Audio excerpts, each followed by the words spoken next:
Okay, if we could be seated, please. We're ready to begin.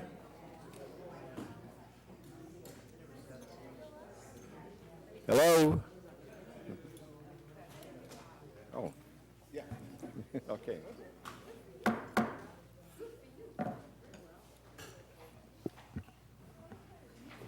Okay. I'd like to call the meeting to order. I'd like the records show that we have all members present. Can we begin with the Pledge of Allegiance to our flag?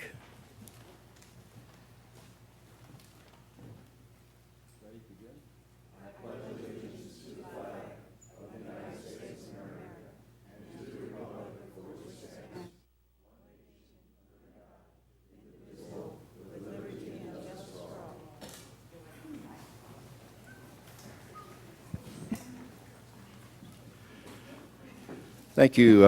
Mr. Carmel, report from closed session. Nothing to report. We discussed potential litigation, but there is no reportable action. Very good, thank you. Sheriff's representative, is he present today? Seeing none, we'll move on. We have no acknowledgments or presentations. Moving to public comment, and I just wanted to say a few words about public comment.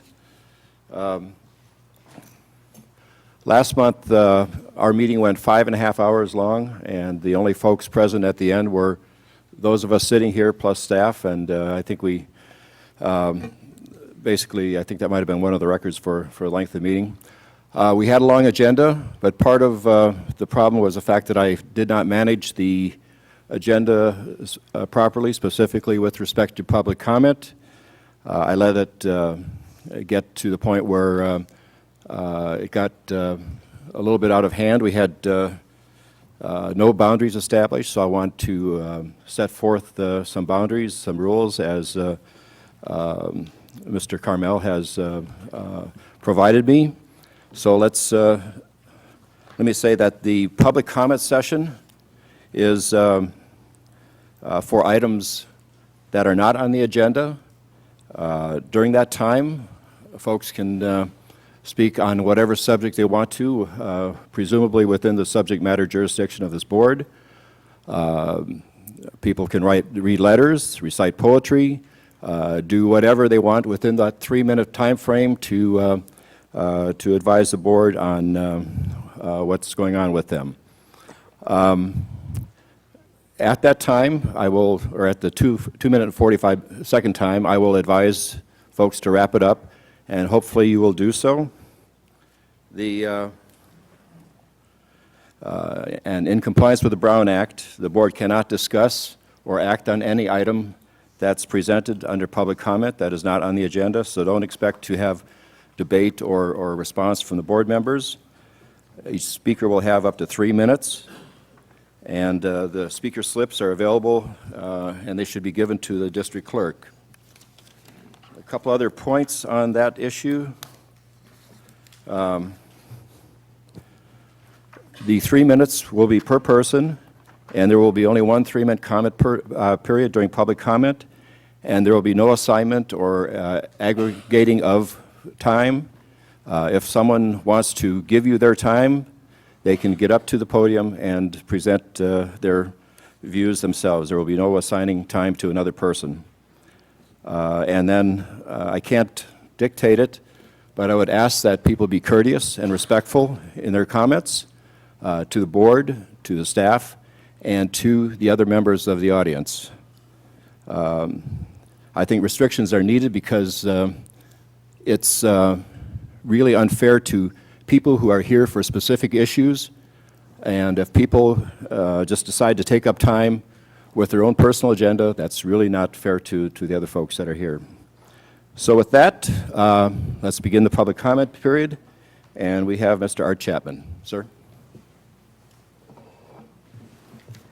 Hi, members of the board, Mr. President, thank you. My name is Art Chapman, and I'm a resident of Cambria. I've come to invite you to, as well as CCSD staff and members of the public, to an open house of the Cambria Recreation Center in the Palmer Building on Main Street next door to the old schoolhouse on Friday, January 25th from 5:30 to 7. So you're thinking, what? What's this all about? You know, several years ago, the community center folded, unfortunately, and the Lions Club rescued it and began funding it as a teen drop-in center that was housed in the Palmer Building. They hired the YMCA to staff it, and the Y has continued to increase its presence in Cambria by running vital after-school programs conducted in the school facilities. Now, there is a Y advisory group composed mainly of very talented, energetic parents here in town, as well as a few of us old folks. And our mission is to expand after-school and weekend educational and recreational opportunities for the Cambria community, including both kids and adults. We're not competing with the Jocelyn Center. We're trying to expand beyond those things that are currently being offered. And we'd like to bring those educational opportunities back into town because so many people now have to travel outside of town for these opportunities. We're going to need your help in making this happen. So, and these good things are happening right here, and we're trying to improve the community. And so we'd like you to come by and see what we're up to. And I think you're going to like what you see. And so that's the end of that. I have a second topic, which is the road north of Cambria, the chip seal project that Caltrans recently did. And so I'd just like to mention to you that there is a website currently up. It's called fixhighway1.com. It's fixhwy1.com. You can go there and sign the petition, and we're going to keep the pressure on Caltrans until they fix it. And we're going to need your help to do that. Everybody in the community is going to have to pressure Caltrans and their elected officials in the state until we are able to accomplish this. Thank you. Thank you, Mr. Chapman. Anything further, Kathy? Any further? No. Okay, with that, we'll move then to the agenda review. Any additions, deletions, pulled consent items, members? Director Rice?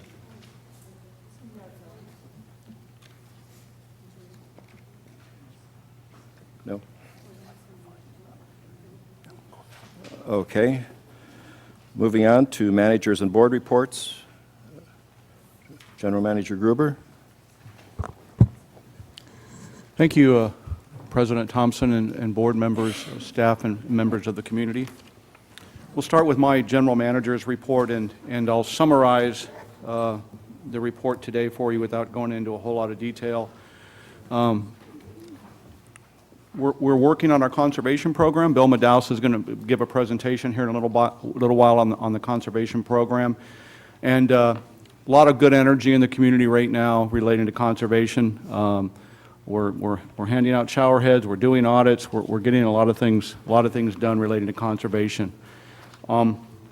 John Turner from Phoenix Engineering, we're preparing the documents to move forward on cleaning and videotaping 20% of the collection system. This is important. We'll hopefully within the next 5 years get all the collection system videotaped and cleaned. That's going to be important to determine if there's any infrastructure deficiencies, and there's more than likely going to be some that we're going to need to address from a capital improvement perspective and how we're going to fund those. We continue to work with RBF on the rodeo grounds. We did get a preliminary report back from RBF on this. The board designated a fire flow of 1,500 gallons per minute relating to residential. And the report, the preliminary report that we got back, staff, district engineer, the water supervisor, and myself went over it and had a conference call with RBF Engineering. We asked them to tweak a few things, and the preliminary results of that report indicate that we'll be able to downsize the rodeo grounds from what was originally proposed. Originally proposed was 4 pumps and 2 standby pumps, and it looks like we're going to be able to build that facility with 4 pumps, 3 primary and 1 fire flow pump. So we've reduced the footprint of that, we've reduced the capital expenditures associated with having to build that thing, and hopefully we'll be able to, well, I know we'll be able to build it for probably about $1 million less than we originally anticipated. The capital improvement list, this relates to the connection fees that we'll be bringing to the board in the next month or so. We're meeting on a regular basis, staff, and we're going through that list of capital improvements. The old list needs to be updated, and we're doing that. We're meeting every Wednesday, myself, district engineer, the water supervisor, and the wastewater chief operator. And we're going through and revising that list, so when we do bring a recommendation forward to the board for connection fees, it'll be a good product. So we ask that you be patient with us, and we take a little bit longer than we originally anticipated. The SR4 well is still down, but the media is back in place. We have the chlorination system and the control panel on order. It should be here within the next week. We met with the electrician that we use, and again, we had a conference call with PureFlow, myself, the district engineer, the water supervisor, and PureFlow, and we also had our electrician there to make sure that when we do the installation, that we're going to be able to accomplish everything we want to accomplish from an alarm standpoint. And so just, again, improving communication, so when we get this thing up and running, it does exactly what we want it to do. It has the fail-safe alarms that we want it to do. It'll shut down when we want it to for different parameters. And it will also notify the operator on duty if there's a problem. So what we're doing is bringing the SR4 level to the SR4 well to the next operational level as far as alarm capabilities and things like that. John Turner from Phoenix Engineering is doing our Phase 1 wastewater audit. That should be done in the next month or so, and I'm going to need about an hour of the board's time to give you a PowerPoint presentation and to show you the collection system, lift stations, panels, and things like that, and just bring you up to date on what needs to be done out there. There'll be a Phase 2 and a Phase 3 and a Phase 4 wastewater audit, and that'll include the collection system and the plant, and that'll be incorporated into next year's budget. But I also think there's a need to do a Phase 1 water audit, which would be going out to all of our sites, our pump stations, our booster stations, our reservoirs, our wells, and just evaluating those and see what we need to do in the future to improve those facilities. The budget process for fiscal year 2013 and 2014 is going to start pretty soon. It's that time again. I can't believe it. We'll be bringing you a mid-year budget adjustment in the next month or so, and so that'll start in February. One of my primary functions is to oversee the financial well-being of the organization. Bob Crosby is here today to give the audit, and I think he'll touch on that. But we continue to do a lot, and we continue to be in pretty good financial shape overall. We're working on a stakeholders meeting for the JPA, and that's between the CCSD and the CCHD. That stakeholder meeting will be local emergency representatives, CAL FIRE, county EMS, things like that. And the 2 ad hoc committees will meet with the stakeholders and members of both the ad hoc committees from both the boards. And then the plan after that is to move forward with a community workshop with both of the full boards, the CCSD board and the CCHD board. And at that time, we'll discuss the stakeholders meeting, but we'll also give you the opportunity to review and have the public comment on the JPA, a draft JPA that we have. And so the process is moving forward. Chief Miller is doing a great job as the CCHD administrator. I'm kind of stepped out of his way and I'm letting him do that, and he's doing a great job on that. On the following page, on page 9, you see the meetings that I attended. One meeting that I did not list on here is this coming Sunday. There is an annual planning workshop for goals for the FFRP, and that'll be held at the Fogs Inn, and that starts at, I think, about 11 o'clock. I'm going to be attending that because I think it's important, and then following that, they'll have their board meeting. So that's where they talk about what they want to do, and I think we have a great working relationship with FFRP. And so I'll be attending that, and if any of the board members are interested in attending that, I would encourage them to do so. This Friday is our SDO. We work a 980, so we're closed. But we're also closed on Monday, which is Dr. Martin Luther King holiday. So there'll be a 4-day period where the administrative offices are closed. However, the answering service can get a hold of the standby people in the field for water and wastewater, and we always have administrative staff, myself included, if there's anything that comes up. Moving on to the finance manager's report, as you can see, our total amount is $4,108,562. That's encouraging. Alan did add some comments on page 12. I think that's important to note regarding property tax revenue.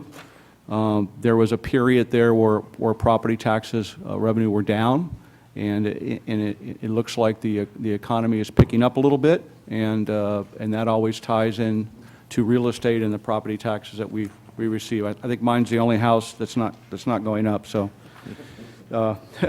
on page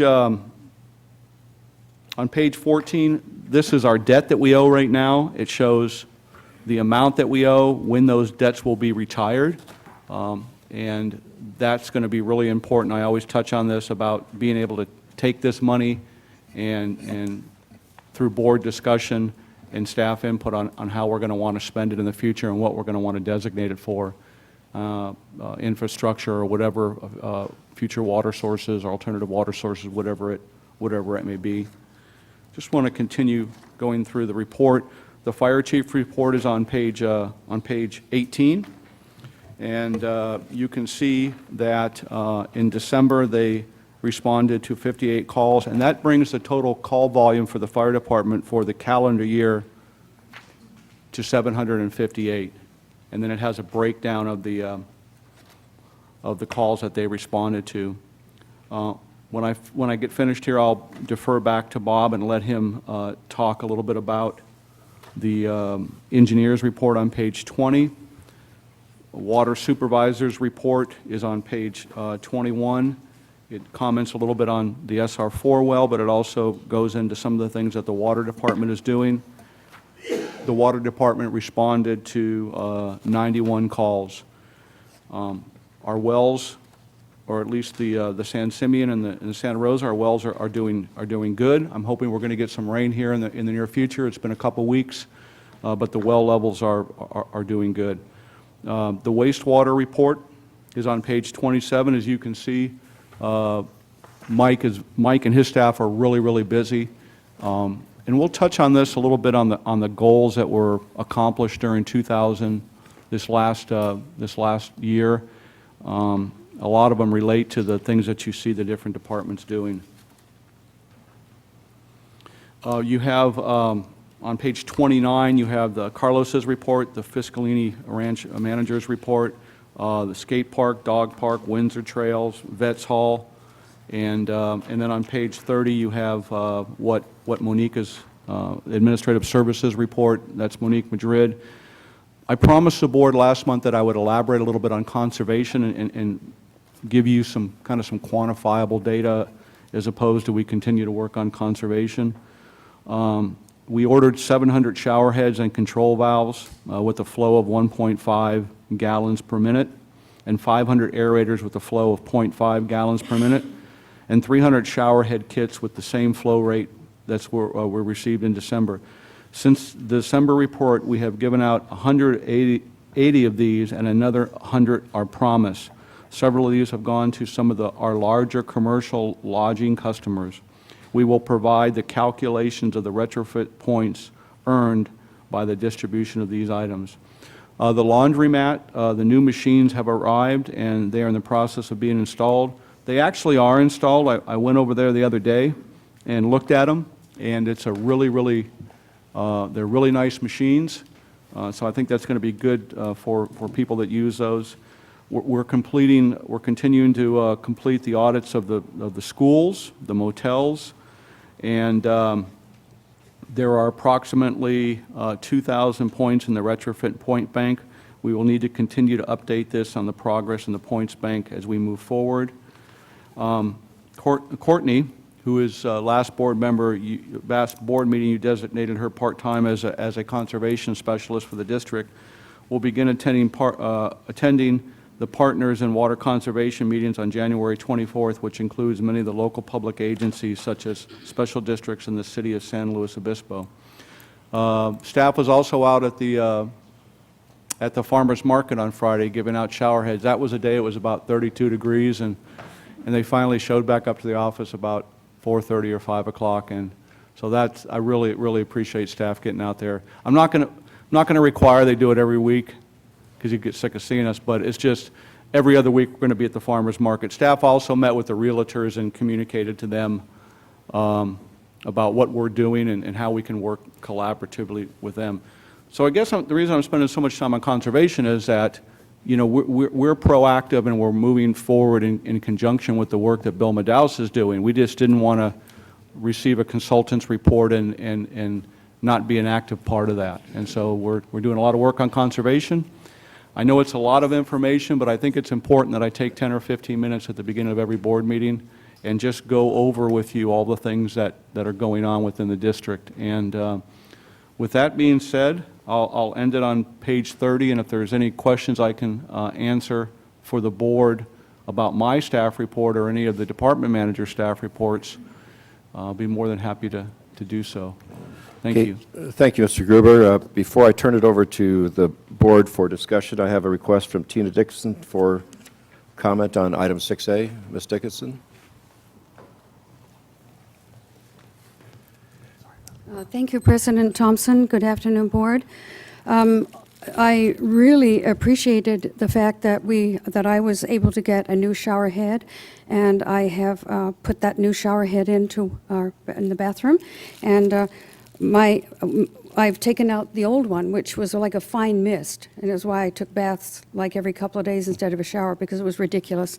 But if you're going to be able to keep track of your conservation efforts by providing us with new low-flow shower heads, I would suggest, as other cities have done, is that we have to return to you the ones that we have been using, so that you have proof that there is, in fact, a new shower head or aerator or whatever it be that's been installed, so that you have some verification that we're using it. And just for example, when we lived in Alto Loma, which is incorporated into this city of Rancho Cucamonga, the water district provided us all with low-flow toilets, but they had to take out the old toilet to prove that, yes, indeed, we were using them. They installed them even. So, you know, these things are useless, but the metal might be something you might be able to salvage. So I think if you're going to be handing them out, you really should be asking for the old ones to be, so that it's verified. Okay? Thank you very much. Thank you, Ms. Dickinson. Mr. Gruber will take that under advisement. Excuse me, I'm sorry. What was? I just asked if you'd take that under advisement in terms of... I have it written, was writing it down. Thank you. Thank you very much. I think it's a great idea. Great, thank you. Okay, to the board for discussion. Anyone? Nope. Okay. Director Rice? I just had one quick question on the, because you talked about the water conservation. The data that you've been collecting about the hotels, the audits that you've been doing, has that data been provided to Mr. Meadows so it could be included in the conservation, the evaluation of the different strategies? Bob, I'll defer to you on that. Well, we've been working with Mr. Manaus very closely. Okay.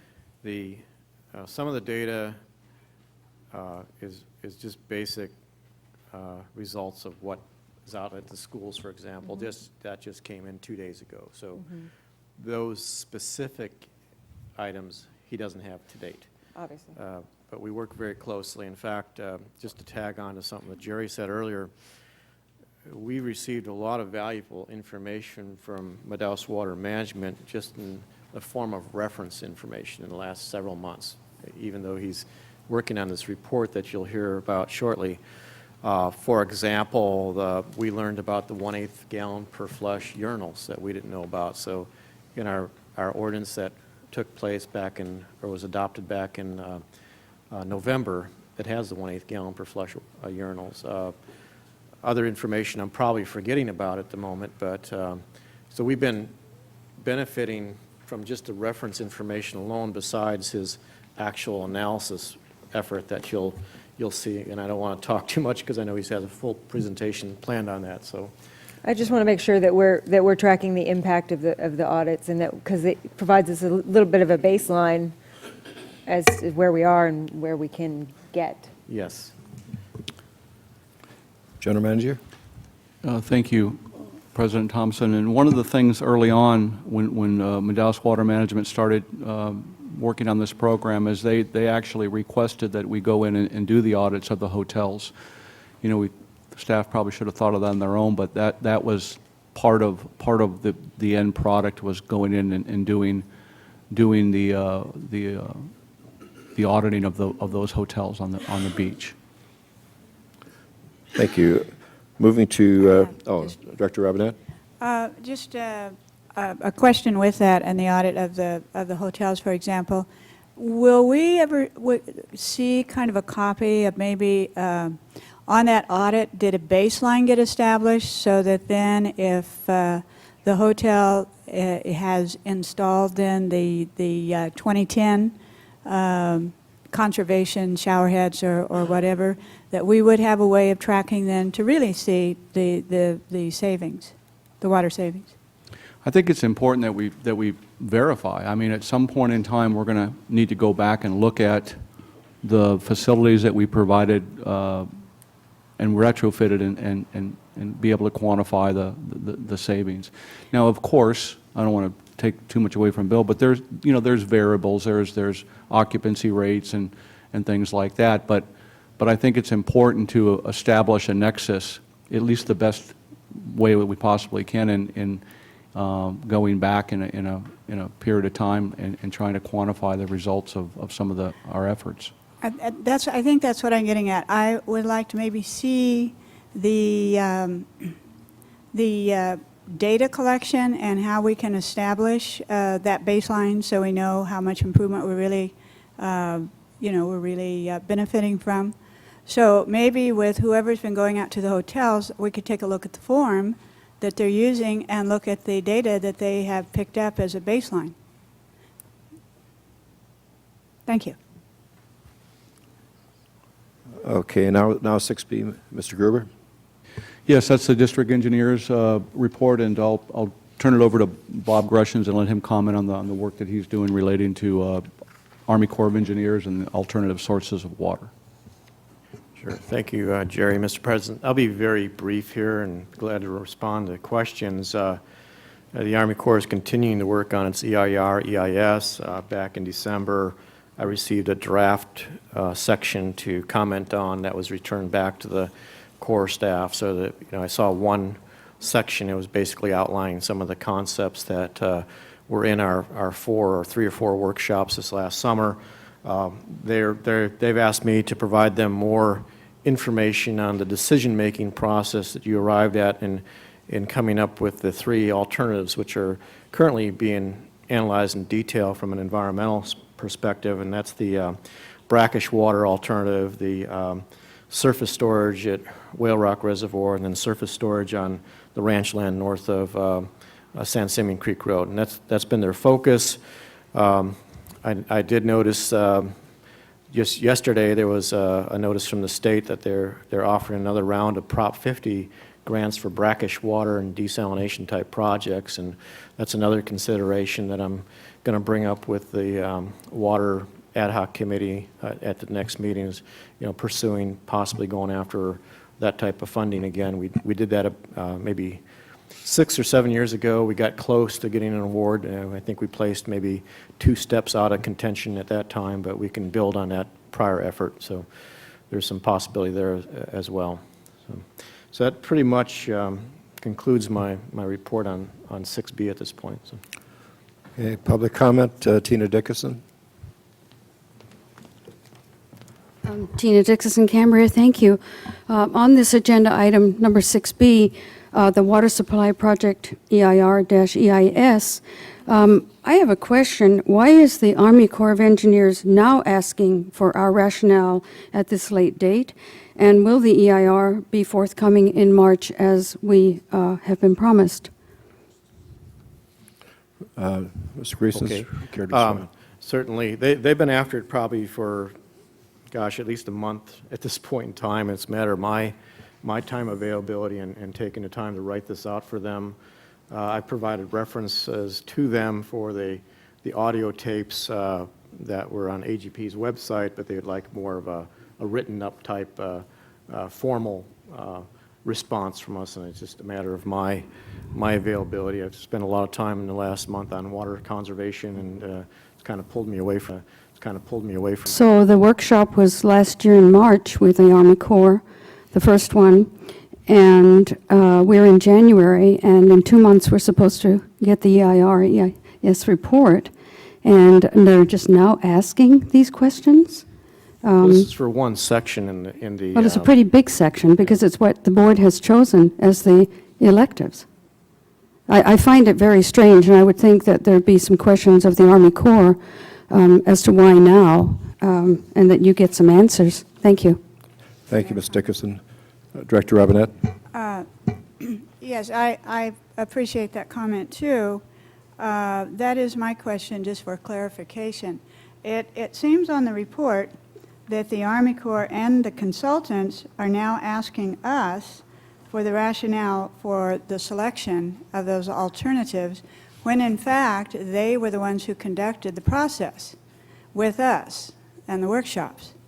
And they're the ones who gave us the definition of reliability, availability, and all of those things when we had fun with the stickers and went and put them on the wall. And so I was wondering why they're asking for us to explain this when their consultants are the ones who actually conducted the process and had the results.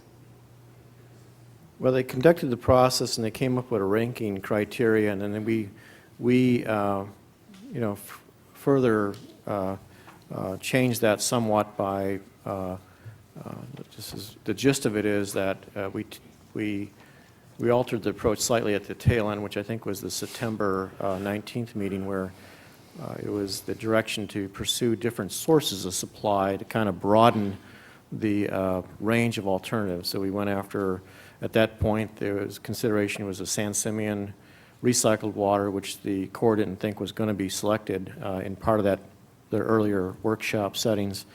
And then there was the 3 I just mentioned. So it was a little bit different from the ranking criteria that presented in the earlier workshop. So they want to get more of that fleshed out for me to try to give them something to base their section on. Did you kind of sense that they had concern or why they needed this from you? I mean, are they concerned about our choices? Well, I think their biggest question, I don't know if it's a concern, but their biggest question is there was no seawater desalination alternative picked. And they really, I think that caught them somewhat by surprise through the whole process they went through. And, that ties into not getting the access onto the beach, and going into some of that history as far as whether that's a permittable process. So there was part of that and I'm reading between the lines on my response here, but that's what I think is driving a lot of their questioning, is why was there not a seawater RO alternative chosen by the board through that process? And I'm going to give them as the past history as best I can pull together for them, going all the way back to the time when we were looking at San Simeon Creek Beach at one point. So just give them the whole chronology of that process, which preceded some of their current efforts. So they're looking to me as kind of a historical reference, I guess, to a certain regard on that. Okay, I appreciate that. I was somehow under the impression that we all had the information and that, in fact, cost was quite a consideration, that the brackish desal, I thought, was the least expensive of everything being very expensive. And that had a factor in it again, the cost of it. And so I'm just wondering, and I thought that we had checked on the funding we're still hopeful about, and that I thought you had gotten verbal kind of commitment that the brackish desal, though, was certainly qualified for that funding.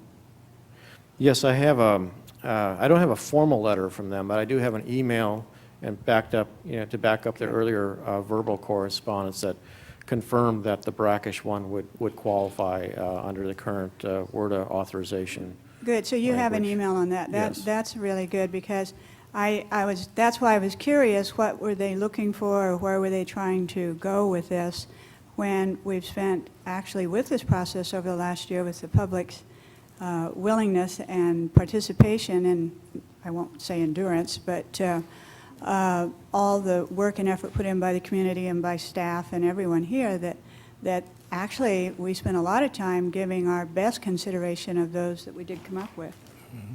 Mr. Gruber, did That's you all. have a thought? Yes, thank you, President Thompson.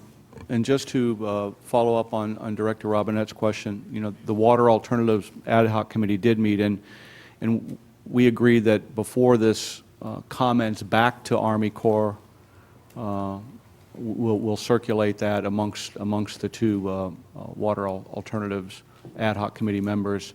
So again, we improve communication and make sure that both of the board members are involved in that process too, and it's not just from staff. So we're speaking from not just a technical standpoint, but from a policy standpoint also. Okay, thank you. Moving to item 6C, that's member and committee reports. Directors, any member or committee reports? Director Rice? I attended the North Coast Advisory Council meeting last night. Director Behringer was otherwise busy, and so I attended last night. I basically went over what we're going to be talking about today, so that the huge crowd that was there, standing room only, I am not kidding, it was a huge crowd, and almost everybody was wearing bike jerseys. In fact, I think the chair called them a peloton when he was describing the crowd that was there. It was an interesting meeting that I ended up having to leave at 8:30 to go to work, but they did speak. They had Caltrans, the district director was there, and the deputy director was there, because there's been, if you didn't already know, a little bit of a hubbub about the chip seal that they've done on Highway 1 north of Weymouth to the county line. I hope that pressure continues to get put on the Caltrans to fix that. There were some very eloquent speakers last night. Overall it was a good meeting, and I was glad to be able to see some of that action. So, second thing is, Gail and I went to a board member and trustee training in Monterey on Tuesday, how to be an effective board member. It was a day-long session at the Monterey Regional Waste Authority. It was actually a really interesting place. That it was really Challenge to find, we found. It's a challenge, but it was a very interesting place, because they have a lot of projects going on in waste management and recycling in that area. So it was kind of interesting. It was a great, I think it was a great conference, Gail, and I learned a lot, and I hope to do some more of that. Yeah, I would just, since you brought it up, I thought it was very well presented, with very key focus on each of the many things that they shared. Good follow-up materials for us, so it was certainly. Oh, it's put on by CSDA, the the Community Services California District. Special Districts Association. And yes, I thought it was good, and I was glad to have a colleague with me, so thank you.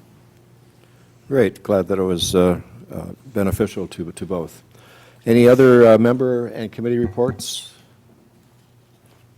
Hearing none. Move on to the consent calendar. I'll accept a motion on approving those items. Move approval of the consent agenda. Director Clift. I'll second. Second, Director Berenger. All those in favor? Aye. Aye. Aye. Consent agenda is approved. Thank you. Moving to hearings and appeals. Okay. Mr. Gruber, would you introduce this item, please? Yes, this is hold a public hearing to determine if a majority protest exists and consider adoption of Resolution 02-2013 approving Mission County disposal. Proposed 2.20 rate increase for solid waste collection services. With that, I will turn it over to our district counsel, Tim Carmel. Members of the board, this is your consideration of Mission Country's rate increase application. Under the franchise agreement, Article 9, Section 9.3, Mission Country is entitled to an annual review and rate increase based on the methodology set forth in the agreement. They submitted an appropriate application back in November, and I think the board at that time considered their Prop 218 notice and approved it. Subsequent to that time, the notice has been mailed out, consistent with Prop 218. I believe we received 10 protests prior to the hearing. At least that's what my recollection is. Is that correct? 10 protests have been received. So essentially, we've complied with 218. At this time, there's a request that you open the public hearing, consider any additional protests that are lodged before the end of the public hearing. If there are not sufficient protests to constitute a majority, which in this case are 1,952, so it's very unlikely we're going to see that level unless there's a large bag deposited with Kathy. Consider the rate increase. It is consistent with the methodology in the franchise agreement itself. It's a 2.2% proposed increase. At the close of the public hearing, consider the resolution approving the increase and take appropriate action. I don't know if there's a Mission Country rep here today. Oh, Tom Martin's here. He's always here. And I don't know if you have a presentation or, but I'm sure he'll answer any questions that I can't answer. So with that, I'll turn it back to the board. Okay, thank you, Mr. Carmel. We have, and again, I'd just like to point out that we're the vehicle for this public hearing. This is not our issue, but we are the mechanism by which this is going forward. Is that correct? Yes, Mission Country's our franchisee under a franchise agreement. It's our service that's awarded by contract to them. So we, by the contract, approve any rate increase by resolution, and we're essentially a conduit for them. Okay. We have two requests to speak on this item. The first is Tina Dickerson.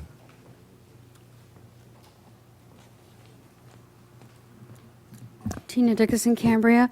I did send a letter to Mr. Tom Martin, General Manager of Mission Country Disposal, and I copied that letter to the CCSD as a protest. And I mentioned at the last meeting that 1.7% for rising fuel costs didn't sit well with me because I think we've all noticed, and as I mentioned last month, a huge decrease, really, in fuel costs of about $1 or more per gallon. Now, I realize diesel fuel costs are always higher than the regular petroleum, but then it's all relative. So I find that the 1.7 is really problematic. The 0.5 for the maintenance, new vehicles, and what I suggested in my letter to Mr. Martin was that when the monies were available, that newer vehicles not be run by diesel fuel, but that they become more energy efficient and reduce the carbon dioxide content by going with, like a lot of buses we see now, with natural gas. And Mr. Martin did indeed send me a 3-page letter. I asked for profit and loss statements. He sent those for the last 6 years. And he says that newer vehicles are more fuel efficient, but a new garbage truck costs $330,000. While we have made the commitment to purchase compressed natural gas trucks for cleaner air and better mileage, we can only buy them as our current vehicles wear out. To prematurely replace garbage trucks would drive the rate increases even higher. That was something I even mentioned in his letter. Of course, I wouldn't expect them to buy a whole fleet, but that I do think that that's something that's really important. So I would support that in a rate increase, but I don't support the 1.7 when the fuel rates have gone really way down. And so that's my issue. I'm happy that they're looking at, replacing their fleet with green energy vehicles. That's great.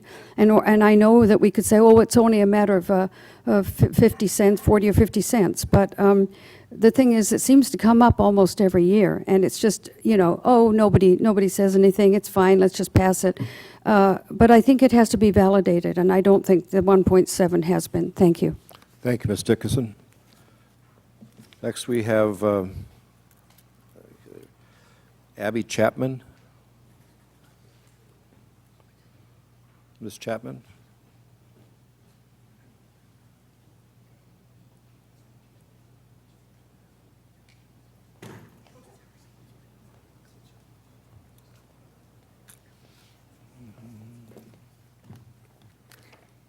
As I try to tell all new people, I'm 6'2" and 4'10", and both are true.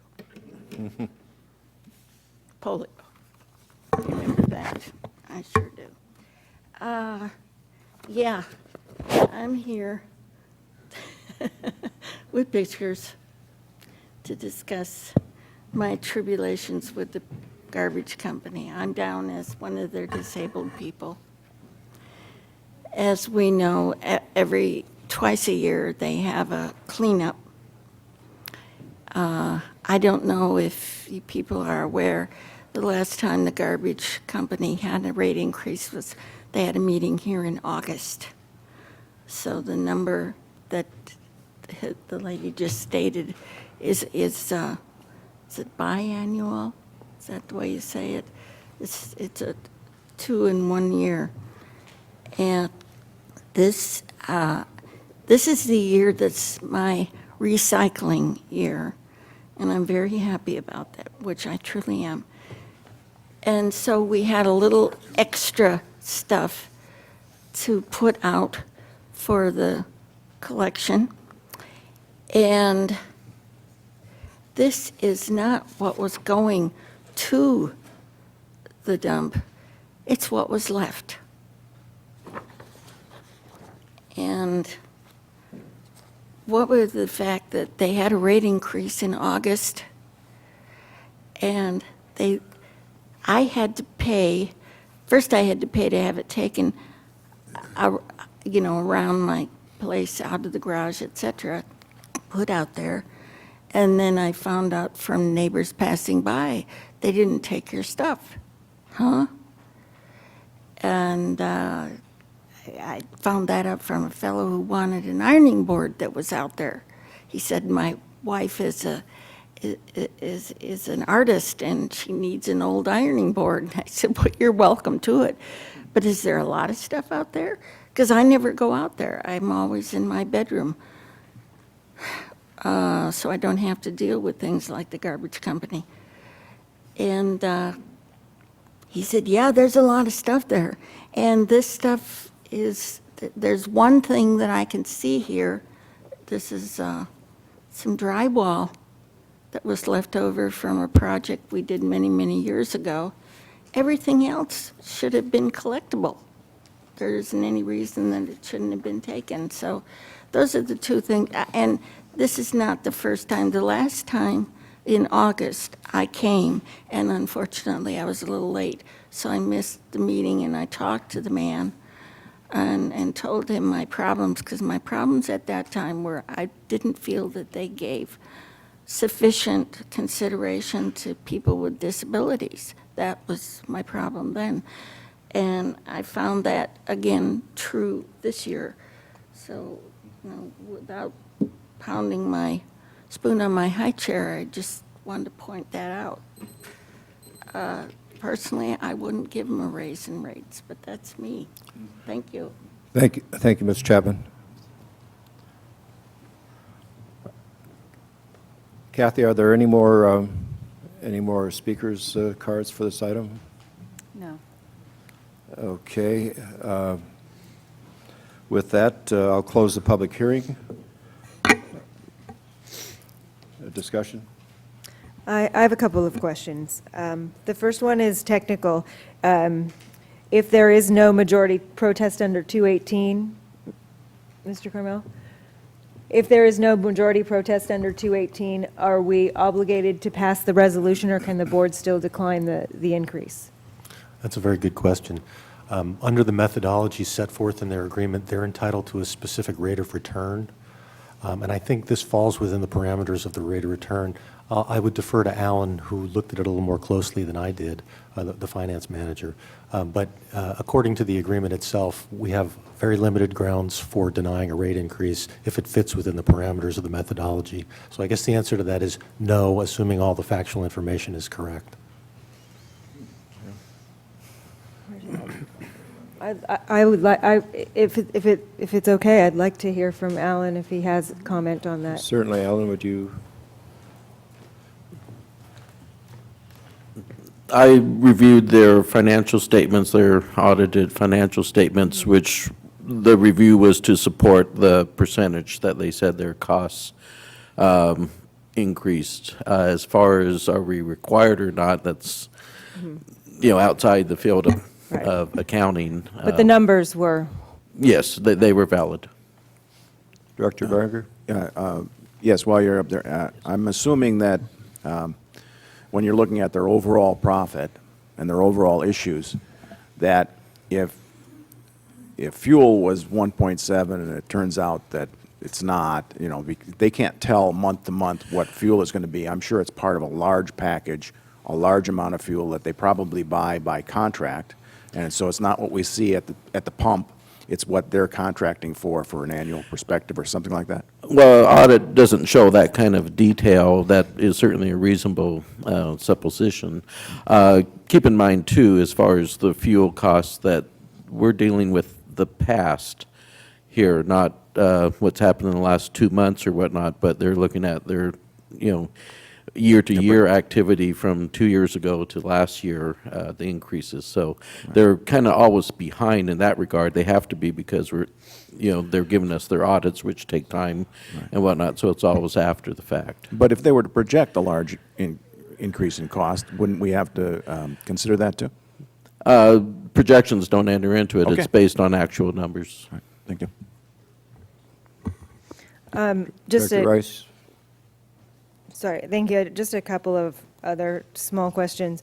When this board approved the last contract with them, which was an extended contract for the franchise agreement, I believe part of the rationale was to cover the cost of financing replacement and getting alternative fuel trucks to hopefully reduce the greenhouse gas effect and hopefully reduce costs. And I'm just curious how far in that program they've gotten, if they've got the financing. It sounded like from the answer that Tina had gotten that they were doing it as the trucks wore out, and it was my impression when I attended that meeting about that agreement that they were intending, the reason they wanted the extended length was so that they could show the bank that they wanted to get financing to replace the trucks, that they had a stable contract for an extended length of time. But maybe I'm misremembering. Mr. Martin, would you care to take the podium and respond to questions from? I think it was to finance their operations at coal, at the dump, that they were expanding and doing those Okay. things, that the majority of the money was for that. Mr. Martin, continue. Tom Martin, Mission Country Disposal. Part of the reason when we extended the contract was for the Cold Canyon landfill expansion that has since concluded finally. And part of it was because of CNG trucks. We currently have 16 CNG trucks in the fleet. We have about 40 more to replace. And so at $330,000 a pop, it's going to take a little while. It doesn't happen overnight, but we're not buying any more diesel. The other thing that comes into play with this is that there was no rate increase in 2012. The rate increase that happened in 2011 was prepared at the beginning of 2011, and it took a long time to get through to it because of some Cold Canyon issues and some other things.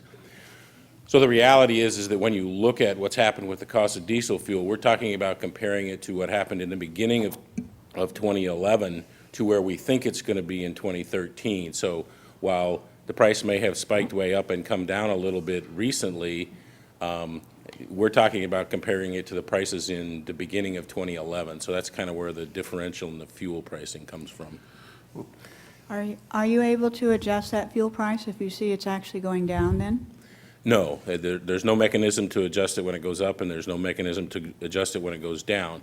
What we do is every 3 years, there's a base year, so there's a reset every 3 years, and then the 2 years in between are interim, and we use the cost of living from the Bureau of Labor Stats, a government agency, and so that if the price of fuel has dropped considerably, then the COLA goes down, and if the price of fuel has increased dramatically, then the COLA goes up, so it kind of takes it into play. But it is kind of in retrospect because it's always the trailing indicator. Thank you. I also remember that there were some problems with liquid natural gas trucks being able to go the full distance from San Luis up here, operate within the community and get back. Yeah, one of the problems we have. You were talking about Morro Bay having some kind of a station maybe in Morro Bay. Is there anything done with that? It has not happened yet. There's a station at Cold Canyon now. We've since built that. But because of the travel distances and the amount of fuel you can put on a truck, in order to be able to come to Cambria and go back, we would have to stack the trucks with tanks on top. And given the profile of most of the streets and trees in Cambria, we're encountering difficulty right now with trucks, and to put another 3 feet on top of them, we'd be tearing tanks off the top and tearing limbs out of the street. So we're going to have to start looking at some smaller vehicles, and getting a station in Cambria would be the biggest help for us. And that, unfortunately, a station costs about $1 million. So until somebody in the outside world is willing to make that leap and provide that, we're kind of stuck where we are right now. Thank you. Director Rice? I'm sorry, I just have two more questions. Actually, a question and a comment. One of my constituents came up to me and said, "Did you know that they changed the length of time before they put a late fee on your trash bill? So if you didn't pay it within 30 days of receiving it, then you got a late fee added, and apparently now it's 20, and I don't think that that's probably part of this rate adjustment application." That's incorrect. It used to be 60 days. It used to be 60. And now it's 30 days. And now it's 30. On the bill, it says that your payment is due by the 20th. Okay. We don't start banging on you until after the 30 days. Okay. Because what we found was this person said that they had a late fee on it, even though it hadn't been 30 days. If they paid us within 30 days, just have them call me. We'll. Okay. Thank you. I appreciate that. Yeah. And you and I looked up. The last time we had a rate adjustment, I looked up how this rate adjustment application thing came about, and it's very detailed and very complicated, and I was trying to find the rationales for some of the things that are in it, and I don't want to get into the details of that, but it seems to me to be complicated kind of on purpose. The other comment that I have is that it's broken out on the first page. It says cost per gallon. Well, that's great. I would like to know when you're going to start having a rate structure that would help reduce the amount of trash that has to get hauled, because whether I have a full trash can or just a little tiny bit, I still pay the same amount of on a bill.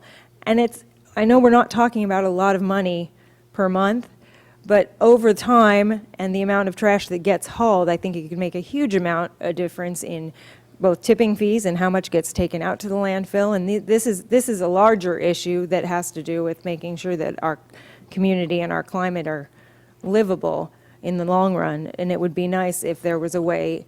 I know somebody that she only puts her trash can out, her trash can, not the recycling, but the trash can out every 3 weeks.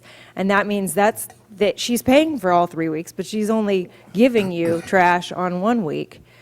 But she sees no benefit. It would be nice if there were some way, if somebody has genuinely reduced the amount of trash, they're not just tossing it on their front yard or something, but genuinely reduce the amount of trash, that could be reflected in the amount of rates that are paid. Yeah, currently your rate structure is set that 1 can is whatever it is, and 2 cans is twice that amount, and 3 cans is 3 times that amount. Can we get a half a can? There is a mini can available. There is?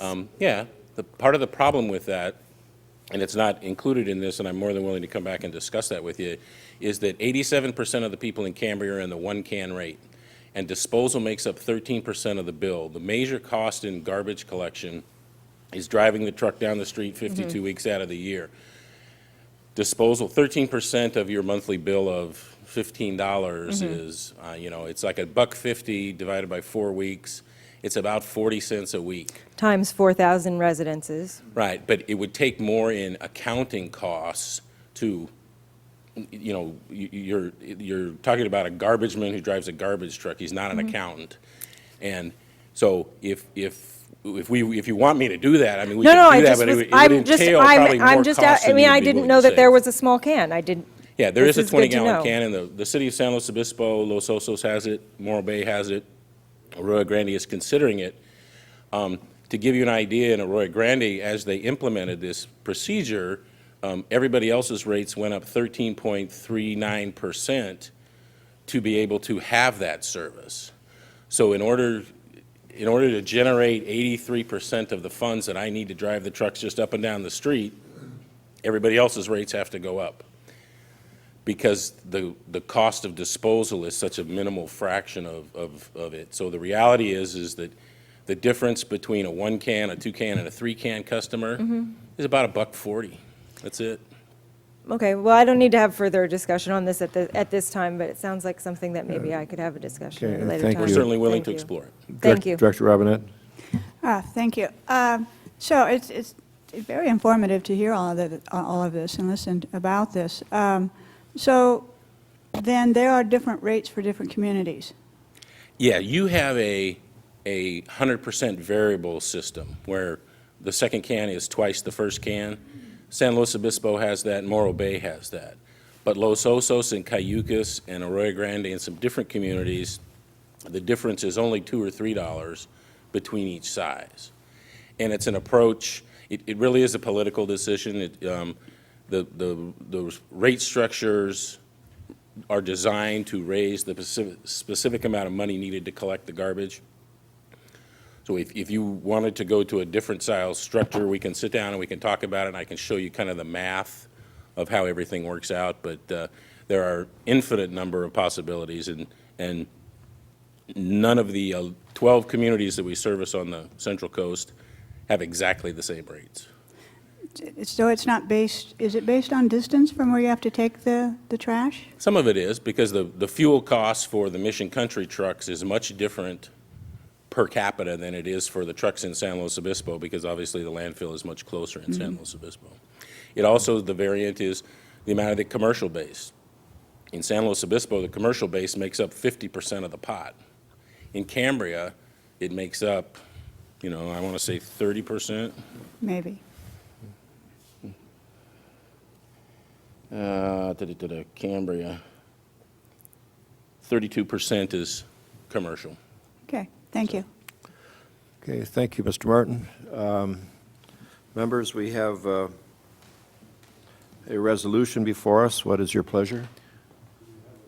We've closed the, have we closed the Would you care to public comment? discuss, or- Well, the public, we heard all our public comment. So if we've closed the public hearing, I would move that we adopt Resolution 02-2013, approving Mission County's disposal 2.2% rate increase effective February 1st, Second. 2013. Second. Motion, first and second. Any further discussion? All those in favor of the motion? Aye. Aye. Opposed? No. Motion carries 4-1. Okay, now we move to regular business, and let me just say up front that last meeting, Mr. Hawley was made to sit in the meeting for some 4 hours for his item, which was a letter of support, and I apologize for that, Mr. Hawley. I have since instructed staff that when we itemize the regular business, we start out with items that have a very specific person here to discuss the item. And then, if not, toward the end of the agenda, if there is something that we need to move up, certainly be happy to consider that. But our procedure in the future will be to make sure that if there's someone here that we've asked to be present for an item, that we put it high up in the agenda so that we can dispense with it early on. Mr. President and Board, items under the regular agenda, items number 9, H, I, and J, are of that very nature, although we do have the auditor here, and then we also have Bill Madaus. Right. So what the board could do is, after hearing items 9A and 9B under the regular agenda, if the board so desires, we could move items 9, H, I, and J after those, and so People's Self-Help wouldn't be sitting here for five hours or so. If there's no disagreement, I would like to do that. So we'll hear items A and B, and then go to items H, I, and J for the People's Self-Help folks. Thank you. Okay, item 9A, Mr. Gruber, would you introduce that, please? Thank you, President Thompson and board members. Item 9A is receive fiscal 2011-2012 Comprehensive Annual Financial Report, also known as CAFRA, by Crosby Company, a certified public accountant. Bob Crosby, our auditor, is here, and he will be giving a brief presentation and answering any questions regarding our audit. And we also have Alan Labossiere, our finance manager, here to answer any questions that the board may have regarding the audit. Thank you. Thank you, Mr. Crosby. Would you care to present your report? Thank you very much. Thank you for having me here, and I appreciate that last item. I had to wait in a hearing for about 9 hours on Friday of last week, so I can completely understand that. Unfortunately, I had to stay, so. The financial statements, it's a joy to work with Jerry and Alan. This has been a very clean audit every year now. It used to be, when I did this several years ago, a very traumatic event. But now, with the activities that are going on here, I kind of gauge it with the amount of journal entries that I have to do. And if it's around 10 or less, that is indicating that you're getting some pretty good numbers, not only for the audited numbers at the end of the year, but also for the interim financial statements. And that's been a very big push for these types of entities to not have a lot of entries, not have us do a lot of work. It may seem like we don't do that much work because we're not doing all the entries, but it provides better information for you throughout the year. So I want to first say that I commend the people that have been working on this. My major statement in this financial statement, unfortunately because of that hearing, I guess it's a green sheet this year instead of a white sheet. We didn't get it out right on time on Friday to get the white sheet. But my major emphasis on this is on page 2, the regular 2, and I guess the numbers didn't get put on there either. So page 2 is the independent auditor's report. I wanted to go over that. Essentially what I've got here is an unqualified opinion, which means that we did not find anything of major significance that would cause us to qualify the opinion or result in an adverse opinion. This seems to be getting longer every year. I try to keep this as limited as possible, but I'm set with my requirements as to what I put into this document. So it's 5 paragraphs long. Don't let that distress you. It used to be 3 when I first started doing this. Page 3 and page 4 are the meat of the district. Page 3 is the statement of net assets, and this is basically your balance sheet. Indicates the assets of the district, and it combines the governmental side of it plus the business type activities and presents it in a combined accrual method of accounting type statement. So it's easy for the reader to see exactly where the district's at. And if you look at this, the district is still in great shape. Just looking at the cash and investments and comparing that with the total liabilities, that indicates that the district is sound and that the fiscal responsibilities have been taken care of for the district. With the economy the way it is and other districts that I do, this is an outstanding looking statement of net assets. Also, well, I'll get to that next. The next statement is the statement of activities. Unfortunately, the way they have us present this, it's kind of an upside down L shape, so it has to kind of go sideways. And it starts with expenses instead of the normal where they start with revenues. And it kind of bends around with the entity, the government's on top, the business is on the next one down. But if you look at the bottom is the primary number. The changes in net assets, that's essentially your net income or net loss for the district. And if you look at this, the totals, the very far column to the right, the third line up, it indicates that there's a $43,000 loss for the district. This may sound terrible, but it's good compared to the previous years. Overall, the governmental type had a profit. The business type had a little bit more of a loss. But in comparison to previous years, this is looking good.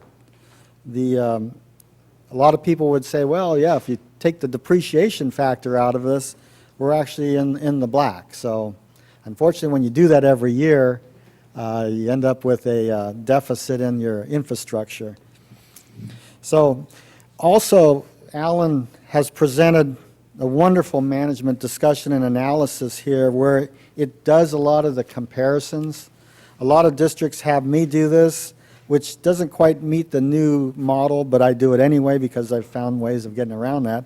But Alan's done a good job as far as comparing the prior year with the current year. So we've extracted numbers right out of the audit.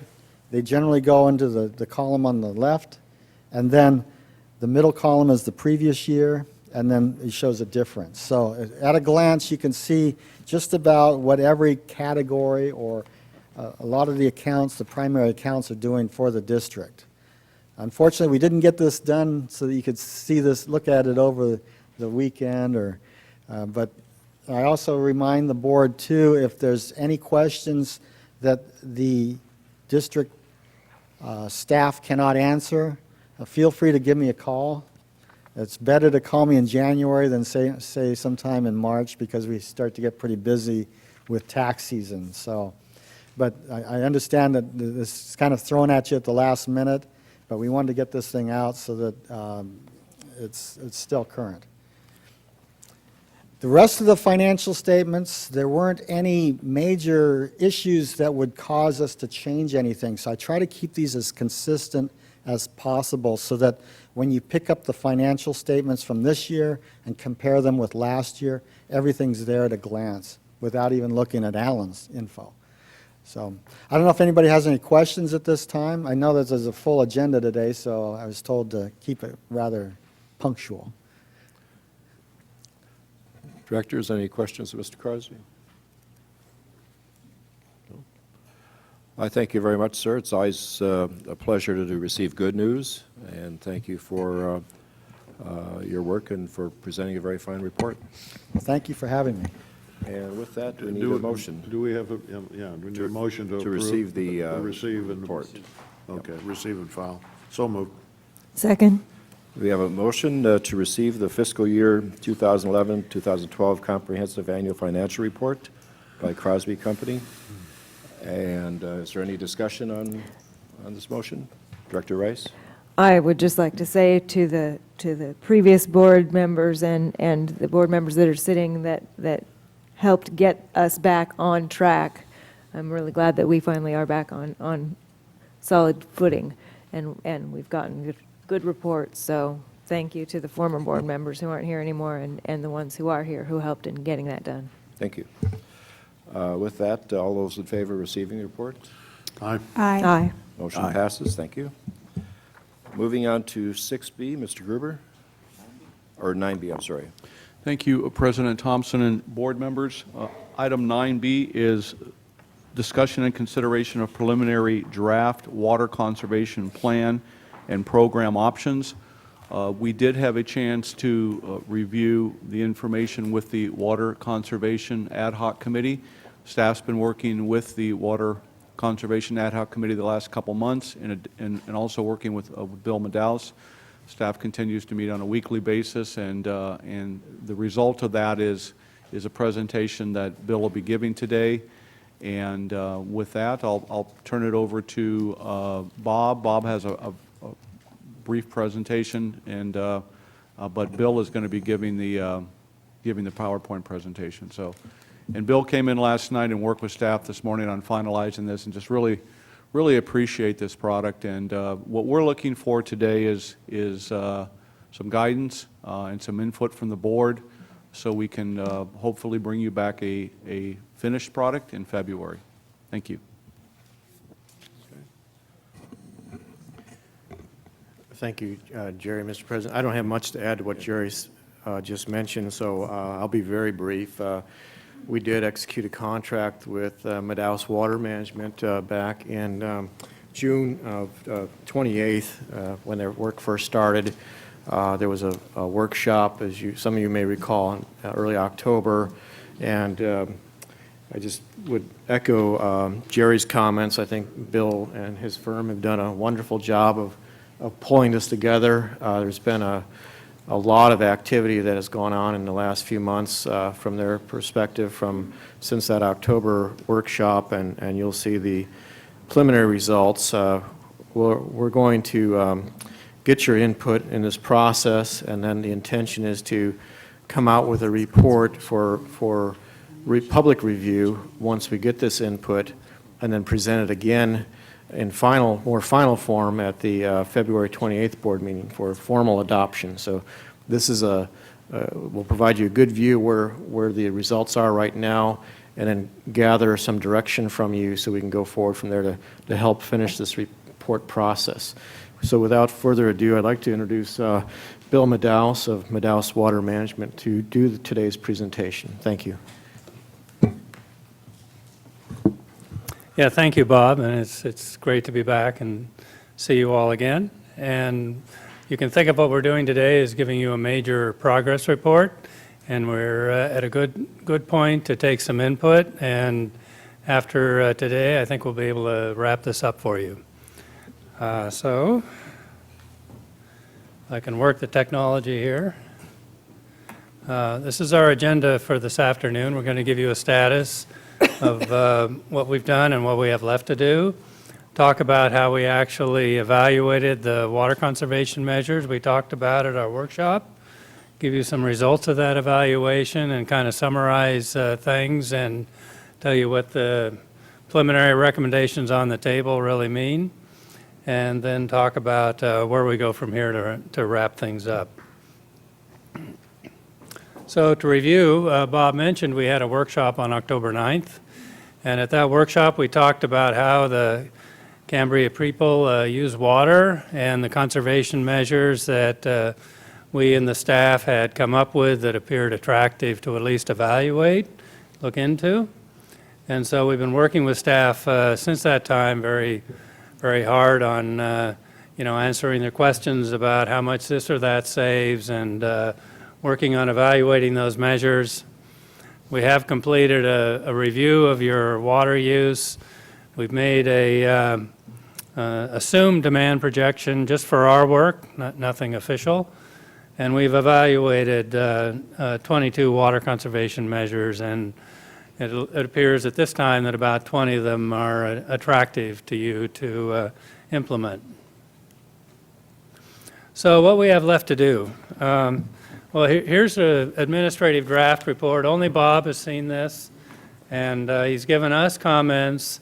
And after today, when we hear from the board and the public, I'm sure there'll be more comments. So we'll go back and wrap it up and prepare a draft for the board and the public to take a look at. And Bob and I will talk about a specific schedule after we see how today goes and what kind of input we got and, you know, what we think it'll take to finalize things. So we're shooting for plan adoption in February, and if all goes well, then you'll have a final plan before you to consider at that time. And of course, beyond that, there's maybe some more work to do on helping the district implement this plan and get their municipal code consistent with the plan, make some revisions and so forth. So just to review quickly some information we presented in October, so you can kind of have it in your head as you're evaluating, you know, what we're doing. Do we have the right emphasis? Suffice to say that Cambria is a pretty typical, mostly residential community. About 3/4 of the water is used for residential purposes, mostly in your single-family homes and the vacation rentals, and there's a few multifamily accounts. The rest is in the commercial sector. That includes the lodging, you know, the restaurants, the stores, the schools, everything else, about 25%. So when we're thinking about, well, where should we put our emphasis, it's obviously in the residential sector, but not to forget the commercial sector, because one of the nice things about the commercial sector is there's fewer customers to deal with. Each one uses more water than a house, so it's a shorter list. So we could probably get quite a bit done in the commercial sector as well. And just one more review slide. If you remember, you know, and of course you know, you live here, Cambria is a coastal climate. It's never that really hot here where you have to water and you don't have a lot of lawns. And so the outdoor irrigation is less than in some other communities we've worked with. It's only 23% in single-family homes. In some of the other areas we work with, it's 60%. So the major focus then is on getting all of the equipment and fixtures in the homes as efficient as possible, brought up to current code. That's what we're trying to do here, one way or another. So we'll make a few observations about what's been happening with your water use over the years. And this graph shows production and consumption going back to 1999. And so it's been trending down. It was fairly stable over the period of 1999 to 2008. So that's really the period we focused on to kind of establish a baseline of normal water use that we could work with in terms of looking at about how to reduce it. Because as you know, there's a number of things that have been going on. There's been conservation, there's been weather. You had a declared shortage and restrictions on in 2004 and 5. And then there's been a severe recession that's swept the country and left really no water district we're working with spared, and water use is down all over. And but we see it's probably bottomed out. In fact, your water use was up a little bit last year, I think about 6%. It might have been due to the weather, but it's probably the economy starting to come back. So that's a good thing. So there'll be some rebound, and eventually maybe you'll be getting back to what was your historical baseline. And the same thing's been happening in one of your sectors, single-family homes. They've obviously been exposed to more and more efficient fixtures. And as a general rule, if I look at where water fixtures were in terms of efficiency when I started in this business, which is off the chart to the left, we're down to about a third of what we once used, be it washing clothes, flushing toilets, running water through our faucets, our shower heads.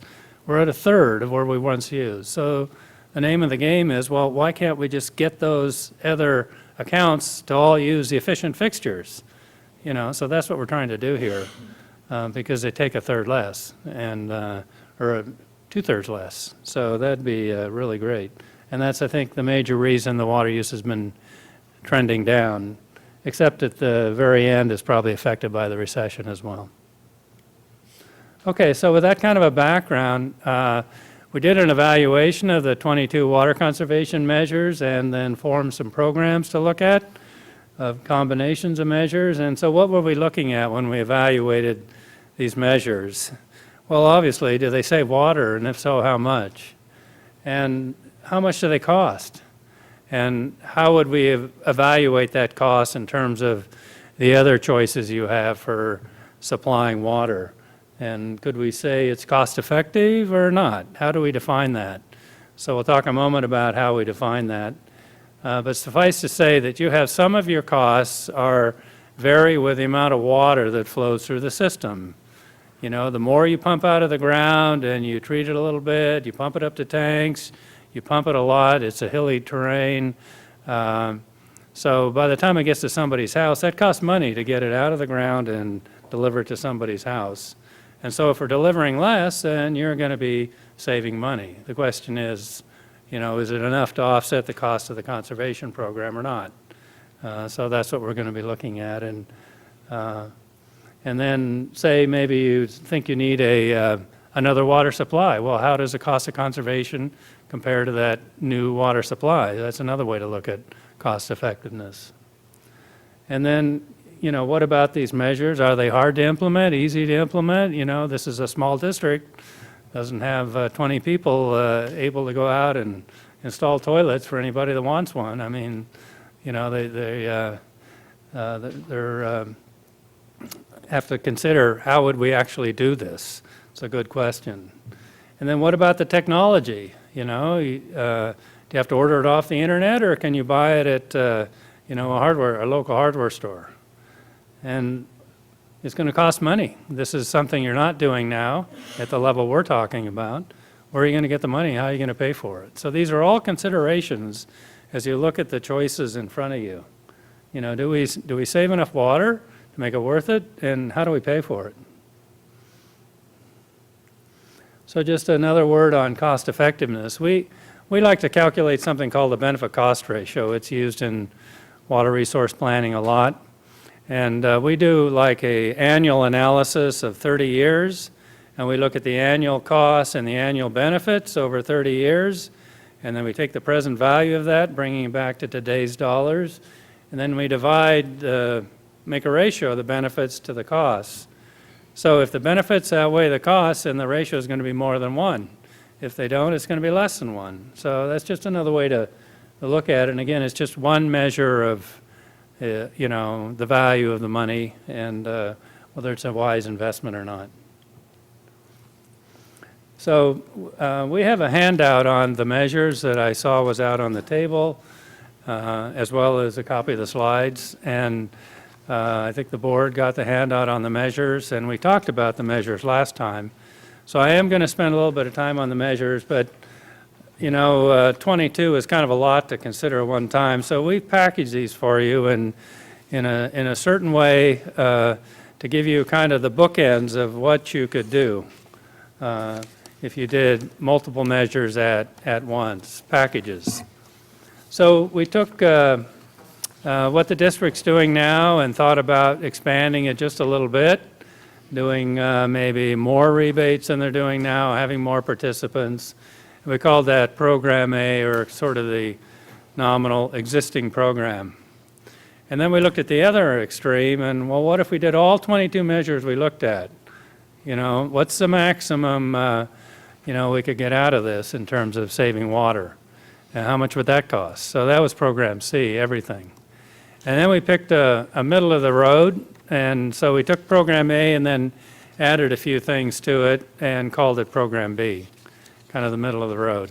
And So you have three options in front of you. I won't call them minimum or maximum. That's why we label them A, B, and C.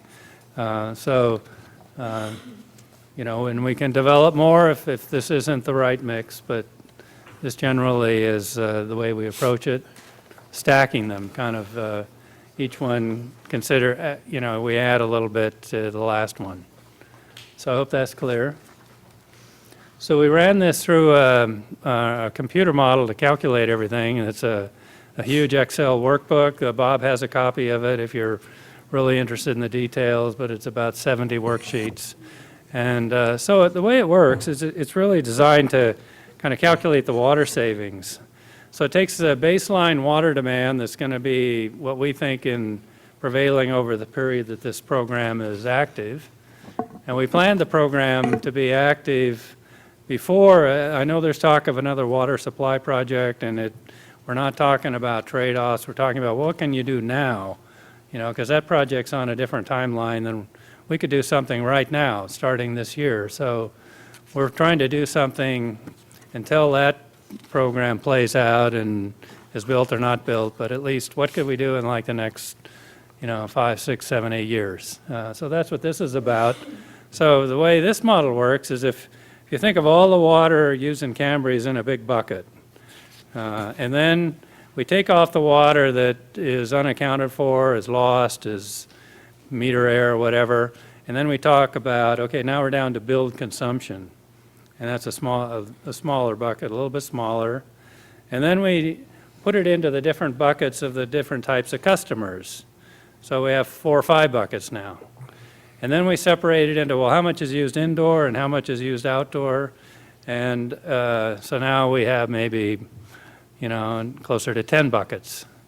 And then we say, okay, now the water that goes into the house, where does it go? Well, fortunately, we may not know exactly in Cambria, but there's been a lot of studies done in California and nationally. Tells us, you know, humans are creatures of habit. You know, we know how much water is used for washing clothes, flushing toilets, showering, irrigating, and so forth. So we have a lot of smaller buckets, and that's why we call, those are the end uses, like the end of the tap, where you know, you're filling this bucket, and so there's a washing machine bucket. So we know how much water is used for washing clothes in Cambria, in single-family homes, or in the commercial sector. So now what we're talking about doing is, well, let's change the equipment. Let's don't use an old 45-gallon per load washer. Let's use a new 15-gallon per load washer. And then we take the water out of that bucket and we put it in another bucket called water savings. And so we just do that in every bucket. What can we do? And accumulate another bucket called water savings. And so the community is left with, you know, it's functioning just fine on newer equipment, and then we're stacking up water over here in water savings to be used for some other purpose. So that's how this model works. It does all the heavy lifting for us. Saves a lot of hand calculation, which I used to do. Okay, so we needed to kind of have like I say, a baseline demand to calculate the size of the big bucket. So the first thing we thought about is, well, there's probably, if you lift the moratorium, going to be a little bit of growth here, maybe generated by the water conservation program or something else. So we made an assumption just to try and keep us closer to reality. We assumed that if during this conservation period's active time, like the next 8 years, what if we allowed a 1% growth? And that would be about, over this period, about 500 more people here out of 6,500. So it's less than 10%. So we decided, yeah, that would be a wise thing to do to accurately calculate the water savings, because some of the measures we're proposing influence not only existing homes, but new homes. So we did that. And then we came up with all these measures, put them into packages, and I want to pause for a moment on what's in the middle package and talk about some of these measures.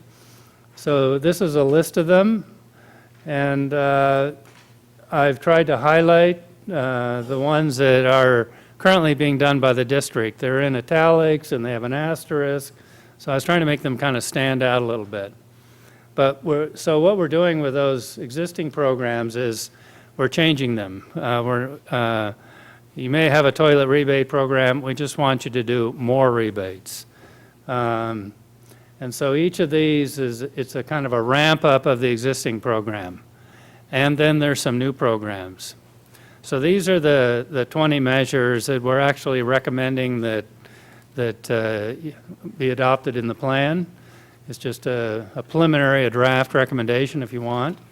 But so we have them into 3 categories. General measures that apply to everybody, residential-only measures, and then commercial-only measures.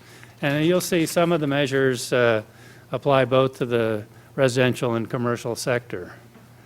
So, you know, the first one is public information. And it's great that you've hired a new person, because that's probably the thing that person is going to be doing, is running the public education and information program, which is really the marketing program for all the other measures. We're trying to get people to do active things, change equipment, and save water.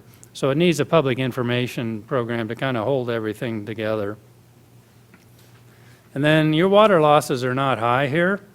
They're less than 10%, which is kind of a benchmark. They're running around 8.5%, we believe.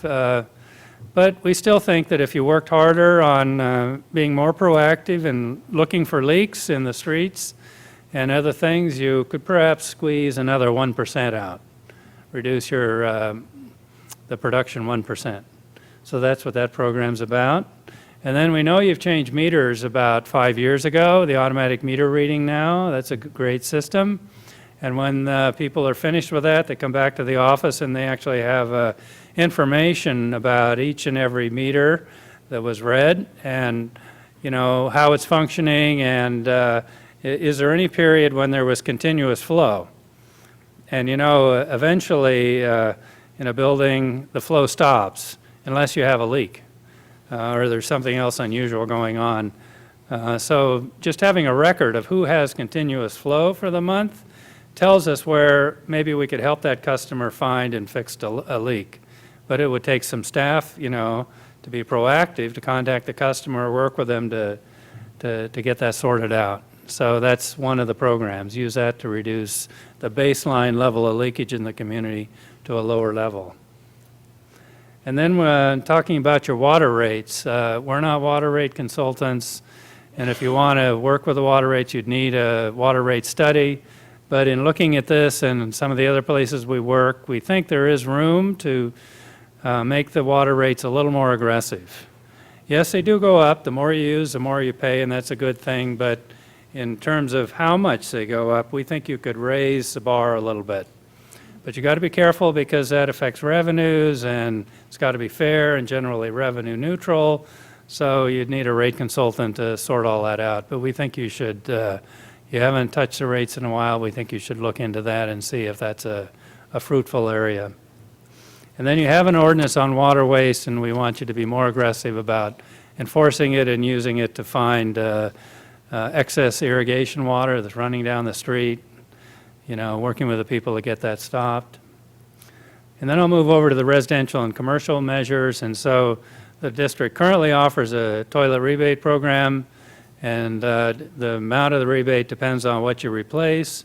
The current high-efficiency toilets only use 1.3 gallons per flush, and again, that's about a third of what they used to use about 20 years ago. And we still have some of those old toilets in the community, and we're trying to get rid of them, but it just takes a while. And you know, this is the only toilet you can use in new construction, and after about a year and a half from now, it's about the only toilet you'll be able to buy. If you go in the store, you'll see them for sale, but they're more expensive at the moment. So a rebate would help accelerate the replacement rate. And then you used to have a closed washer rebate program. You were doing, about 30 to 50 rebates per year. And we think you should reinitiate that program, because as I said, the new machines are incredibly efficient, doing 15, 20 gallons a load.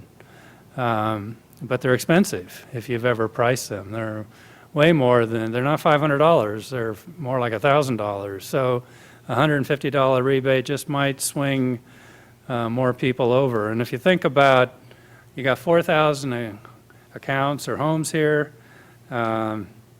everybody probably has a washing machine, and they only last now about 12 years, so about 8% of them, or several hundred, are replacing washing machines every year. So you got 300 new machines coming in, so you want the efficient ones in, but they can buy whatever they want. There's no requirements yet, although the feds are reducing the energy use in these machines, and that's driving down the water use too. But the efficient ones aren't required yet. Maybe someday, but not yet. So a rebate would be really helpful to get some of that 8% that's replacing them every year over to our side. Maybe a third of them would, buy an efficient machine. That's what we're hoping. So water use efficiency surveys in both the residential and commercial sector. You've started looking at the hotels and motels. You do go to some of the homes, but this would be kind of stepping up and doing more and informing people how they could save water in their home or place of business.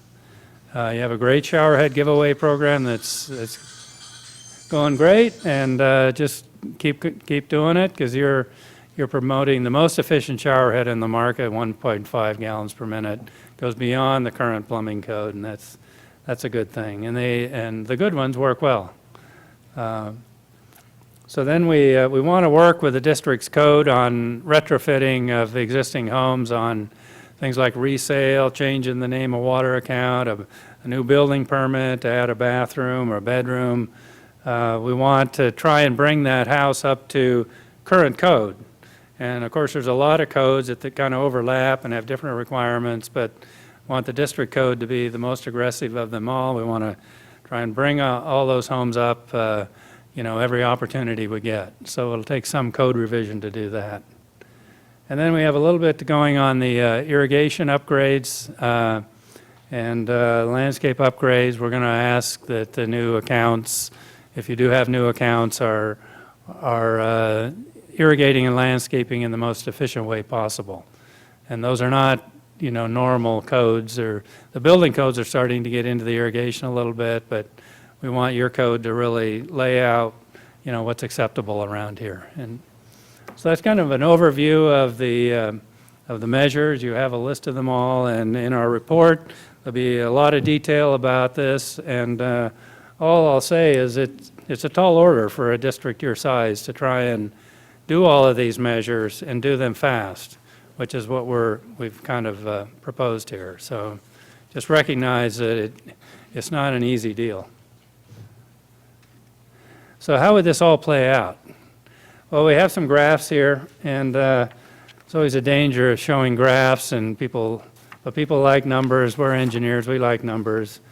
So this is a forecast of what would happen if you do the programs we're suggesting.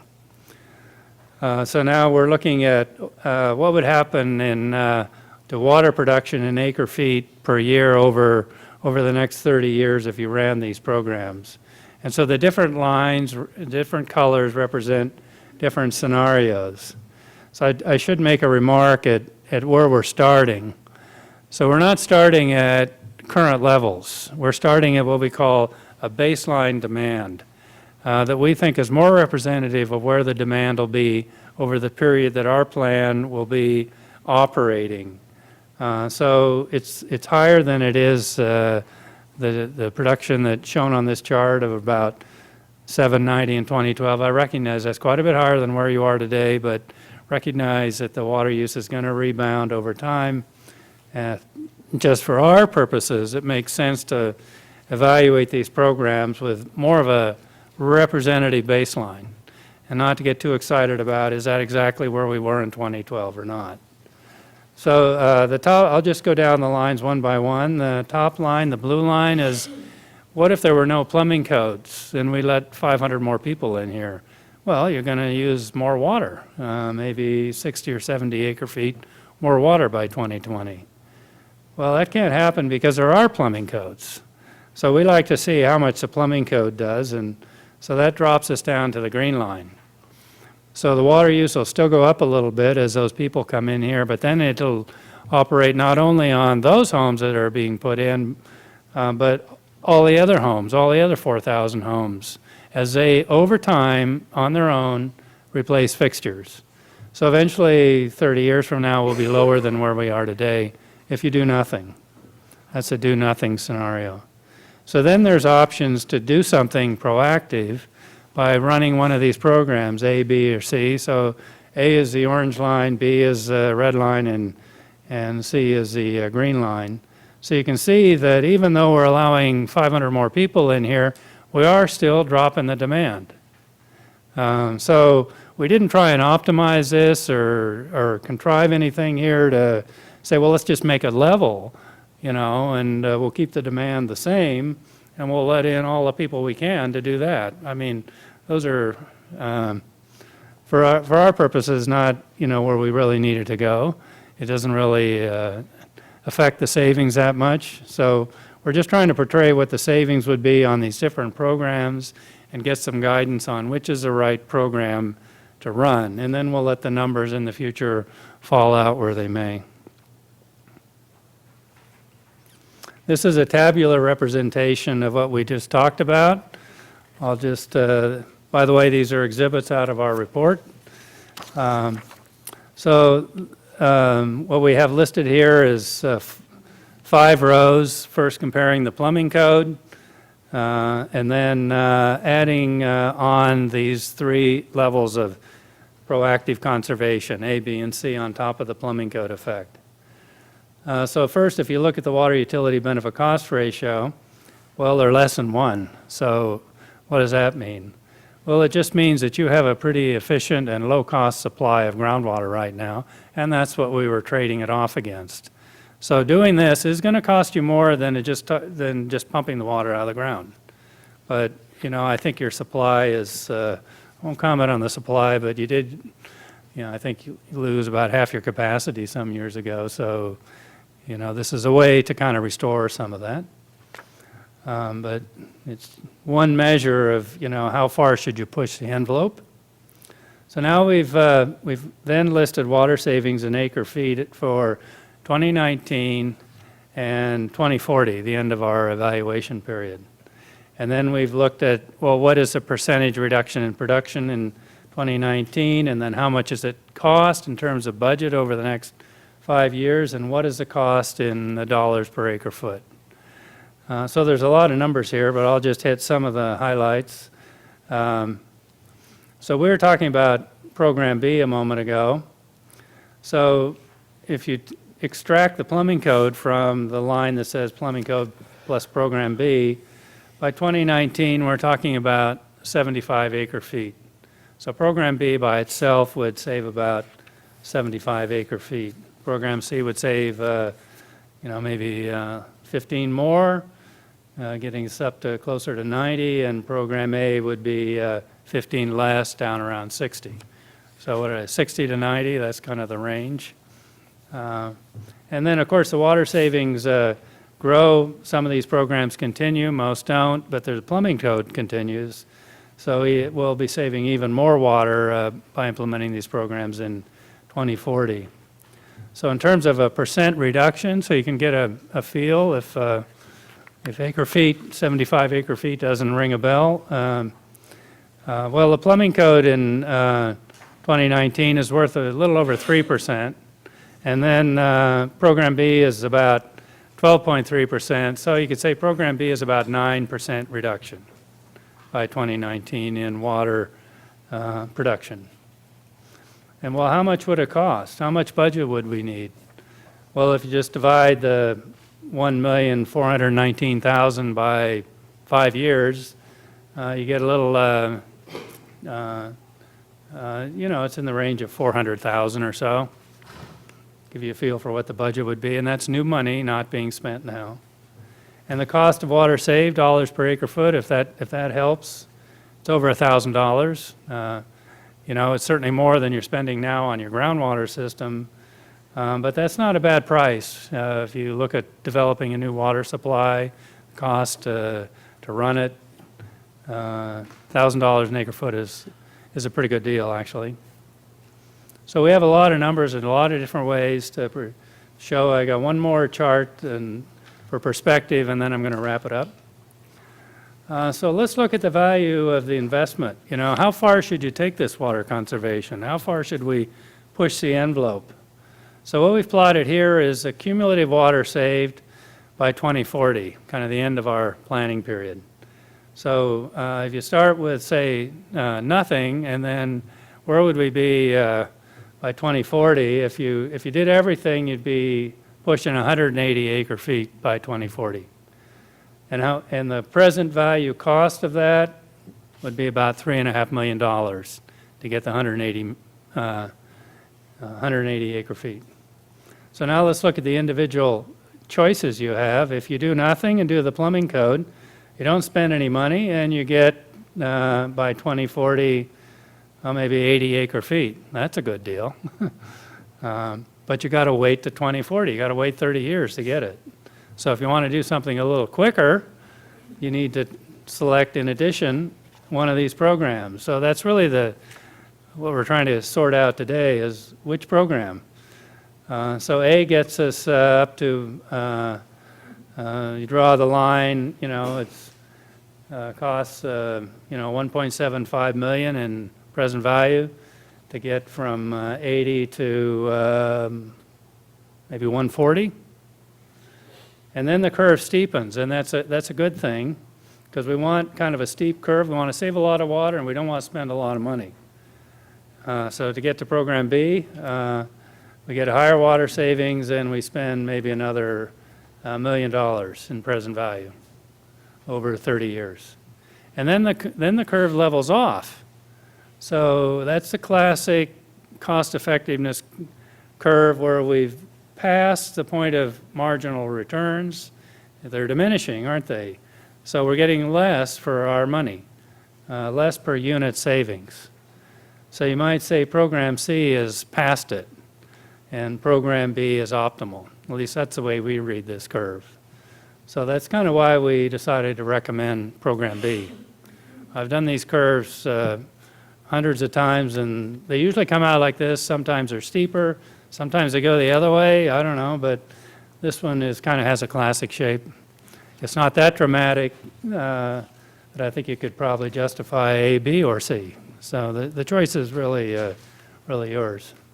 So we put a proposal on the table for program B as a draft. And that's our preliminary recommendation. It would translate to a savings goal of 75 acre-feet by the end of this decade.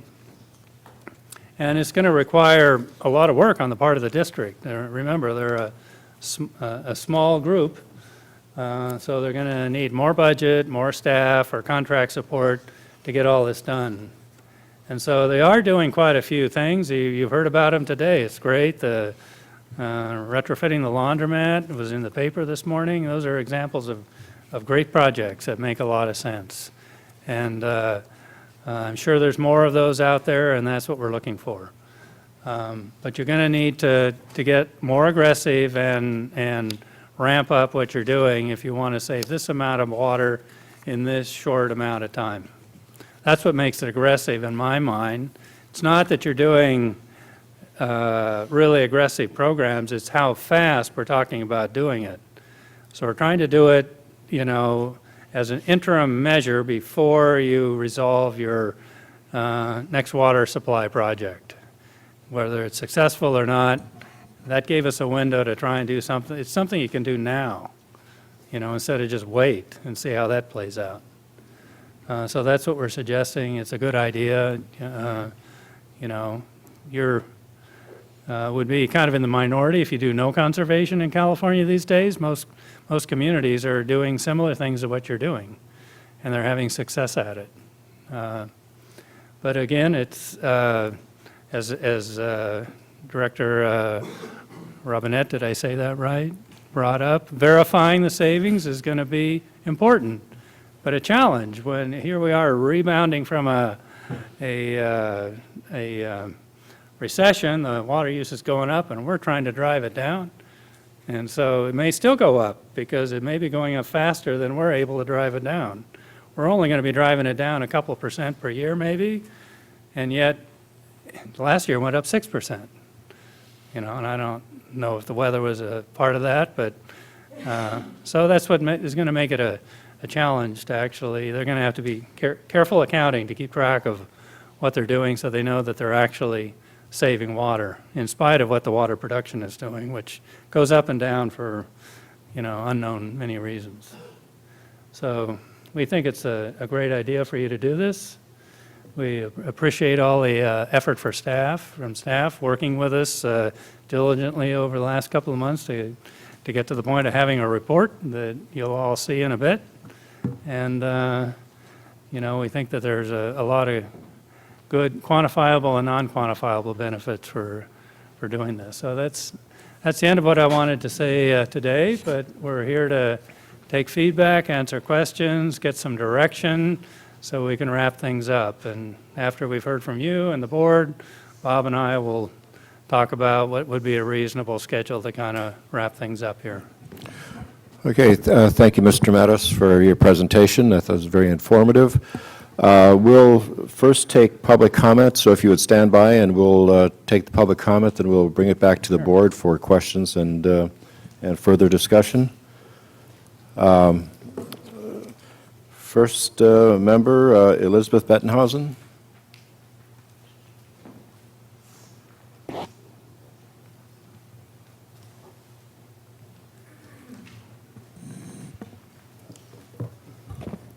Thank you very much, Mr. President. I'm happy to have this opportunity to comment on this draft, which I have had the ability to review rather quickly, if I may say so.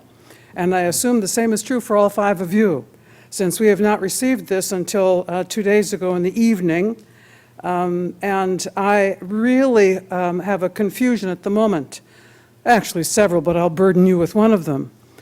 If you are to adopt a final conservation program in February, that's next month. When is the public review of this possible final report going to be done? Or are you just asking us today to make a comment on this, fascinating that it is, and that's our chance? So I really hope that it's not simply the ad hoc committee for conservation, but it's the public who have a chance to study this, converse about it, reflect on it, and then bring back some comments to you as the board, as well as to the staff. I would ask you if you would turn to page 12, please, of this report. And I have one basic question. I have tons of them, but I'm not, again, going to burden you. I have one basic question. On page 12, under demographic forecasts, it lists population and connections. If you would look now at the next page, page 13, here we have the assumed population projection, which is an assumed 1% growth rate in Cambria to the tune of about 510 people are going to show up in the next, until 2020. We're going to add. I don't know how we're going to add, but that's the projection. I would like to know, where is the projection on connections? We have a projection on population growth. But we have no projection on connections to water use, to water meters. So that's an odd, I don't quite get it. I just don't quite understand why we don't have that data as well. If you look at page 15, on the top of the page it says that this is water production with conservation savings projections, all 5 colors. But on the side it says that the blue is demands only. What mathematical algorithm, beyond my comprehension, I'm sure, is being used to make projections about population without projections of new accounts, without projections of changes in demand in particular? I think the demand documentation here is wonderfully consistent. Over the last 10 years, we have never seen demand data except as an average. And I could use words now that would not be polite. Therefore, I will not use them. But we do not know the usage patterns in Cambria of water. We don't have baselines. We don't have an average baseline. We don't have blocks of use baselines. So who's supposed to improve their house and how they use water? I don't know. But I bet you a nickel they aren't the people. If you would, I can't stand myself talking this much either. I love showing crabs to second graders, and somebody the other day said I'm crabby. I will stop, it was a compliment. I will stop with one page, ask you to look at it if you would do it. Look at page 8. My family, now 2 of us, we were 3 for many years here in our usage. When you average out SF historical use trending down, nice page 8 headline, we never show up in our usage when you do this kind of averaging.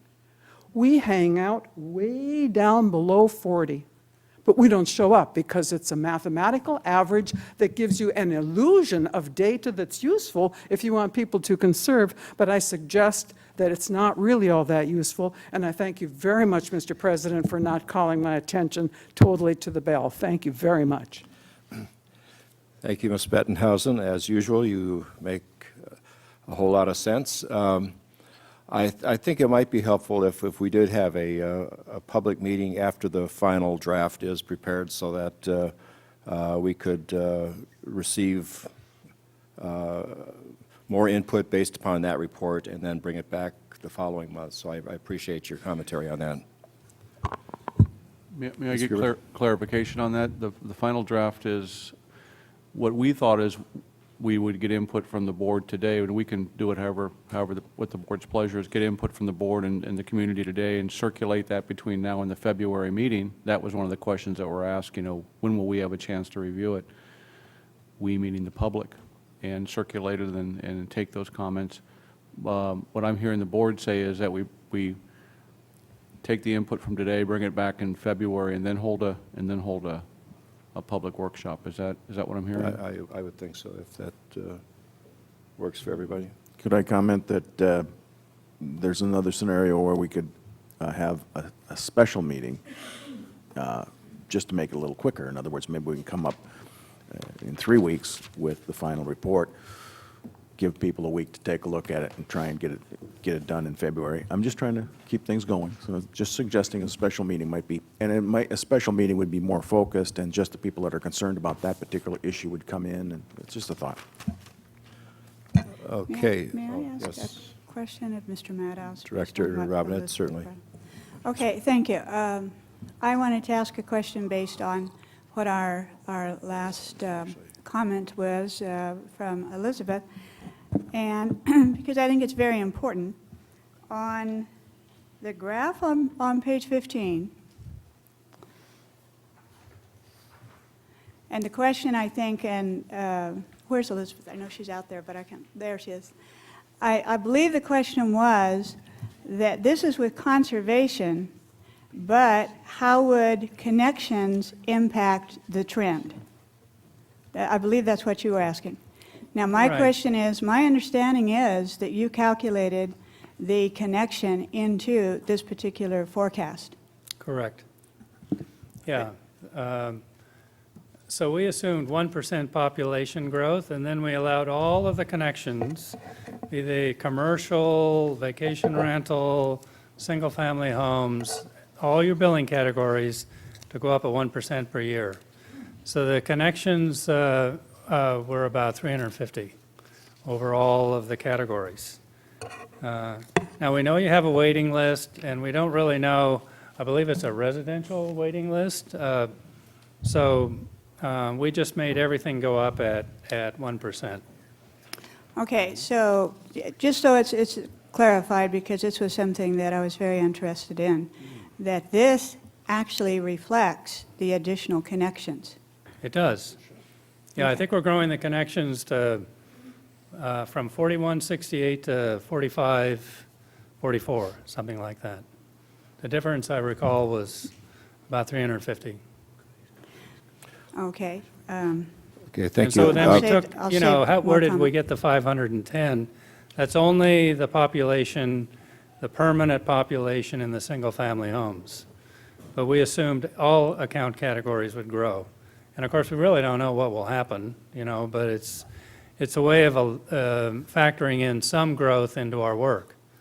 And it really it wouldn't make that much of a difference if we just flatlined it, had no growth.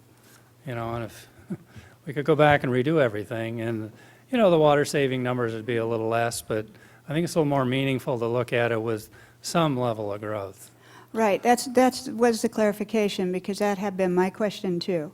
Right. That if this is like nothing's changing, then this looks pretty good, but what would the picture look like if you had the connections and you're telling us this is what the projection looks like? Yeah, like if Okay. it were, 350, if they were all occupied single-family homes, I think your average household size is 2, so we're talking maybe 700 people. But you have a pretty high vacancy rate here because you have part-time residents, vacation rentals. Thank you. Yeah. Mine was just as straightforward that these graphs actually include the then connection rates based on the Yeah. 1%. Okay. Yeah. Okay, before we have additional board discussion, we do have another public comment. Mahala Burton.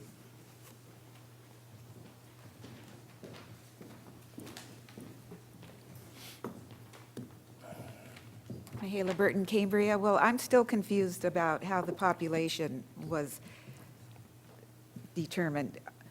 This board wants to begin to change the zero growth in Cambria to 1% of the existing connections. That would be about 40 per year.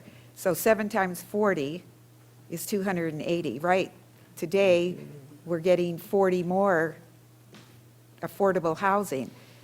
We have the pig and the python, if you know what that means, exists right now. The demographics are changing. The vacation homes are filling up with permanent residents. So I don't believe that that calculation is correct. So what I'd like to know is, we don't have a new water supply. We don't know when we're going to get one, and it sounds to me like it's going to be a long, long, long time. We're not going to have an EIR in March. The Army Corps is just now getting around to investigating our alternatives. They haven't drilled to see if there's any brackish water. You can't determine if there's seawater, brackish water, until you drill. That hasn't been done. So all of this new growth that you're proposing, the 40 new connections, affordable housing is out of this discussion because the LCP requires, as a priority, it's a shall, that affordable housing gets our supply, any reserves, before residents, along with commercial visitor serving. Those are shalls in our LCP. So I'm not just talking about that. But the population is going up. We have no new water supply. How long is it going to take for this conservation to be the new water supply so that we don't run out of water? I keep saying this. It sounds like I'm the only one that cares. You sell insurance, Director Cliff. Why? Ms. It's for the Burton, risk. could I you don't direct your get it. comments to the Thank chair, you. please? Thank you. We have one more, Tina Dickinson.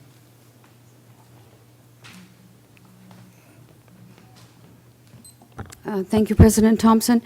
On the Cambria Community Services District water production by source acre feet that was out on the table and that actually I had this before I came to the meeting, but it goes from years 1988 through 2012. And when you add up all of the acre footage, it comes to 18,225.52. When you divide that by the 25 years, you get an average per year of 729.0208 acre feet. We were hearing acre footage last year of use of around 680, and the projections were being made that we had, quite an overage that would allow for growth. I don't think that's necessarily the case, but what's really disturbing is in the conservation report that we just heard is the inclusion of a 1% growth rate starting in 2013. The board hasn't even made a decision yet on lifting the moratorium on adding any number of water connections, and to have that included at this juncture, I think is pretty startling.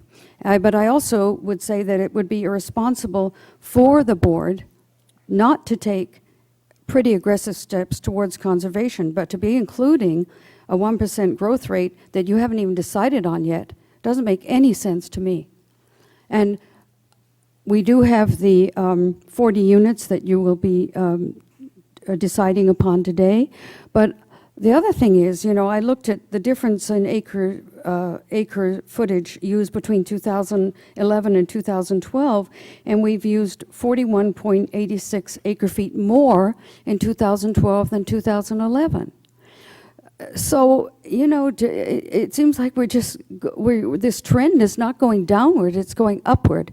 And yet, the steps the board is wanting to make are not making much sense to me, and I'm sure a lot of Cambrians, because, first of all, it's your job to protect the supply for residents who are using it at this present time. And if you jeopardize that in any way, I think you're going to be in a heck of a lot of trouble from current residents.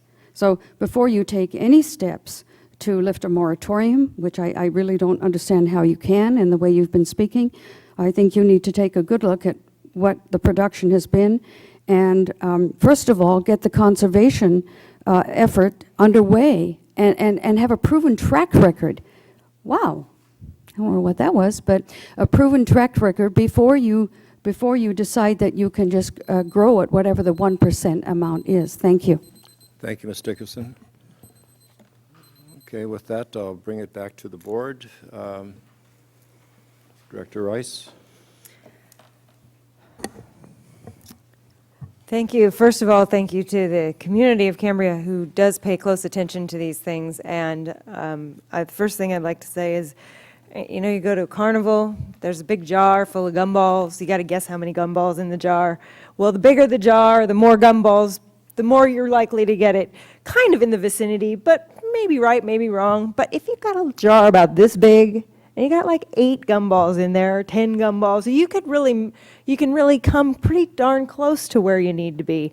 And that's kind of what we're dealing with in this community. We're not talking about a gaggle of water. We're talking about a fairly small amount that can be fairly closely accounted for.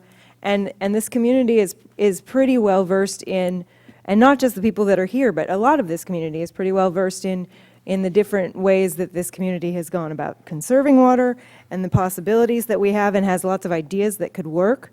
And I'm glad to see some of them are included here. I'm very glad that the board and community has had a chance to have some input as the process has gone along. To not have the details, to have this presentation is awesome, but to not have the details to be able to evaluate how some of these numbers were come to is a little bit frustrating for me in terms of the water use. If you look at 88, I mean, if you look at 1988, the number of houses that were here in 1988, and they were using about the same amount of water we're using now, that says that water use per capita probably is trending down. But the total amount of water is still the same because we have way more houses. And the EPA has done studies of water, and that's a trend nationally. And I don't think that that's something that should be ignored. There's no outdoor measures in the baseline. When you look at one of these charts here that says, because I don't know how the 23% versus or 23% versus 77% on page 6 for the indoor-outdoor water use. I do not know how that number was come to, and that can be a huge difference. There's no provisions for dealing with commercial outdoor water use, which can be rather extensive for some of the commercial accounts in this community. I don't know if the numbers in this plan intersect at all with the Urban Water Management Plan and or the Water Master Plan that was approved in 2008. We keep doing studies and sticking them on the shelf and not looking at them. we've got a lot of numbers already. Let's try and coordinate them and get them together with what the new technologies are, which thankfully we have as part of this report, some of the new technologies, and I'm glad we're implementing those new 1.5 gallon shower heads, and I hope they're working great. I'm really happy to see that. The last thing I'd like to say at the moment, because I have a lot of things to say about this, and I definitely support having a community discussion about this when we have more of the detail, is Mr. Maddow said it's a lot of work on part of staff to implement this. As a board member, I think that is a wrong-headed way of looking at it. We need to be looking at this as this is a lot of work on the part of the community and the board and the staff, because this is not just on the staff. This community's got to step up and say, look, we want to protect our environment, we want to protect our community, and we want to make sure that we have enough water for everybody. That's the community coming together and doing that. That's not all on the staff. And I think it's a wrong-headed way to look at it, to do it that way. Any, Director Clift? Yeah. I like the measures that you laid out, all the measures, and I would agree that we're not necessarily, they don't necessarily coordinate as to how much each one of those measures would save, which would be nice to have. And what might be an effective workshop or something is to lay those measures out to the public and say which ones do you want, or which ones would you go along with. But I do think we have to take the position that we're either going to just let the plumbing code as it is now keep this slow trend, or are we going to step up and bend that curve somewhere?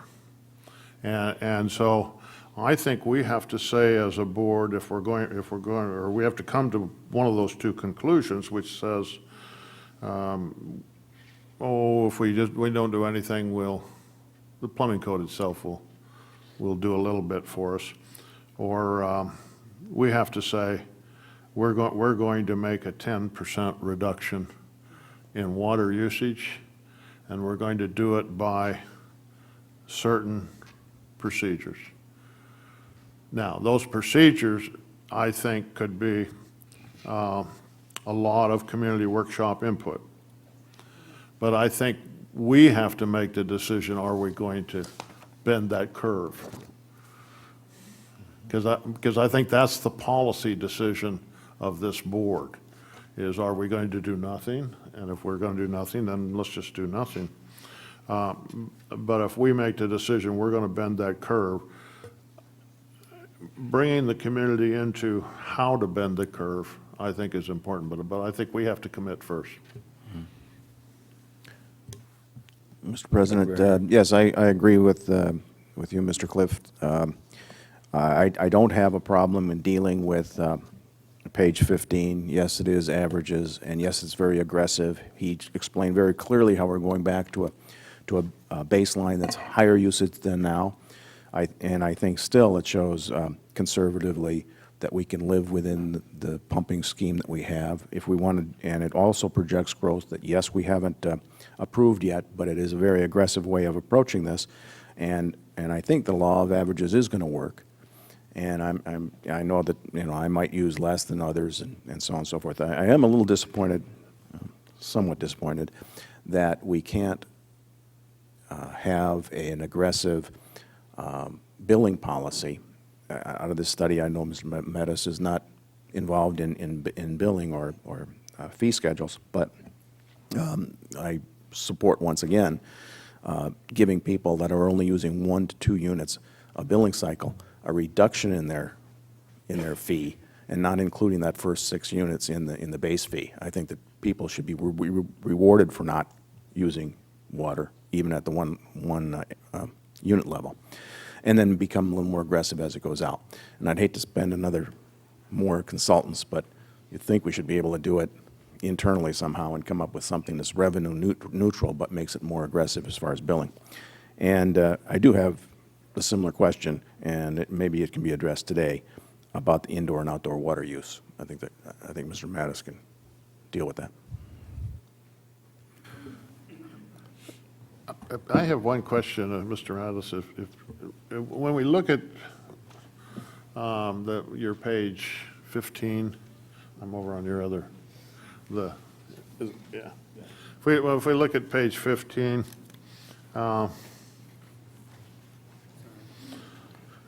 seems to me what you're saying there is that if we take aggressive measures such as Program B, that we would be adding, I used the number of about 250 connections because I divided basically 2 people per household into your 500 Right.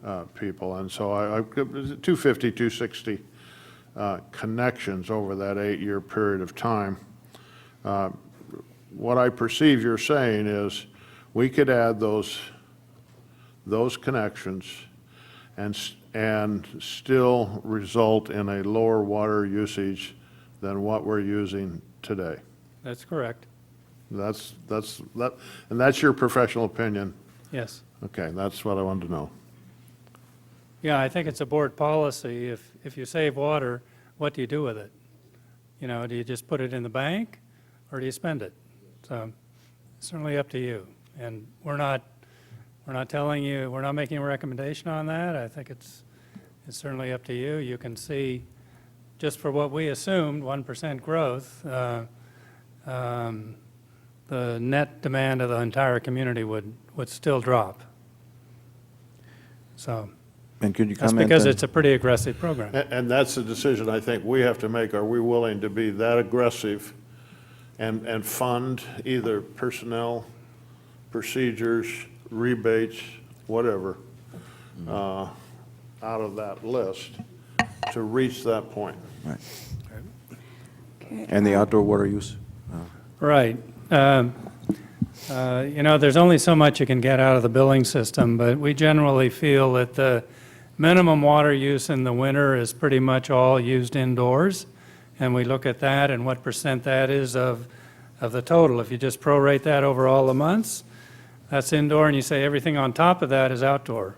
So in your case, everything on top of the minimum winter water use is, in the single-family sector, is 23%. Not much, really. Can I? Yes. Director Robinette? All right, thank you. And this is not for you, this just is an observation, thank you. I agree certainly with the comments that have been shared by the board that we need to have a position and what we want to do. I also have spent quite a bit of time, even though it was perhaps short time but intense time, with the information that we received. And that's why I was asking, this is forecasting graphs based on 510. But I have to tell you, from pure knowing our history and pure how things work, that there is absolutely, even if we were all in agreement today, and we all said, let's do it, I can absolutely assure you that no house and no foundation would be started, at least for 3 years from today. Because it takes a lot of time, first of all, to find people who are economically in a position. I think that from some of the calculations I've done, even if we started 3 years from now, at best we would be looking at maybe 20 new connections starting at that time per year. We wouldn't come close to 510 in 2020.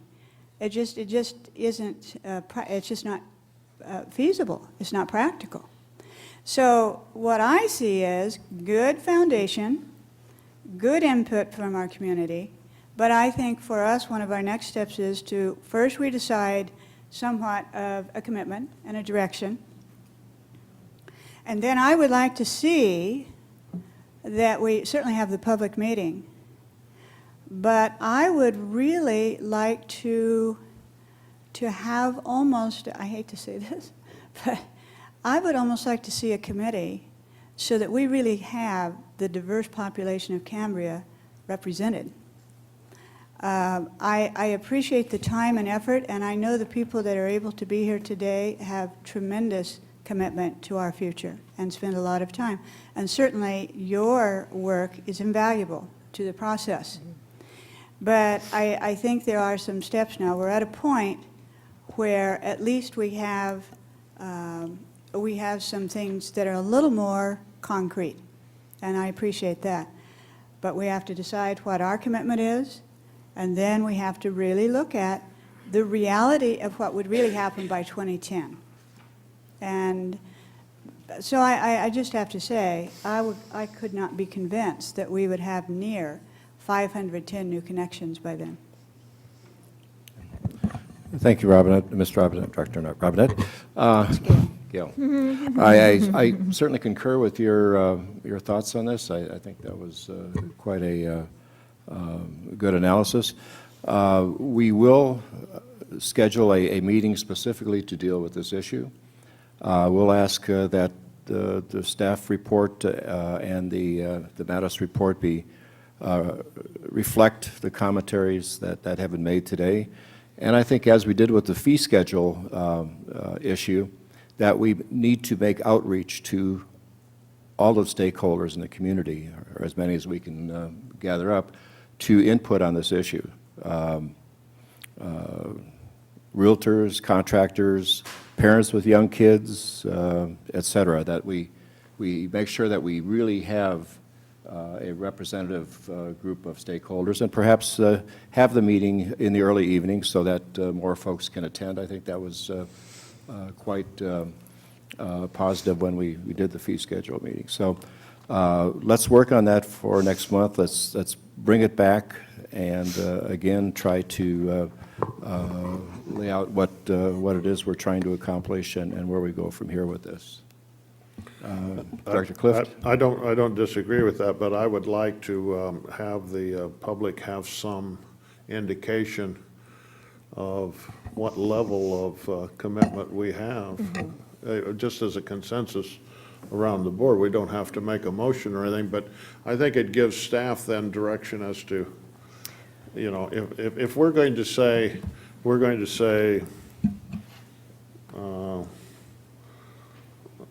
that we ought to minimally plan for 20 connections per year through savings on conservation, that gives them some idea as to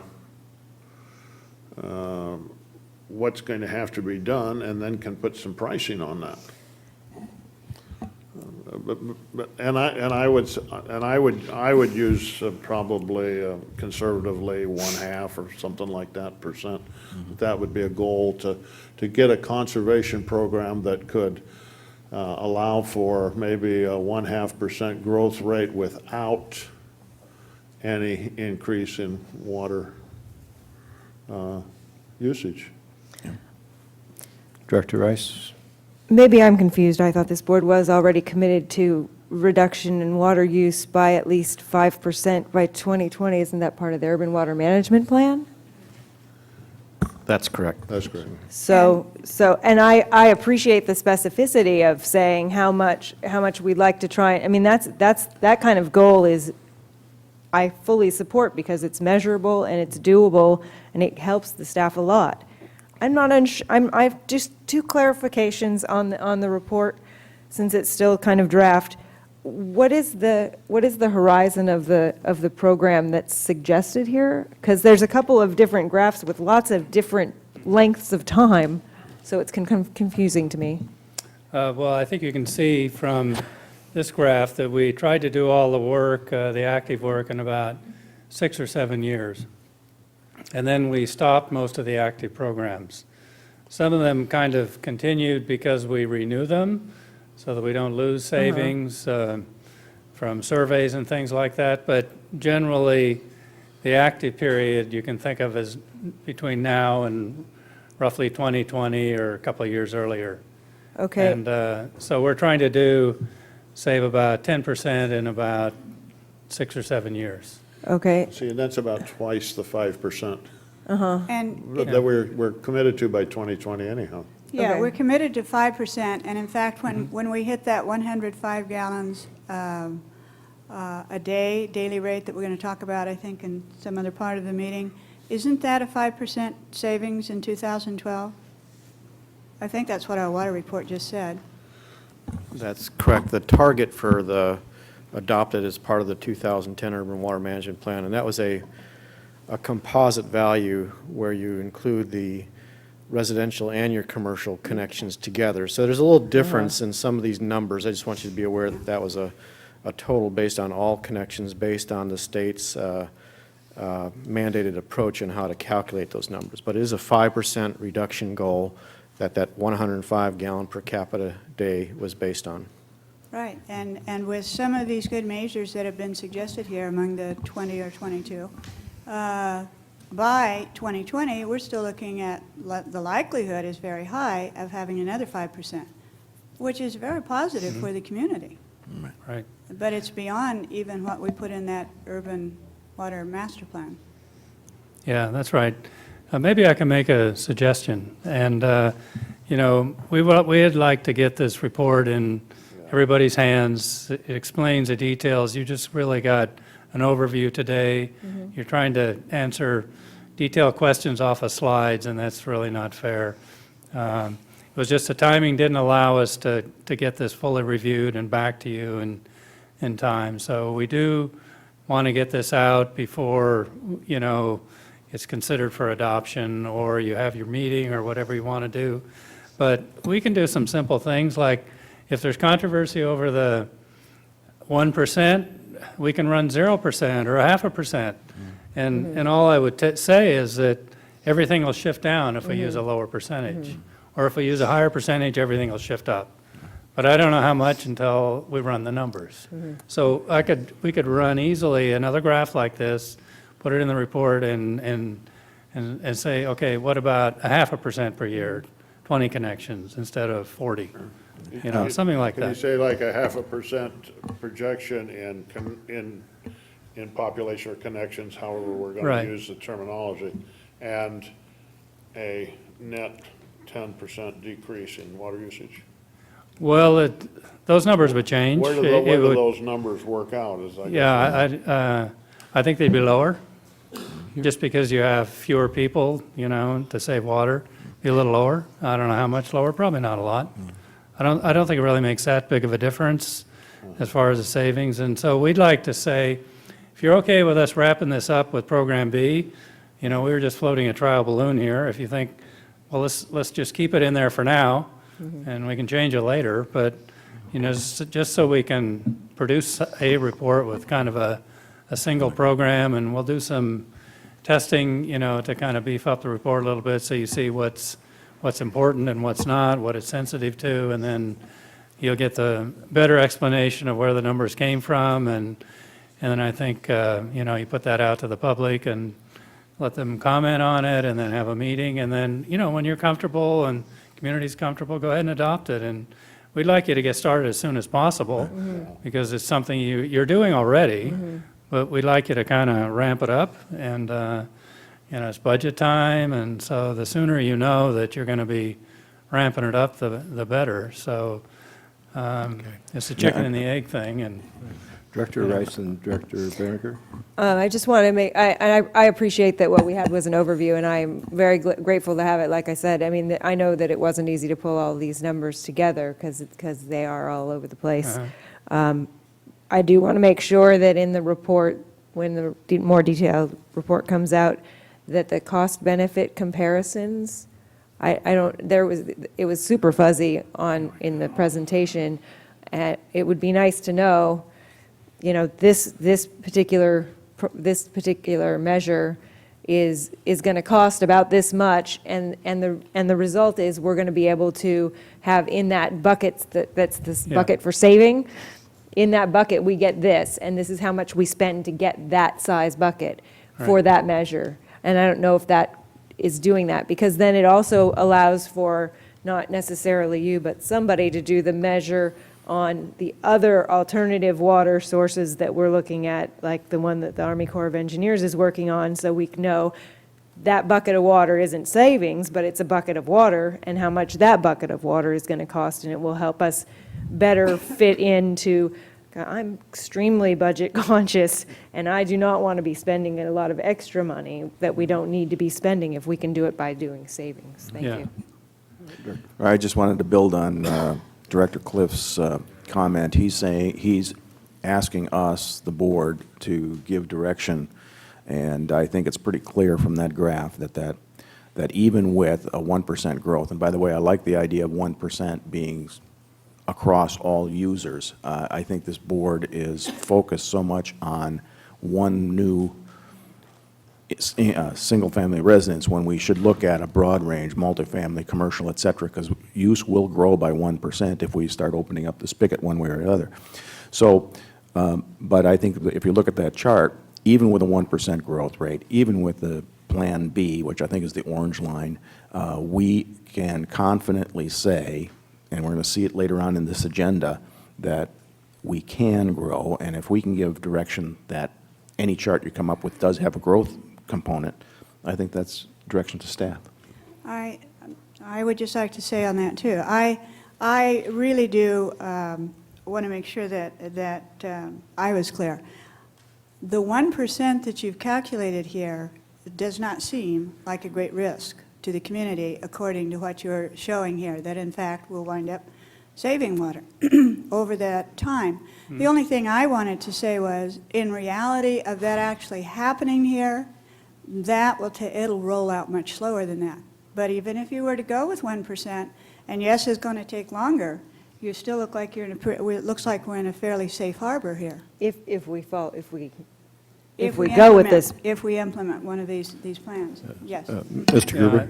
This is the challenging part as a general manager. So here's, because, you know, I'm fiscally responsible too, and consultants don't work for free, and I just want to let everybody know that Mr. Madaus, based on the scope of his work that was proposed, has spent 95% of that. So, so I think it would be extremely helpful if the board could, you know, write down their questions and concerns, provide them to staff, and we can provide them to the consultant.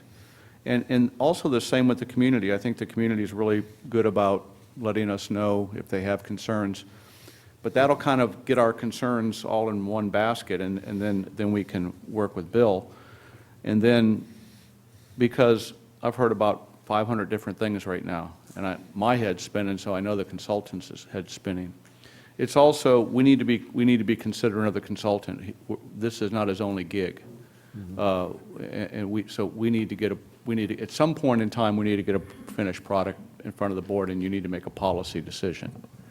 So I like President Thompson's idea about having a workshop, but what I would propose, if it's okay with the board, is, you know, it's the 17th today, we can work on scheduling a board workshop. We would make it time specific to have the board's questions and concerns relating to what everybody talked about today to staff. And then it'll give the public an opportunity also to provide to staff. And then we get those to Bill, and Bill could say, well, now this is a whole new, this isn't even what was proposed in the scope of my work. That can happen really easily. I'm not saying that we can't put this together relatively quickly, but I just want to try to stay focused. I'll tell you a story, then I'll shut up because it'll be a long day. So we hired consultants to do a master fee schedule. We had to have it done in 90 days. We just had to have it done in 90 days. Well, it took a year, and sometimes things can morph into something else, and I just don't want to see that happen with this. I think it's a good work product. I think we're almost there, but we really need to stay focused. We really need to stay focused. And I don't think that we need to take Mr. Mattis's time to do some of the pricing of these options. I don't know that we need to have him go out and tell us how much it's going to, you know, what the price of a high-efficiency wash machine is, or a toilet, or ultra toilet, those programs. I think staff, and we can probably do that portion of the, so that we can get the cost aspect. And what better compensation than 2 days in Cambria? Yeah, that's right. You should be paying us for being able to be. So, let me say that I think, unless Bob, you want to have a comment, but I think we can wrap this up, and I think we're about ready for a short break. So, If I could just get a point of clarification, we would like to wrap up the public review draft document, and I'd like just to get a read on whether it's acceptable to go ahead and write in Program B as a recommended. I mean, it can always be modified during this review process that we're outlining, but just so Bill has enough direction to leave this meeting to say, okay, we'll go ahead and wrap up this review draft. I don't think based on- I don't hear anybody advocating for anything other than B, so I think Okay. that would be a. And as a point of order, I don't know if that, does that require a motion, Tim, or not? No, it's just direction to. No, I think you have consensus and direction. Okay, That great. was unanimous, so. And one last parting bit of information too, and I'll shut up. You know, we do have a points bank system. We charge $50 a point, and depending on the size of the house, it could be any, well, like an apartment might be 100 points.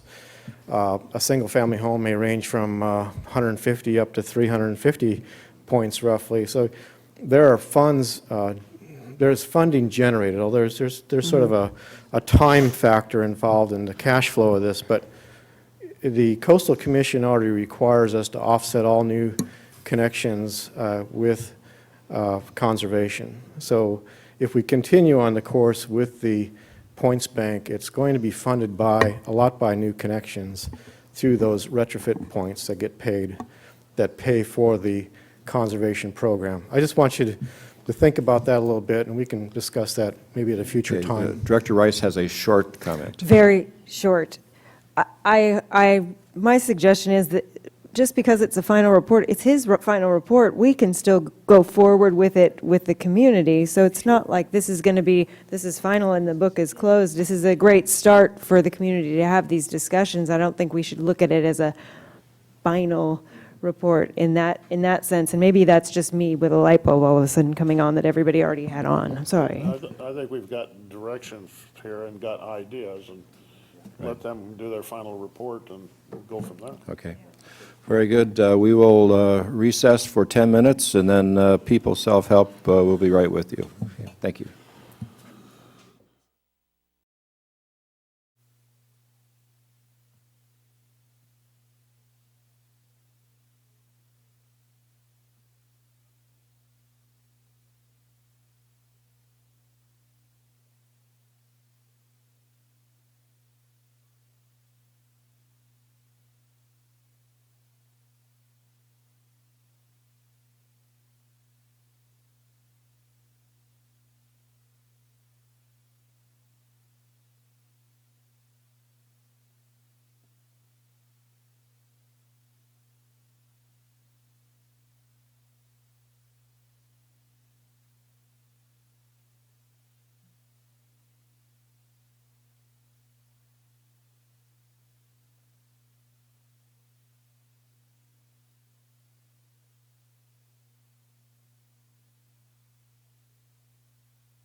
Okay, we are back in session.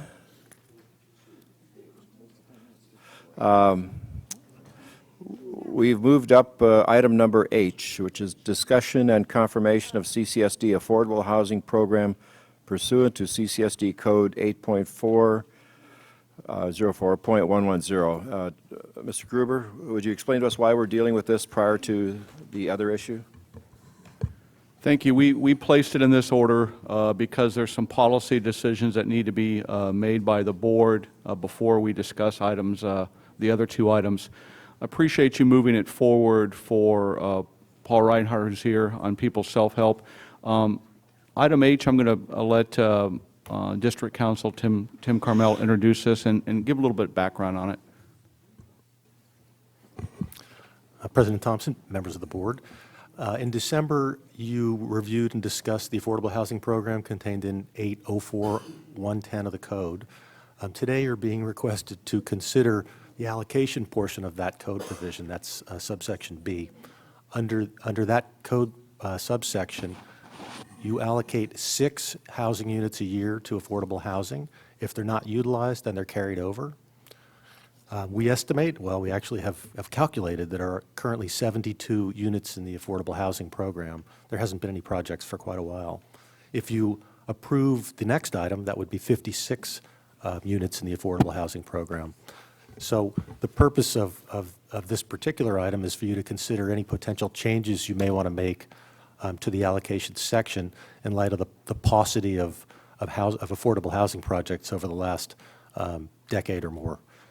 One other note, under the county's current zoning, about 62 affordable housing units could be constructed if all of them were constructed. So that's something you should consider looking forward. I think we're just looking for direction so that we can bring back any amendments you may choose to make, and that can be changes in the allocation number itself, changes in the accumulated units that are within the program at this point in time, any combination of those, or make no changes at all. I think we were just directed to bring the item back so you could discuss and consider any potential changes and then provide appropriate direction to staff.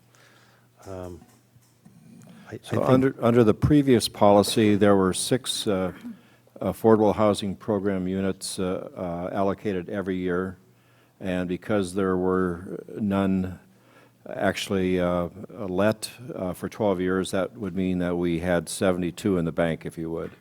That's correct, under the current code. And so the people self-help housing, with their 3 allocations, would be using up 40 of those. Well, actually, we've already accounted for 24. I'm really good at math. So we're looking at 16 additional units in the next agenda item. If you reduce the 72, and I did this in my own head, if you reduce the 72, so that's where you'd end up landing. That's the number you should probably put in your head, because we're presuming you're going to go Okay, forward so with then the policy question is that after we approve this, then we'll still be in the hole, if you would. And so would it not make sense to basically call a moratorium on, right, could we not just say, okay, there are no more requests, and could we not call a moratorium on issuing any more intent to serve for low-cost housing and start over again? Is that what? That's certainly one permutation. The problem is your code right now requires that you set aside 6 every year and that they carry over. And unless you amend the code, it'll continue to do that. So we might want to consider just stopping here for a while, taking a deep breath, and... You could freeze the number at 56 and then have some threshold by which you bring it back and reconsider it. Just remember, you're amending your code, so you want to be clear and consistent in whatever direction you give us. But that's certainly one approach. Is that we have to take action to say we're not going to allocate the 6 this year because there is an excess amount. Is that correct? That's correct. The code... Because if we don't take any action, the 6 It's self-executing. Next year, and you'll have another that's 6. what's happened in the past. No action was ever taken. Right. So they just accumulate. Right. And my suggestion would be that we eliminate the requirement that we bank 6 each year and say that we may bank 6 each. Right now, it's required that we bank the 6. Isn't that what's in? No, the code says Coming up in what we're going to make a decision on, that we would review it each year? Isn't that going to be the change? That's up to the board. It's just, you're creating policy right now. That's certainly one direction that you But could... what we have here isn't the suggestion we start coming back on an annual basis? You'll annually review it, but if you don't change the code, every year you'll look at additional 6 units in the eye, and they'll be aggregated Right. with what's there now. Okay. So Jim, you're suggesting that we change the code to say we may allocate up to 6, but we'll review it. Which would mean we're not allocating any unless we take action. Right now, we're allocating them if we don't take action. That's correct. It'll give you the flexibility you're looking for to say Right. no, not this year. And I would, personally, I would like to go back a bit, and instead of, after the end of the day, today we're going to have 32 left. I think that's excessive. I think we should start at an annual, how many would you have left? You'll have 56 left. You'll have We'll have 56. 56 left, which I think is an excessive bank that's going to confuse all of our planning and everything else. So that we would say that each year we will consider adopting up to 6 units for affordable housing, and we do it on an annual basis. I think that would be the I don't have a approach. problem with that, but I don't know how we can go back, because our law. Well, Can we go back? Yeah, You have discretion to do pretty much anything you want here. I will note Yeah, he said we can. that when affordable housing projects do come through the pipeline, under state law, you virtually have to approve them. Right. There are extremely onerous findings that you'd have to make to deny them service. So a lot of this is kind of gratuitous. You'd be forced to probably approve them whether you've allocated them or not, unless you can make those findings, which you may be able to make, but I'm just going to throw that out there because it's very difficult to come up with those findings. Since that's the case, why not say that we don't have an annual review of the affordable housing program? We just eliminate the affordable housing program, because if faced with another request, we would have to respond to them. We would have to, right? I throw that out there, not with the intention to have you change the code on that level. I think it's important you have an affordable housing program for a number of reasons. But again, this is a policy issue. If that was the direction you provided, that's the direction we'd take. I would think the easy thing would do to change that so that we may do up to 6 and just leave the excess that we have. Okay. And this year, when we address this issue, each year when you address it, you can say we still have 32, or Okay. so we don't have to. I think that would be I would agree with that. What are your thoughts? Okay, before we go forward, let's just hear from Mahela Burt. She has a public comment on this issue.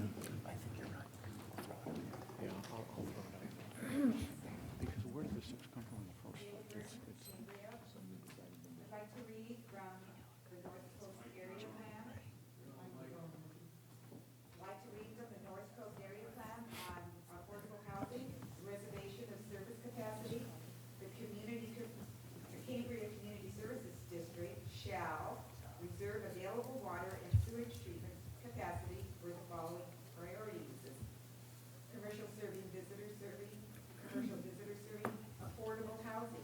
Program required. The CCSD shall reserve sufficient water and sewer capacity to serve affordable housing. Prior to issuance of any further water will serve letters, the district shall propose to the county a program to accommodate a limited number of affordable housing units each year. The program shall be consistent with definitions of affordable housing in the county housing element. The exact number shall be determined based on unmet housing needs and availability of water. Definition of reservation of capacity. The plan includes standards aimed at ensuring affordable housing projects aren't unnecessarily delayed because of water allocation issues, and require a program that reserves sufficient water and sewer capacity to serve affordable housing. Now, we have a small supply of water, but we do have a little cushion and reserve, and that reserve is for fish, more than residents. It's for commercial, visitor serving, and it's for affordable housing. Thank you. Another slip, Tina Dickinson.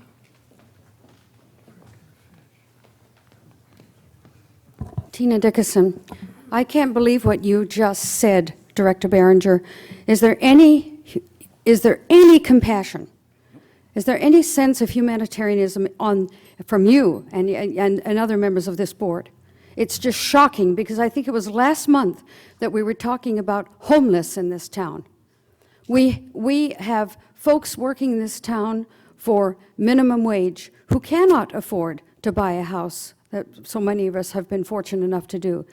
They have legally a right to have these homes. And shame on you for even bringing that up. I'm disgusted, and I hope that the fellow board members think differently.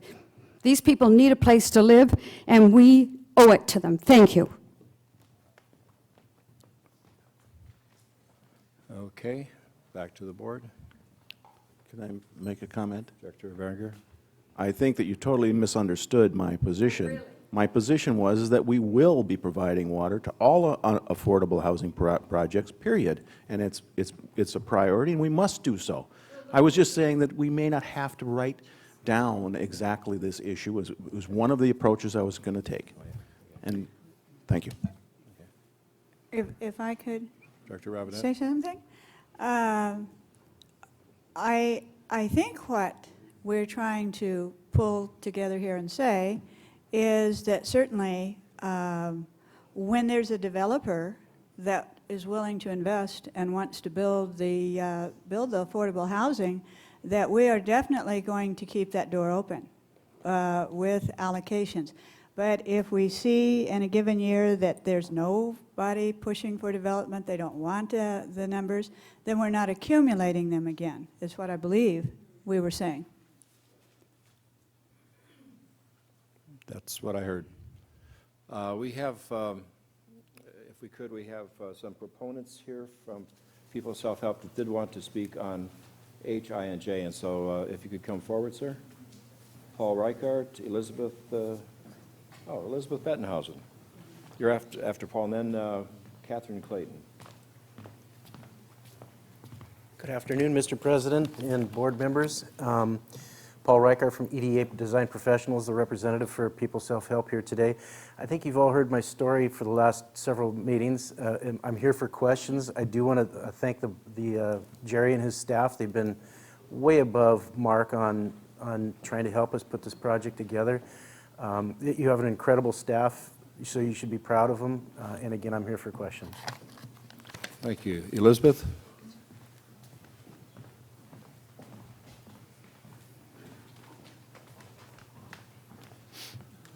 I'd like to, again, strongly support that you give the intent to serve letters, additional ones, to the self-help housing. And I think it's a wonderful opportunity for Cambria Community Services District to support the development of more housing that's affordable in this town. And with baselines, I'm certain, already at hand, if we can just get them, you can then determine over the course of, say, the next 2 or 3 years when this housing is built, what exactly conservation is of water with new housing in Cambria. And then by that point, as one of you pointed out, we might be through the permit process for a new, say, single-family residence. And then we can start putting in some of those intent-to-serve letters. But I think if you issue 40 intent-to-serve letters for multiple family housing that's affordable, you are setting a wonderful example for other communities to follow. But I think entailed in that, and I repeat myself, do not issue more intent-to-serve letters until you can document the correlation between issuing them, 40 of them, and a significant reduction of water use. When we can document that, then, as your documents already say, we can show that we have an additional source of water, or however you want to put it. But 40 new intent-to-serve letters is a huge hunk. Don't give out more then until you see what the effect is of issuing 40 now. Thank you. Thank you. Catherine?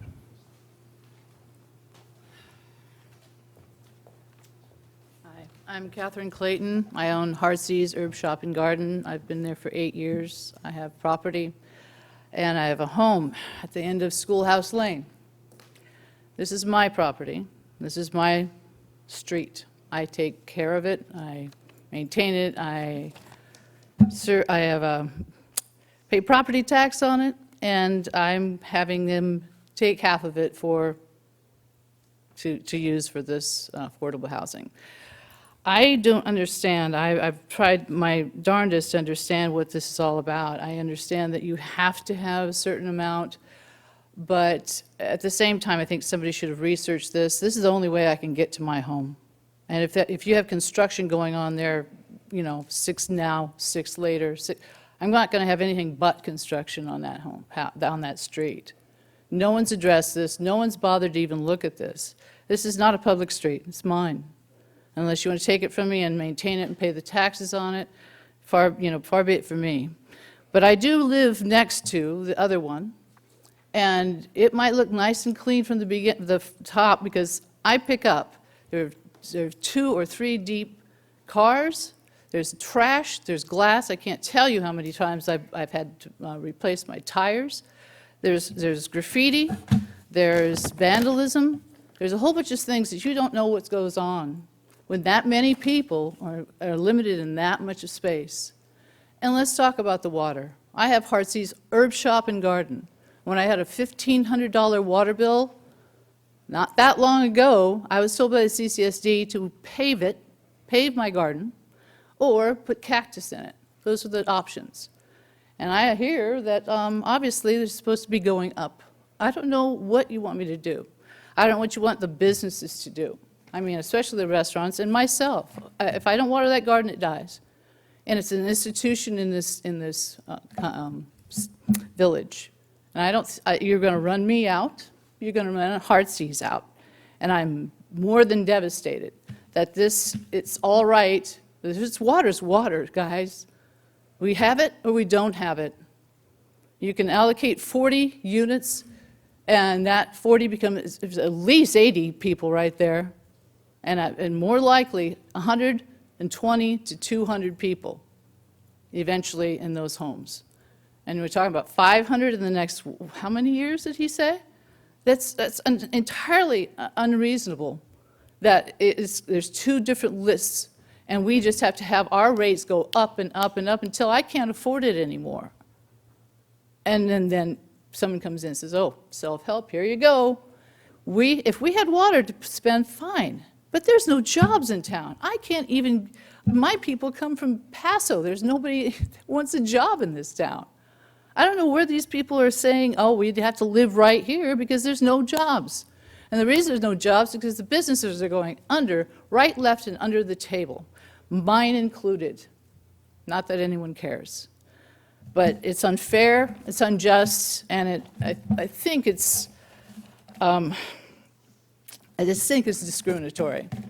Because I don't think that people like myself I work very, very hard to maintain this. And I don't think that you're considering this. I give a lot to this community, and I have for 8 years.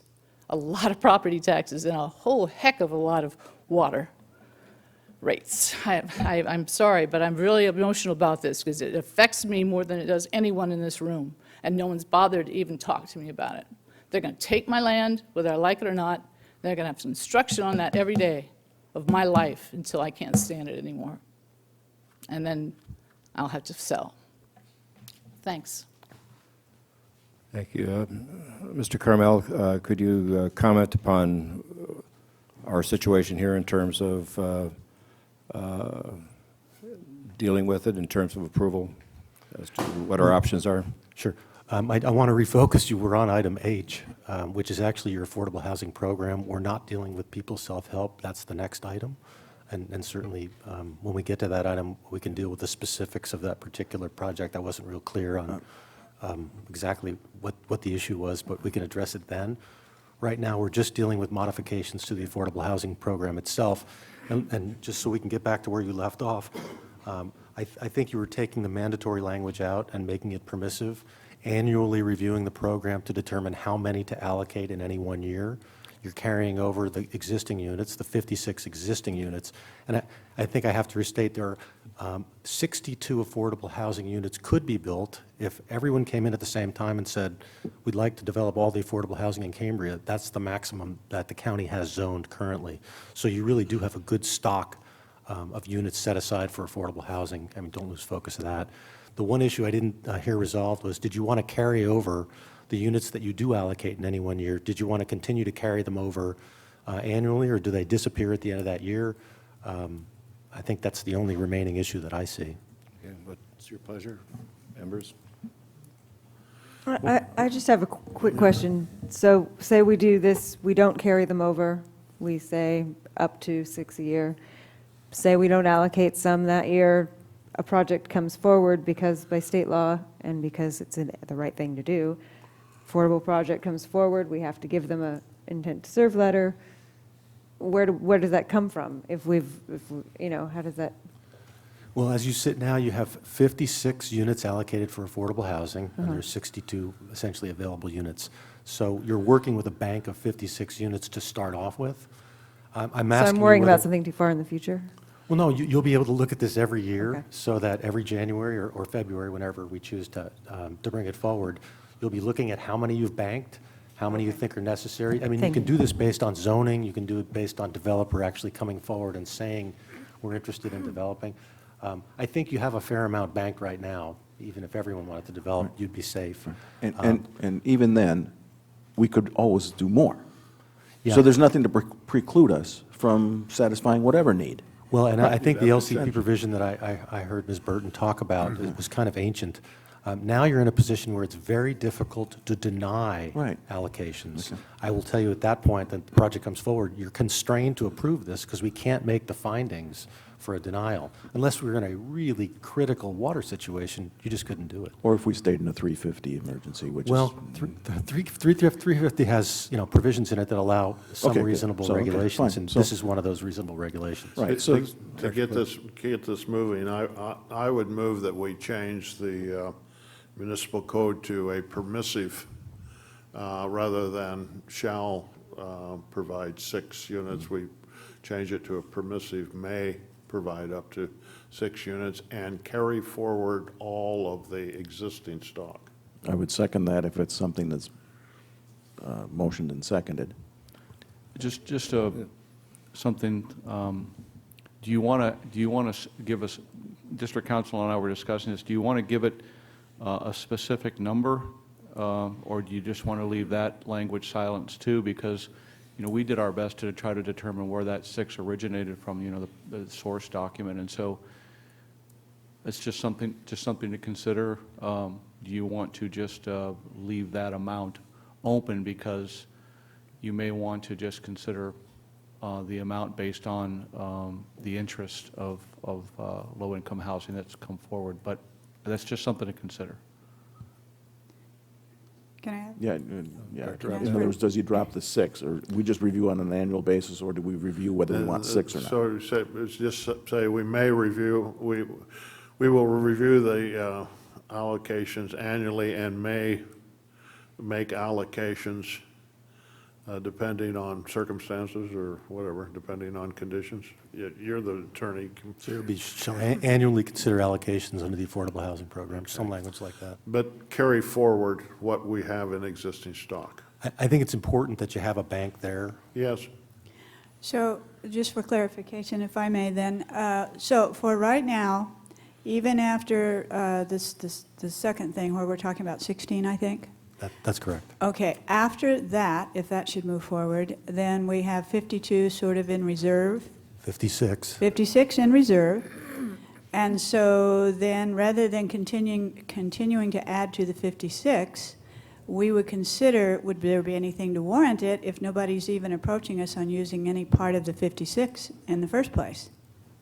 That's accurate. So we have a good backup plan. Yes. My only concern is if we end up in the same position we've been for the last 10 years, which was nobody even thought about this or considered it. In other words, I don't think there was any motion anywhere along the way during that period of time where it was considered. Would we be kind of derelict by not, I mean, how do we control that we have to look at this each year? We're going to make a mandatory annual evaluation and review of the program part of the provision. Okay, I'll make sure something's there.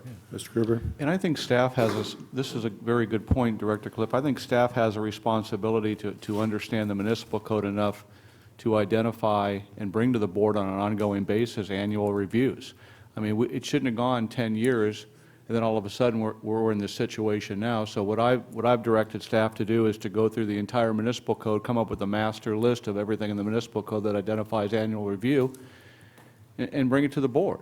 It's pretty kind of simple. So I think we dropped the ball, and it should be brought back. And there's quite a few things within the municipal code that need to be reviewed annually. So we'll make sure that we're doing that and we're providing you that information in a timely manner. Okay, I think it's clear in terms of what the motion and the second is on this matter. Director Clift? Yeah. And then the intent is to bring it back next for approval? Yeah, that's Okay. correct. Introduction and then approval. Okay, any further discussion? Hearing none, all those in favor? Aye. Motion passes, thank you. We go to 9I, which is discussion and consideration to approve request for intent to serve letter for 16 affordable housing equivalent dwelling units for people, self-help housing, Schoolhouse Lane, Site 2, and a payment plan for the connection fees. Mr. Gruber? Thank you, President Thompson and board members. I'm going to turn this staff report over to Monique Madrid, our Administrative Services Officer. Thank you. People Self-Help asked us to bring forward a request for 16 intent to serve letters off of the affordable housing wait list. So now that there's 72 allocated there, if you did convert 16 into intent to serve letters, there would be 56 left. They're also asking for a payment plan for the connection fees, which totals $217,000. The CCSD code does have a provision where we will refund 50% of those connection fees at the completion of the project. So the total income would be half of the 217, or the total revenue would be half of the 217, but we do require that they pay it as they go along if we did a payment plan. So I'd be. So the payment to us is prior to completion? Okay. Yes. Okay, other discussion? Director Robinette? No? It seems like it's a next step, that we're looking at the 16 now, and you've got a plan then for a payment plan for them, which they've requested. Now, just for clarification, is the payment plan one where if they owe us the money at the end of at the completion of the project, could we just also refund the money at the same time and have it all happen in one day? Or is this something where we'd hold funds on the present plan, we would hold funds for a while and then give it back to them later on? What's the? Well, if we didn't have a payment plan, they would pay the $217,000, and then at the end of the project, we would refund half. Okay, so as part of this, your recommendation, if we approve this as written, that we accept their payment plan and Yeah, we just haven't accept worked out payment. any terms of the payment plan. You can authorize the general manager to do that. Okay. We do have some comment requests. Paul Reichert, did you want to make additional comments, sir?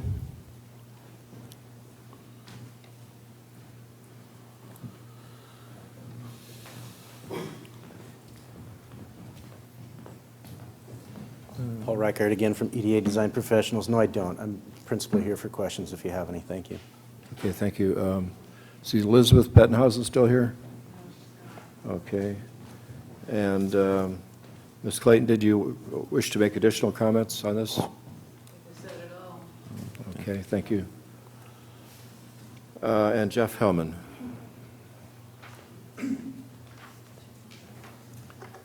Hi, Happy New Year, everybody.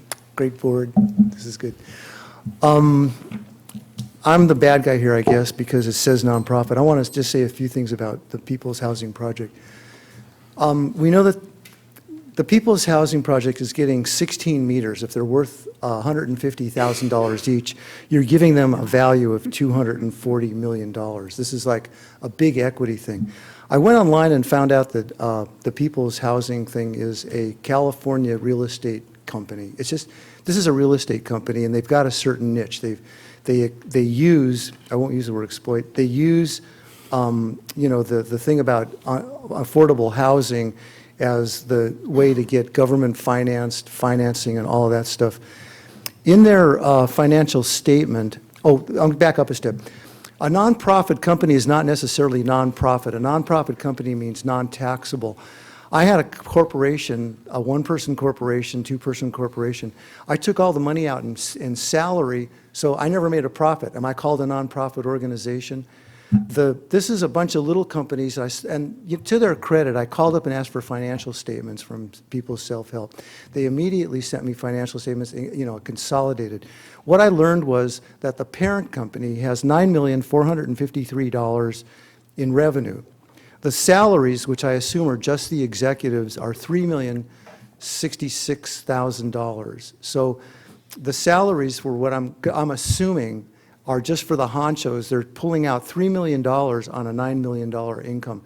So when you say nonprofit, it's not a bunch of people that are going to work for free. This is getting executive salaries, running a company that would take all the money out of the company through salaries, and then it doesn't show a profit. They're a 501c, I think is the name of it, nonprofit corporation. This is a business, my friend. This is a business. This is a business where they make just as much money being an executive of the companies they do somewhere else. This is not entirely altruistic. It's nice doing something for a living which gives you a good feeling that you're doing something not only for the people, but you make a good living, and maybe they consider that a win-win situation. But before you give away like $2.5 million equity, which is almost a full year's salary for the executives of this company, think twice. Do your due diligence. Due diligence is finding out what exactly is going on here. The second thing is, you're putting a major business in the middle of a residential neighborhood. This is not a good fit. I am not against helping old people. One of these days, I'm going to be there myself. I don't know what these people pay per month for the services that they render, but this is going to be a thing where you have a lot of traffic. I've seen the reports that there wasn't adequate parking, there wasn't adequate this, adequate that. I would not want to have in my block, in my neighborhood, a major business with all kinds of activity and things going on. You got something going off here. But just remember, this is a real estate company. This is not necessarily a bunch of people volunteering to help people that aren't able to help themselves. This is a corporation with a niche, and the niche uses the government to get financing and turnover and be able to pull out these kind of salaries. I hear the buzzer going off, so I just want to remind you, there's a lot of scandals out there. I'm not saying these people are scandalous.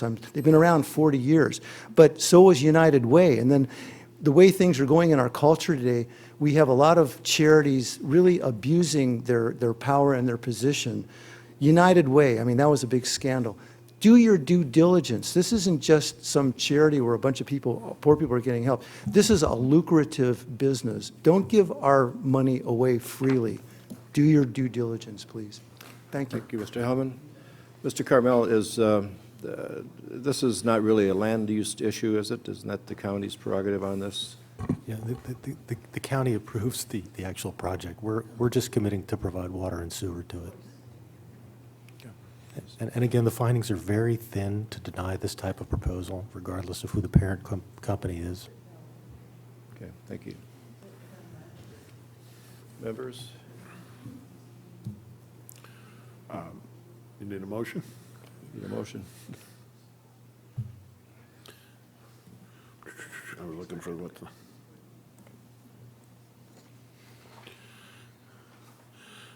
Well, then I move we approve the request for intent to serve letters for 16 affordable housing equivalent dwelling units for people's self-help housing, schoolhouse lane site 2, and a payment plan for the connection fees. I'd like to second. Seconded by Director Robinette. Further discussion? And again, I think as our legal counsel has opined, we don't have a whole lot of options on this, and so with that, we'll take the vote. All those in favor? Aye. Aye. Motion passes. Thank you. 9J is discussion and direction of existing commitments list and exhibits B and D to CSD code 8.04.030. Didn't we just do that? We did, and it was asked to be brought back, and you did adopt it, but what we want to do is, based on the action that was taken on H and the action that was taken on I, we'll be able to finalize that list now because there's a component of that list as it relates to affordable housing. Correct. And now that list will be up to date. So with that, I would like to turn it over to Monique again, and then we can. You had asked about the order of H, I, and J, and we systematically did it this way so we could finish up on J and have a list that the board felt comfortable with. But we didn't include all the APNs for you this time. If you notice, your agenda is a lot thinner, so thank you. Thank you. A couple things on this item. You did adopt the exhibits last month, and we will update those as we go along when we identify incorrect APNs or they change, or something comes off of the existing commitment list. But we're also asking for direction today when you would like us to bring those existing commitment lists back to the board for approval annually. We are also making the change to the resolution that was requested, showing that it comes back annually. Director Brown? I would think an annual basis, and I think that the December would be the best month. I disagree. I think in the summertime, when we're not in the middle of doing a bunch of other things. Okay. Look at our December, and if you look at the agendas for December and January, going back several years, It's probably Summertime going to might be be pretty better. much ministerial, so how about after the budget, each budget time? So It's a August, suggestion, I don't know, what do you think?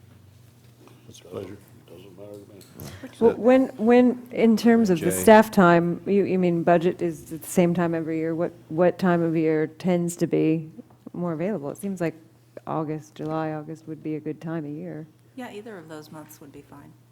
Okay. And what was the other direction you were looking for? That was all the direction that we needed. The only other comment was that there are multiple positions on individual parcels, which is something that we didn't used to allow, and we do allow now, after a closer look at the code, because there is no prohibition in the code to keep us from allowing multiple positions on individual APNs. So that was Is this in writing, dated, approved, like a ordinance or a code? It's not in the code prohibiting it. It's an absence of. Because what you're saying here is that that there can be more than one wait list on a lot? Yes.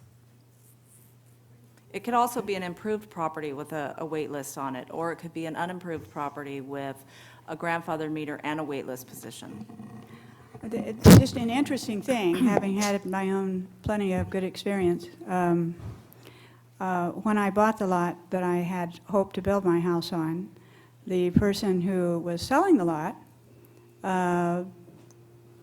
it was an interesting thing because he decided he wouldn't take his number off, which prevented me from coming in and getting a number. And so this is a real important area, I think, for us to take a look at and clean up, because there simply cannot be, absolutely without exception, multiple wait lists, so to speak, numbers on a single property. So it'd be a good one.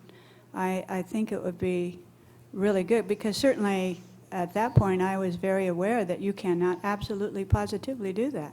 Well, I think that was staff's interpretation, but we were directed to look more closely at the code, and then it was determined that there is no provision that prohibits it, and so we started But it allowing doesn't even it. make sense. I mean, just Yeah. thinking about it, because only one person's going to be building, and what is the other person doing? Just parked out and hanging out? That's very strange. Are they just parking? Yes, they couldn't, I think it's common sense that they can't build two houses on one parcel. Right, they're just parking a meter to move it later on to some other parcel. See, a meter has to be attached to a property, And that's what they're doing. but They're you can't attaching it have to a- several there's- parking on the same property. Well, they've apparently allowed that. Well, no more. I think that the code, and I've been advocating for a long period of time that it needs to be revisited. I think that district council wanted to revisit it. I think the general manager wants to revisit it. And maybe during the summer, we can revisit the code itself, because it is unclear, and it's, staff, in fact, probably did interpret it this way, that there's no prohibition, so you can. And when there is the wiggle room, we should try and take a look hard at it and come up with a policy so that it is clear, and staff can just make clear and logical decisions. So maybe in the summer we bring this back, or soon. Okay, so do we need a motion on this, or are we pretty clear in terms of what direction we're going to go with respect to reviewing the list? And It might be important to have that very clear, because if we issue an intent to serve letter based on conservation, You don't want somebody just taking that intent to serve letter, parking it on an existing and then speculate. That's right. Interesting Then sit around and want to concept. I sell like it. You can't do it that way. Yeah, so maybe we can time the same thing. Yeah. To, the next time the list is brought to us in the July, August timeframe, that we have a code that clearly specifies. Yeah, if you're going to have an intent to serve letter, or it's got to be to a buildable piece of property or a piece of property that's an individual. And this was a question I think Ms. Bettenhausen had brought up several months ago about whether a wait list position belonged to a piece of property or to a person, and how that. And I think that this list, and thank you so much to Ms. Madrid for doing so much work along with everybody, all the staff who I know worked really hard on getting this list together, so that these things could be spotted, because that's really what we need to be doing. And that might be a policy decision that we're going to make if you're going to start to open wait lists and things. And you may be making a policy decision that says it's only good for a certain period of time, and it's not going to be, again, to make it either you're going to build or you're not going to build.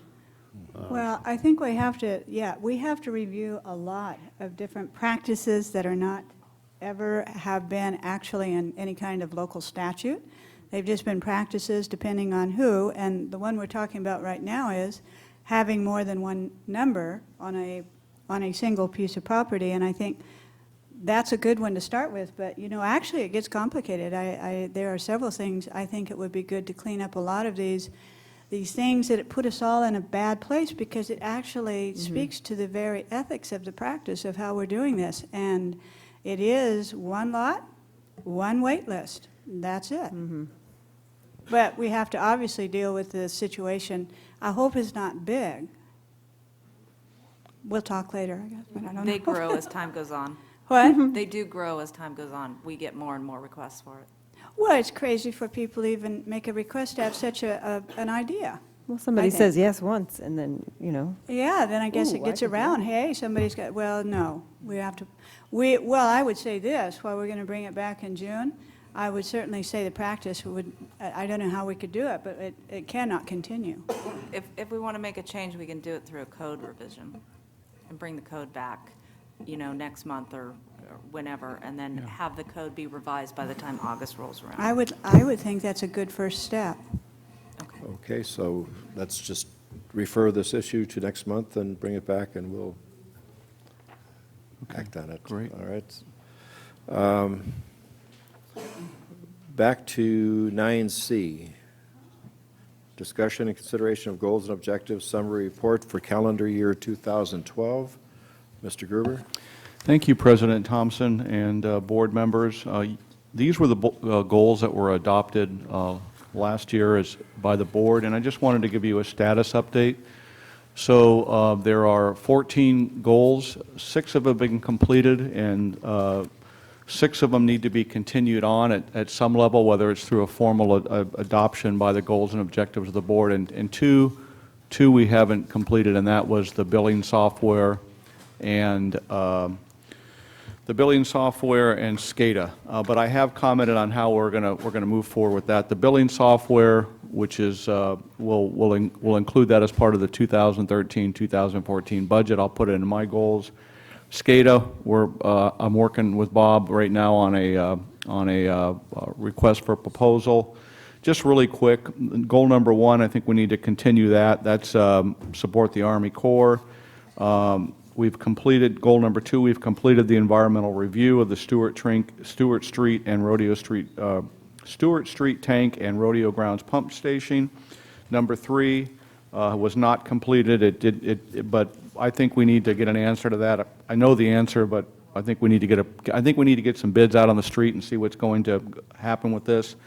Number 4, infrastructure.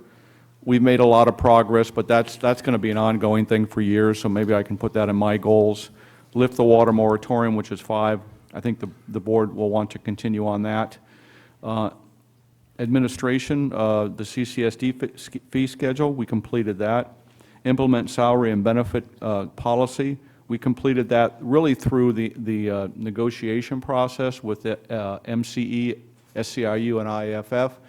I think the goal here was to reach a two-tiered retirement system, and the goal, the board accomplished that. I think we've got all three contracts in place. Develop and revise a water conservation program. I put continued on this because I think, based on board direction today and input from the board and the community, that we'll probably be wrapping this up in the next couple months or so, or at least the next month, so I put continued on that.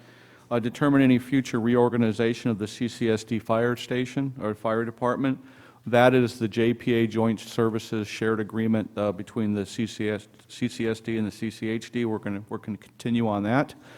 Develop potential supplemental sources of water alternatives. Obviously, we'll continue on that. But conservation could be considered as a completion if you wanted to consider that. We completed the budget, which is number 6. That was 2012-2013 CCSD operating budget. I just commented on here that we did a revised format, easier to understand. Research and make recommendations regarding the replacement of the district's financial software. We need to do some more research on that, and we need to get it replaced. So I need to put some money in the budget, and we need to make sure it's a software that addresses all of our needs: parcel management, smart meters, all those things. So it's just mostly just receive. But if there's anything that you would want me to to change, continue to work on, but I just think at the end of the year it's important that you see what progress we've made. So really, 6 is out of my control because we want to continue, obviously, what's in my control. We're going to want to continue on it. 6 were completed, and 2 we didn't make a whole lot of progress on. So I'll be more than happy to answer any questions that the board may have. Thank you. I'll bring it back to the board for discussion. Members, any comments? Discussion? I think it's a good summary, Mr. Gruber. I think a lot was accomplished during your first year in your position, and congratulations also to your staff for a job well done. Thank you. Thank you, Board. I appreciate that. I'd like to thank the board for being so supportive, and the staff. It's been a really good year, and also the community support on our infrastructure and the things we're doing. I really appreciate it. Okay. 9D, discussion and consideration regarding CCSD Board of Director 2013 goals and objectives. On this item, at the last meeting, I requested, or I suggested that I would discuss with each member their ideas with respect to goals and objectives. The council, district council opined otherwise, suggested that would not have been appropriate for me to develop a consensus by talking to each member. So what I did was ask each member to communicate with the director and provide him with his or her thoughts regarding goals and objectives. Now, that communication has taken place or has taken a number of different forms. Several members provided a written list of recommendations. I had a short chat with the general manager where I discussed my thoughts, and I think at this point in time, what I'd like to do is just have some board discussion, and if there's any other thoughts to provide to the general manager. If not, ask him to come back to the next meeting with a staff report and a suggested list of goals and objectives for this coming year. So if there's any further direction from the members, if you want to discuss what you've felt your most important suggestions are, please do so at this point. Director Rice. In the green sheets, the 9D green sheets, is part of my written goals. And one of the things I remember happening, I don't know, 2008-ish, was there was a town hall meeting where the community discussed the goals, and I think we got through a total of 1.5 in about 5 hours. So goals are always going to be a complicated issue and always going to take a long time, and as the board, we have to set some priorities on what we're going to spend our time on, because the district does a lot. a lot of stuff. I started making my list and I went, wow, this keeps getting long because there's a lot of things to cover. I think what would be really important so that we are not in this emergency situation all the time, like, oh my gosh, this happened, we have to deal with it. And one thing that's we're starting to happen is the assessment of the system, of the infrastructure, so that we don't end up like, so we make sure that we are doing maintenance on the pumps so they don't go out and have an emergency that we then have to figure out how to deal with. It would be really good, I think, if the board did in some way, some longer-term strategic planning, looking at what's the point of what's the mission of the CCSD, and how are we going forward on that, including things like, I mean, the fire department had a 5-year plan that's probably been shelved for a couple of years and is out of date by probably at least 7 years.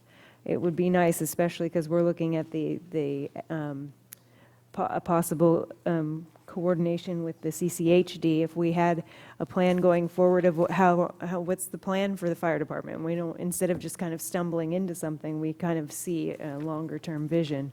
I would really like to see some of that happen. I'm not exactly sure how that works in a public board, because you can't just go on retreat and, you know, close the doors. and go into a sweat lodge and then and sweat it out, you know, even if you invite some of the public. But and you don't want it to be a 5-hour discussion on 1.5 goals. But you know, I think that would be a really important. So we're no longer just kind of doing this fits and starts, where every time we have to make a decision here at a meeting, we're also setting a policy and having to look at and discuss the policy, because that makes for really, really long meetings. Bigger picture might be a good way to go. Director Robinette? Well, yes, I agree, too, that the particular topic now, the goals, talking about the goals, and they're very important, and it was kind of a thing, I think, where we weren't quite clear, should we turn them in writing, should we just tell somebody? But I think in the bigger picture, it is that somehow we have to have a process that we determine as a board that none of us wants to put in the time that we put in and the work we put in and the service to the community that we're trying to provide, and still come back the next year and we still have the same goals, because we still just have kind of gone nowhere on it, or kind of in a circle. So, you know, I don't know how. I know it's complex, but it would be nice if we had some short-term goals that we actually believe could see closure maybe in a year, or actually happen in this next year. And so it would be a shorter-term goal. Then there are long-term goals. We know some right off the bat that we are still struggling with and will take a long, long time. And then there has to be somewhere in all this timelines. There has to be somewhere in this periodic progress reports, evaluation of, is this being effectively implemented now, this goal? And so it does get difficult. And again, if we just have goals and they become a huge laundry list, they become like everybody else's goals. They're there, and then we could use them again next year because we used them last year, and they're probably be good for the later years. But for speaking for myself, I want to see, as I believe we all do, we want to be able to step back and look back after this work and say, check that off. We accomplished some things here too. I think everyone wants that. How we go about it and setting something that's more within reach. And again, do we write them by departments? Do we write it for water? Do we look at water? Do we look at wastewater? Do we look at fire department? Do we look at open space? Maybe we do. And then the outreach to the community. It is my particular, one of my very hopeful goals is that we will, for major kinds of things coming before the board, that we will be able to somehow do an outreach in broadening our input on what people's, what they're thinking. And then we go from there and do the best we can when we have to make the decisions. So, today, we can't really do goals, can we? Just sort of. No, I would hope that we could put this on the agenda next time for a much earlier time slot. Yes. And have a recommendation from the general manager and have discussion and invite public comment on what we're proposing to. What will happen if we go away today and we didn't do our goals? Maybe on the agenda for next week. Yeah. Next month, rather. And I would like to take this opportunity, though, to speak to the subject, because we really can't talk to each other. And when I was talking to Mr. Gruber, and I was thinking to myself, is that normally you start with a mission statement, and I went online, and normally in the practice, in my business practice and consulting, the effort was to try and get a mission statement 10 words or less. If you can get it in 10 words or less, you're really starting to focus on what's important. So I looked at the website, and it said a group of things, but I was able to get a potential vision statement, which I would support. Provide affordable, reliable water, wastewater, fire, and community services. And if that's in fact what we do, and everything that we do, any policy decision, we always go back and say, is that reaching our mission statement? And then in reading through these issues, I see that a lot of the goals that came up on this green sheet, and I don't know who produced them, but if you can have a goal and then not list the activities, activities get you to a goal. So all of your activities are trying to accomplish that goal. And when Mr. Gruber had 13, I think, 14, and we accomplished 6, and we got 2 ongoing. For a goal to be to survey another 20% of the sewer system, well, that's administrative. That you just want to maintain your infrastructure. That doesn't have to be a goal. That's an activity, and that's what you do. I was reading one, and I think it was excellent, where it was really a measurement assess. It says, district recognized as district of distinction. That's a goal. The fact that we all have to attend the Leadership Academy, that's an activity.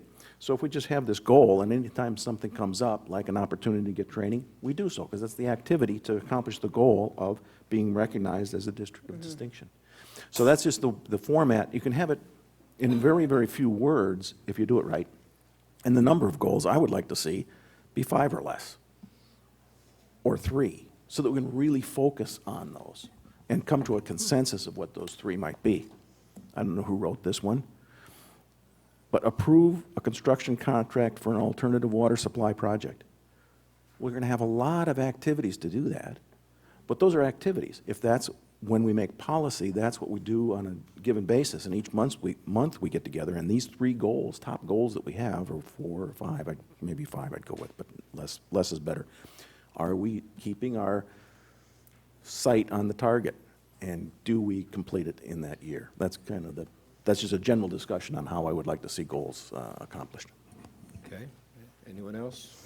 It just kind of occurred to me as I was listening to Gail and thinking about my training 2 days ago, that maybe following along the model that the general manager is doing in assessing the infrastructure might not be a bad idea as a board to be assessing what are the different things that we're doing and what's working and not working. Or maybe that's just me as a new board member to get the lay of the land, but it seems like it might be an effective way if we can do some kind of, there's all kinds of programs to do, an assessment of how effective your board is, or how much your district is meeting your goals. And maybe what we do need to do is look at something like, I like Director Behringer's idea of looking at something that helps us focus toward which things are important, and how do we make sure that we're not getting off track.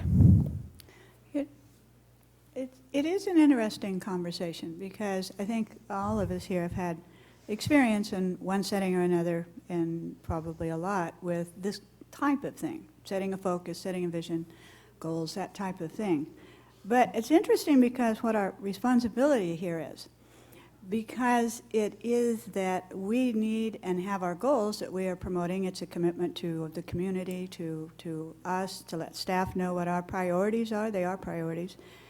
On the other hand, it's very interesting as you go through each meeting, you find that another part of our work here is that we are brought many, many, many, many things from staff that needs our approval, our direction, our feedback. And so then the goals become more Secondary. off on the sidelines all the time. So it is looking for and trying to reach that balance of how do we, if we're going to set goals, we want them to be authentic and real, and we want to see something happen. We want to have it happen, and less is always more. On the other hand, we have very full agendas that by the time we get down to goals, maybe somewhere on there, at least every other month, once we decide on our goals, maybe we actually have on the agenda, not like we don't have enough on the agenda, but maybe we could have it so that every other month, we just kind of check in on that and say, now that is one of our goals. Has anything happened over the last 2 months whatsoever on it? Because if we don't have time for anyone to attend to it, then why do we have them anyway? Indeed. What if our goals were related to the committees that we have, the ad hoc committees that we have? Because it seems like the ad hoc committees would be working on things that would be, so here's the things that we're kind of working on. I mean, that's one way to go so that we're not, because I mean, there's lots of things I'd like to see the district do that they're not doing, but they're really busy doing a lot of things and adding to that plate when we know that there's going to be agenda things that come up throughout the year that we couldn't have anticipated in the goals discussions. Yeah.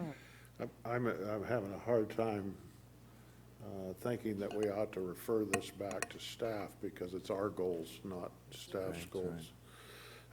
And I like what Jim has been saying. I'm wondering if Jim and Mike, since you're the president and the vice president, and you might inherit anything that doesn't get done this year, might sit down and do 5 or 4 or 5, whatever those goals are in that style, and bring them back for approval. Well, I think that's a good point. I think heretofore we couldn't do that because I couldn't connect with anybody else on goals. Yeah. But now that we've had this public discussion, Yeah.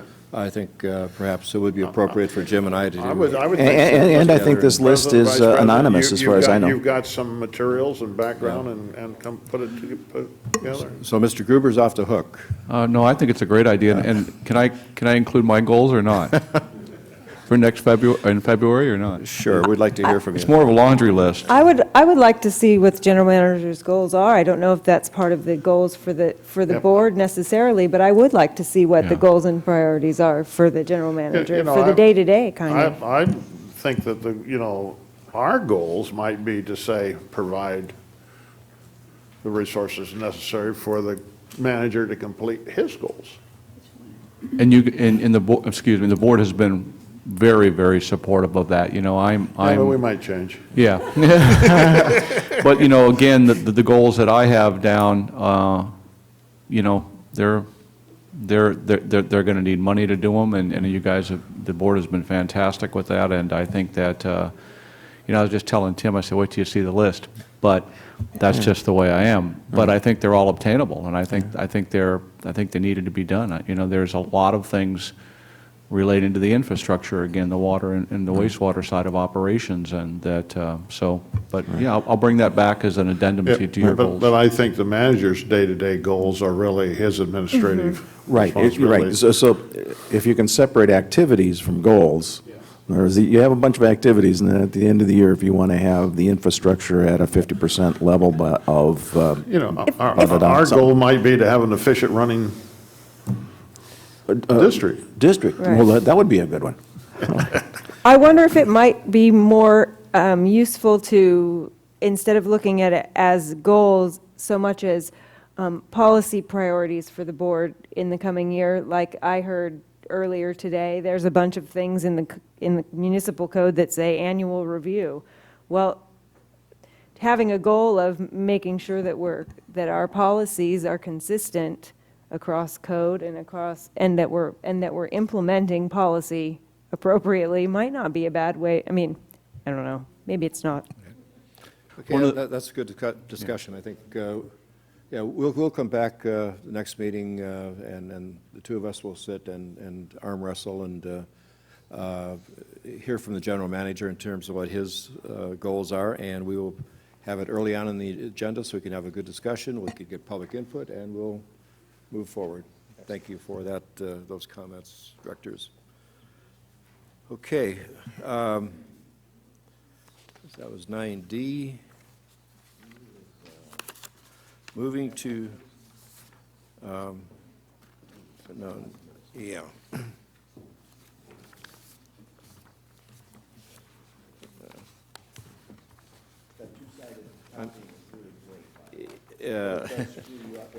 Yeah. It has its advantages and disadvantages. I'm looking for my. If you could if you could make it more complicated and just start the new agenda item on a fresh page. We'll do that. We'll do that for the board. Hey, if somebody sends me the PDF, I'm glad to do it. Okay, 9E are the recommended, it's the appointments for the 2013 ad hoc committee assignments. Looking at the different options, and again, with the thought in mind that ad hoc committees have a specific duration and they have a specific purpose. If what we've come up with at this point is not clear enough for district council, then we'll revise them. But certainly that is the intent of each of the ad hoc committees, that it be short-term duration. Again, as we did last year with the fee schedule, it was very helpful to have a number of ad hoc meetings and then have several open workshops with members of the community so that we could put together a final draft document. And I think that was very helpful. And if we need to do so with any of the ad hocs, we would certainly make sure that we have a meeting with the public. Budget Committee, Director Clift and Director Robinette will review the proposed budget for fiscal year 2013-14. Water Alternative Committee will review issues relating to water supply, project EIR, EIS, and related matters, Director Clift and Vice President Behringer. Conservation Committee, review issues relating to the Water Conservation Plan program update that we heard today, and make recommendations, Director Robinette and Director Rice. Shared Services Committee, working with the Community Health District on the proposed JPA. We'll be having a community workshop probably the end of February on this issue. Will be myself and Director Clift.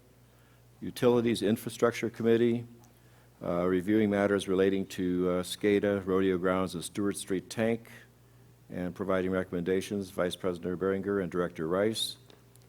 We would have an Administrative Procedure Committee which will look at the municipal code updates and personnel policies and rules update, myself and Director Robinette. The liaison to the Parks, Recreation, Open Space Commission, Director Robinette. The liaison to the North Coast Advisory Council, Director Rice. And intergovernmental relations liaisons with our representatives from the county and other elected officials, myself and Vice President Behringer. Any comments or discussions on those proposed appointments? We're good? I move the recommended. Thank you. I'll second that. Moved and seconded. Those in favor? Aye. Aye. They are approved. Thank you very much. Moving to item 9F. Consider adoption of Resolution 03-2013 approving the Board of Directors bylaws for 2013. General Manager Gruber. Thank you, President Thompson. I'm going to refer to District Council Tim Carmel. Thank you, members of the board. This is your annual bylaw review. I know you're all excited. I will try to do it quickly. I'm excited. You were going to send me your questions. We did make some clerical changes to the first two articles that are really just for internal consistency and clarity. I'd be glad to answer any questions related to those. Substantive changes were made to Section 8, Director Compensation, primarily to clarify exactly which meetings and which events directors can receive compensation for. And I do have to make a change to that. This is a fluid process, so feel free to chime in, ask questions, make changes on your own. But I want to clarify one of those provisions in a moment. And then the other provision that we made some material changes to is Section 14 regarding continuing education. We decided to include the requirement of ethics training, which is required by AB 1234, which is now embodied in the government code, and 53-234.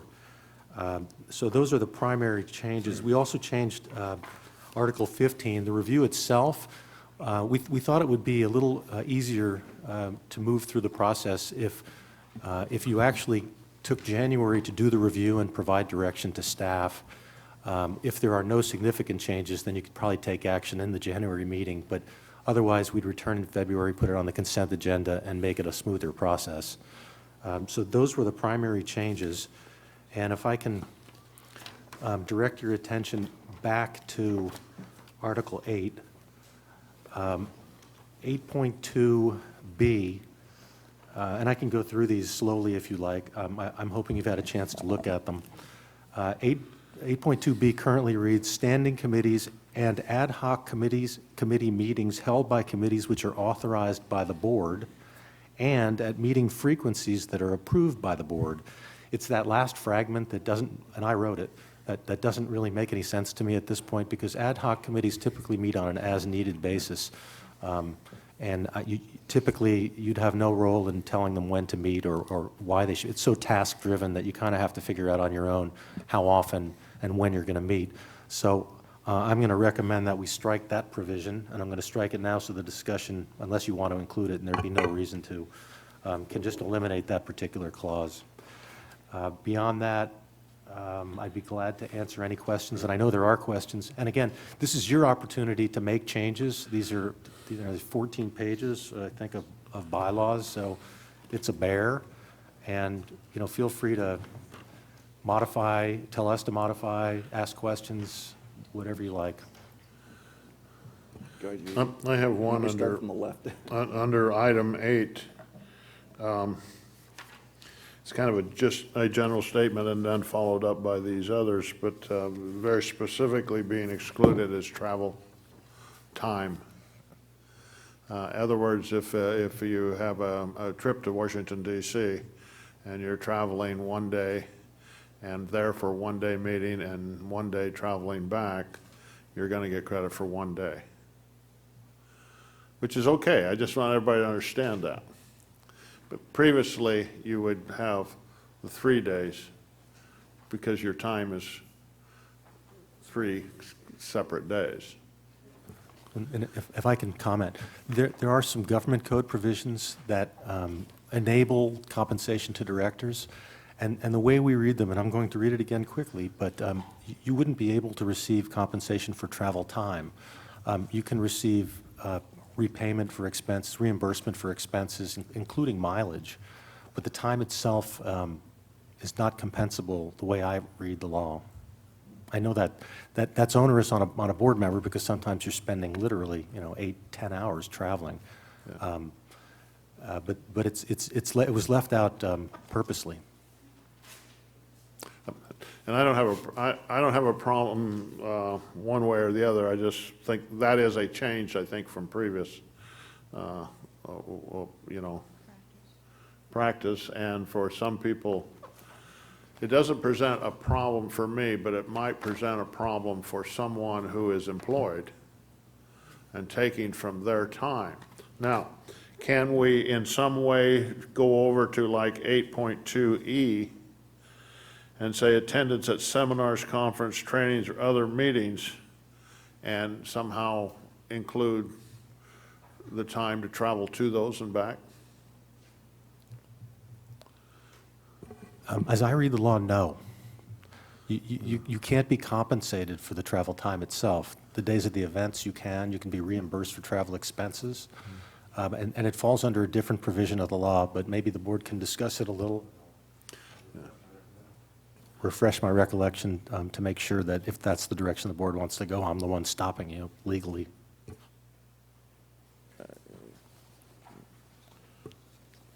I have quite a few comments, but on that, it's almost like the genesis of this came from district council, and then the general manager reviewed it, and we're seeing this, and I thought it was our bylaws. I appreciate council making recommendations, and maybe I can digress on the issues that I was concerned about. One is, in this particular, let's stay at 8.3E or whatever, it says approved by minute order of the board. What does that mean? What do you mean by that?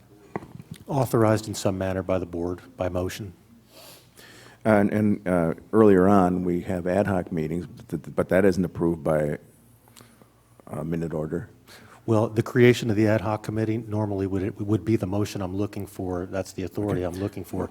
And as a matter of fact, I was going to clarify that as well, because I think it would be helpful in the committee, I have to find it, committees and subcommittees section to add that verbiage in there.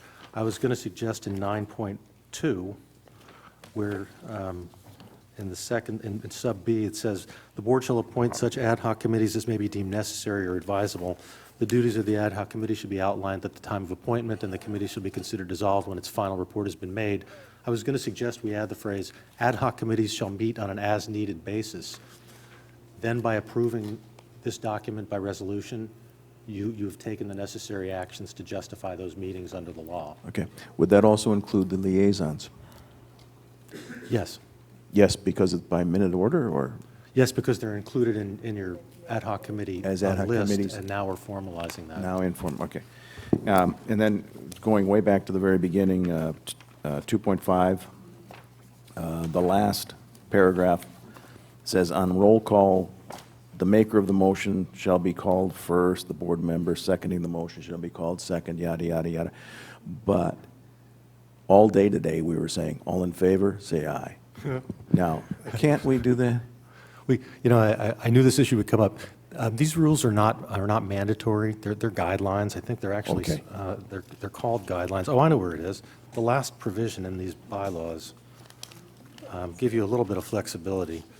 Because I'll tell you, there's a lot of these provisions that we're not currently following.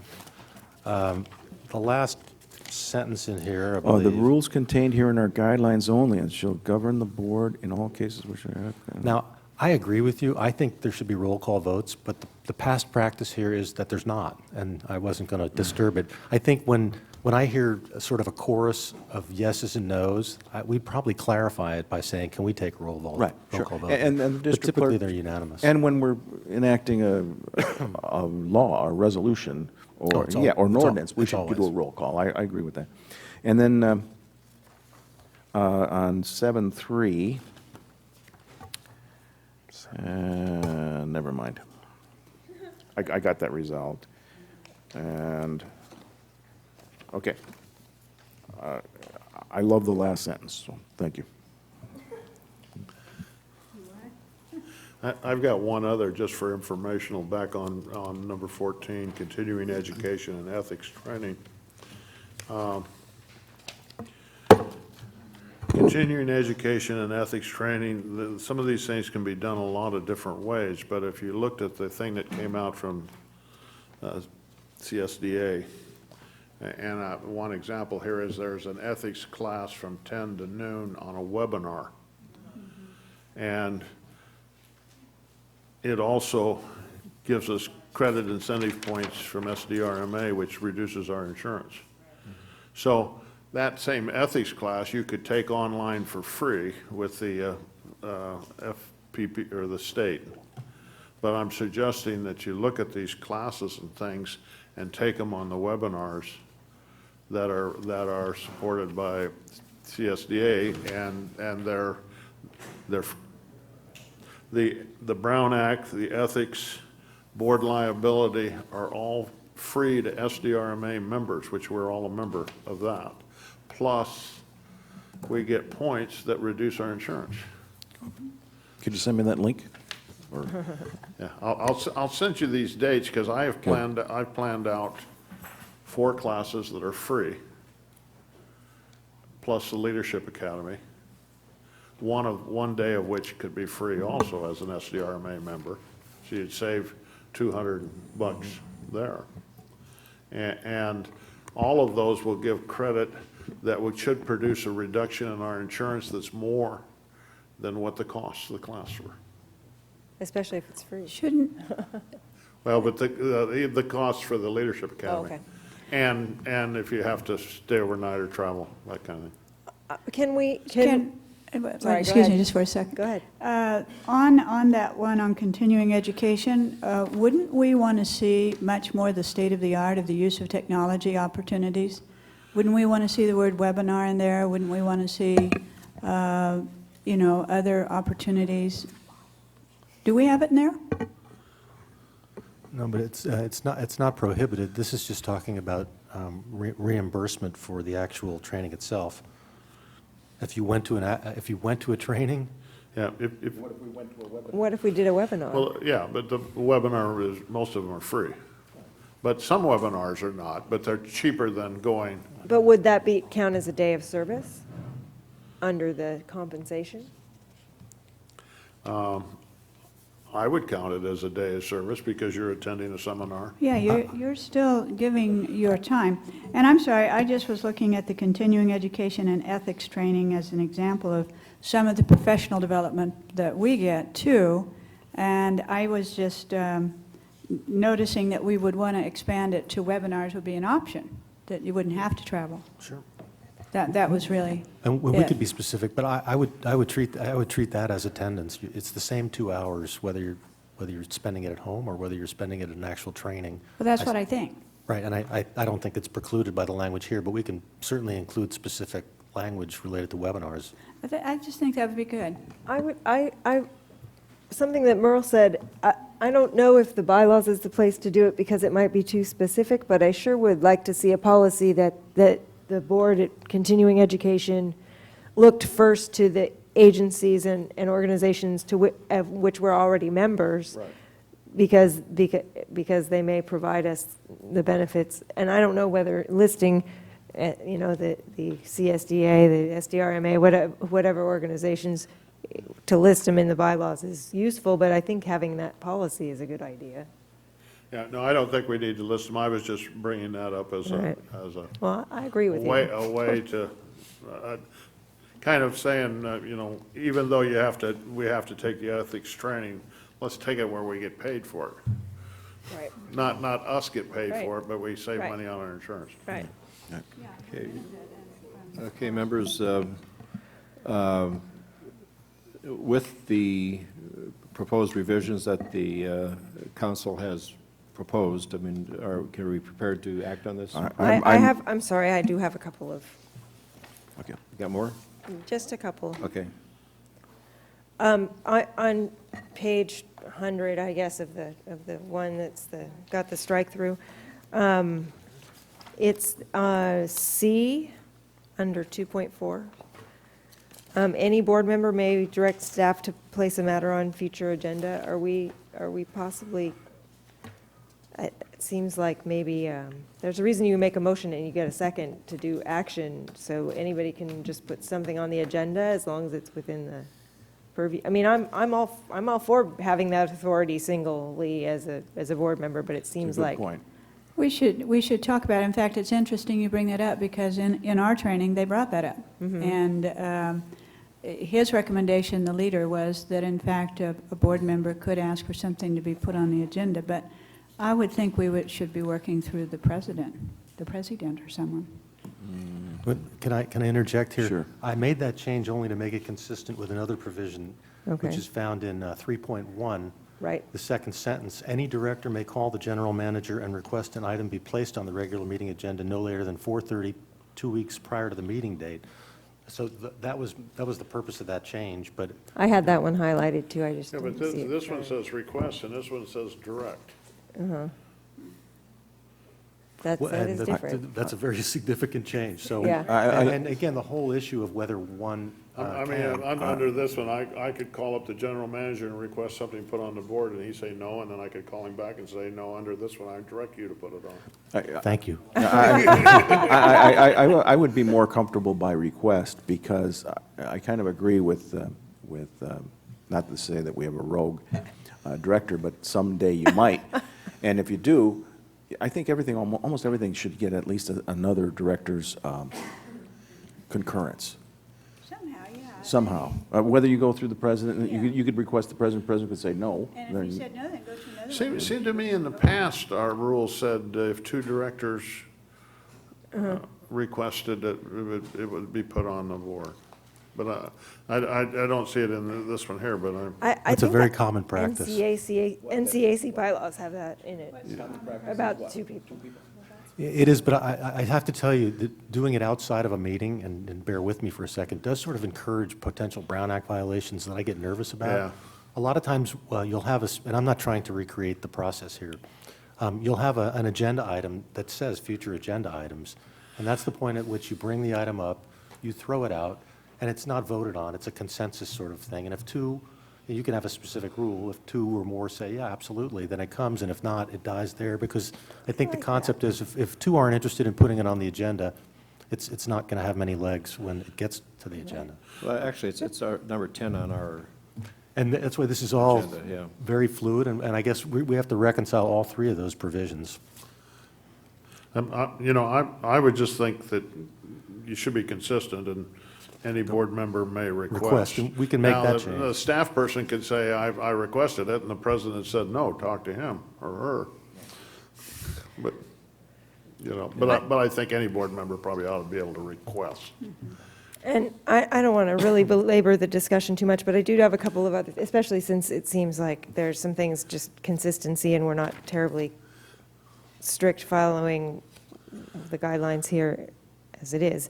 On page 102, 4.4, about written materials delivered to the board at the meeting that were not contained in the board agenda packet for review shall not be included in the meeting minutes. I kind of would like to see if at least two board members, or maybe you have a motion, and if the board says that can be included with the meeting documents. I mean, if somebody brings a document here and all five of us think it needs to be included, there seems like there should be provision to be able to do that. I don't know. Sure, absolutely a policy issue. There's no law regulating what's included in your. And that would be, on an as-needed, it's not like everybody who brings something can get it included. I mean, I don't know how much extra work it makes, but if it's already, I don't know. Well, I think it's worth noting that we really have action minutes here, so most of these things don't find their way, and I beg Kathy's input on this. We have pure action minutes that just reflect the actions taken, and there are some other permutations. As you know, there's a section dealing with Right. minutes, but typically the documents themselves don't find their way into the minutes. They're in the record for the item. If you ever litigated it or something, you're going to find that as a part of your It's a part of the record. administrative record. But I in see terms it. of the minutes themselves, see. I think the point was to streamline the process to I make it see. easy on staff. Thank you, that clarification helps. I don't need that helps. On the concept of newer technologies, 4.7, CCSD tape and film records may be erased 90 days. Do we still erase tapes around here? I don't know. Do we don't keep any of the tapes or video of the meeting? We just allow them to be stored at slow span? I Or? think that's a pretty antiquated provision. I know we have DVDs of all That's the all meetings for yeah, many years that's all ago, I but Kathy, you know how it Right, actually and works. the tapes have not been destroyed at the CCSD. Okay, maybe we should fix that. I don't. Right.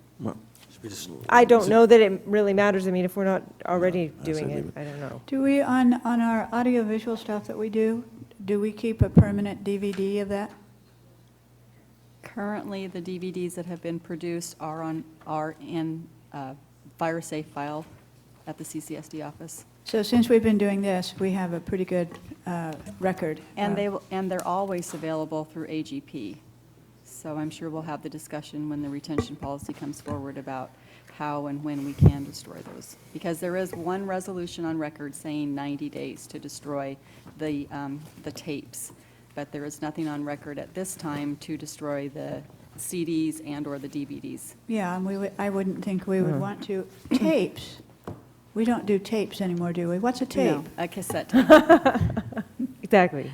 That was my point on that one. Can we strike that, or do we just need to leave it in and not, I mean, I don't know what the. Can we perhaps hold this over to the next meeting and? Well, what I was going to do is, because it's exactly how I thought it was going to take shape, we're going to get a lot of input, and then we'll bring back for the consent agenda on the next meeting. We're not going to take, there's too many changes that I'd like you all to see before. Can I give you this that I got at the training? It's about resolution clarifying per diem payment and expense reimbursement, and it has a list of the different meetings that's much more simple than the one that we have in the bylaws right now that will probably allow for all the things that are in the current bylaws. It just lists, it says regular board meetings, special board meetings, advisory or committee body meetings, training and educational seminars or conferences, negotiation sessions, depositions, meetings with district consultants, engineers, and other professionals, and any other activity with the board requests in writing a member attended in advance of attendance. It's a pretty straightforward, simple, if I may. Where was that from? The CSDA. Sure. And yeah, there are layered laws here, and that's why it's always a concern, and I want to make sure. It came from the I'm sure CSDA. they sanitized that pretty well, but yes, Yeah. absolutely. Okay, so we will table this until the next meeting. And if there's any more, this is your opportunity to throw anything else into the hopper, if there's anything else that. I'm happy. I move the table. Okay. I don't think we need a motion to move the table, do we? No, I think we just table it. We'll just table. We'll bring it back for the. Okay.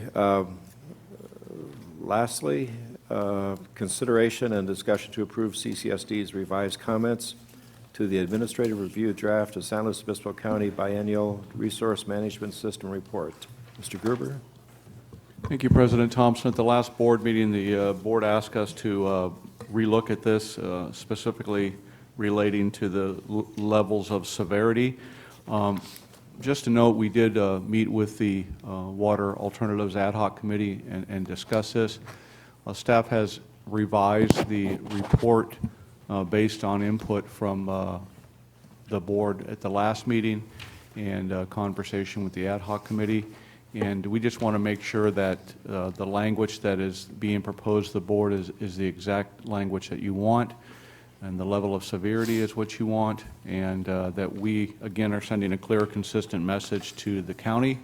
It's my understanding that this will go to the county in March. I think they've put it off a month because they're soliciting more input from local agencies. But I will turn it over to, is Bob still here? Or Bob's not here? And I'll answer any questions that you may have. I think Bob left, but that's okay. I'm ready to. No, Bob's not. I got it. There he Bob, comes. it's okay. There he is. Bob has the sinking chair today. I know, so it's been a real long 4 hours for Bob. You've noticed he is bobbing up and down. I thought it was a trophy. I'm sorry, I was taking a cold shower. So this is the first meeting where I did not get the sinking chair, and I really appreciate Carlos and his staff for not giving me that sinking chair. But Bob has it this time. And In fact, I'm going to stand up for this.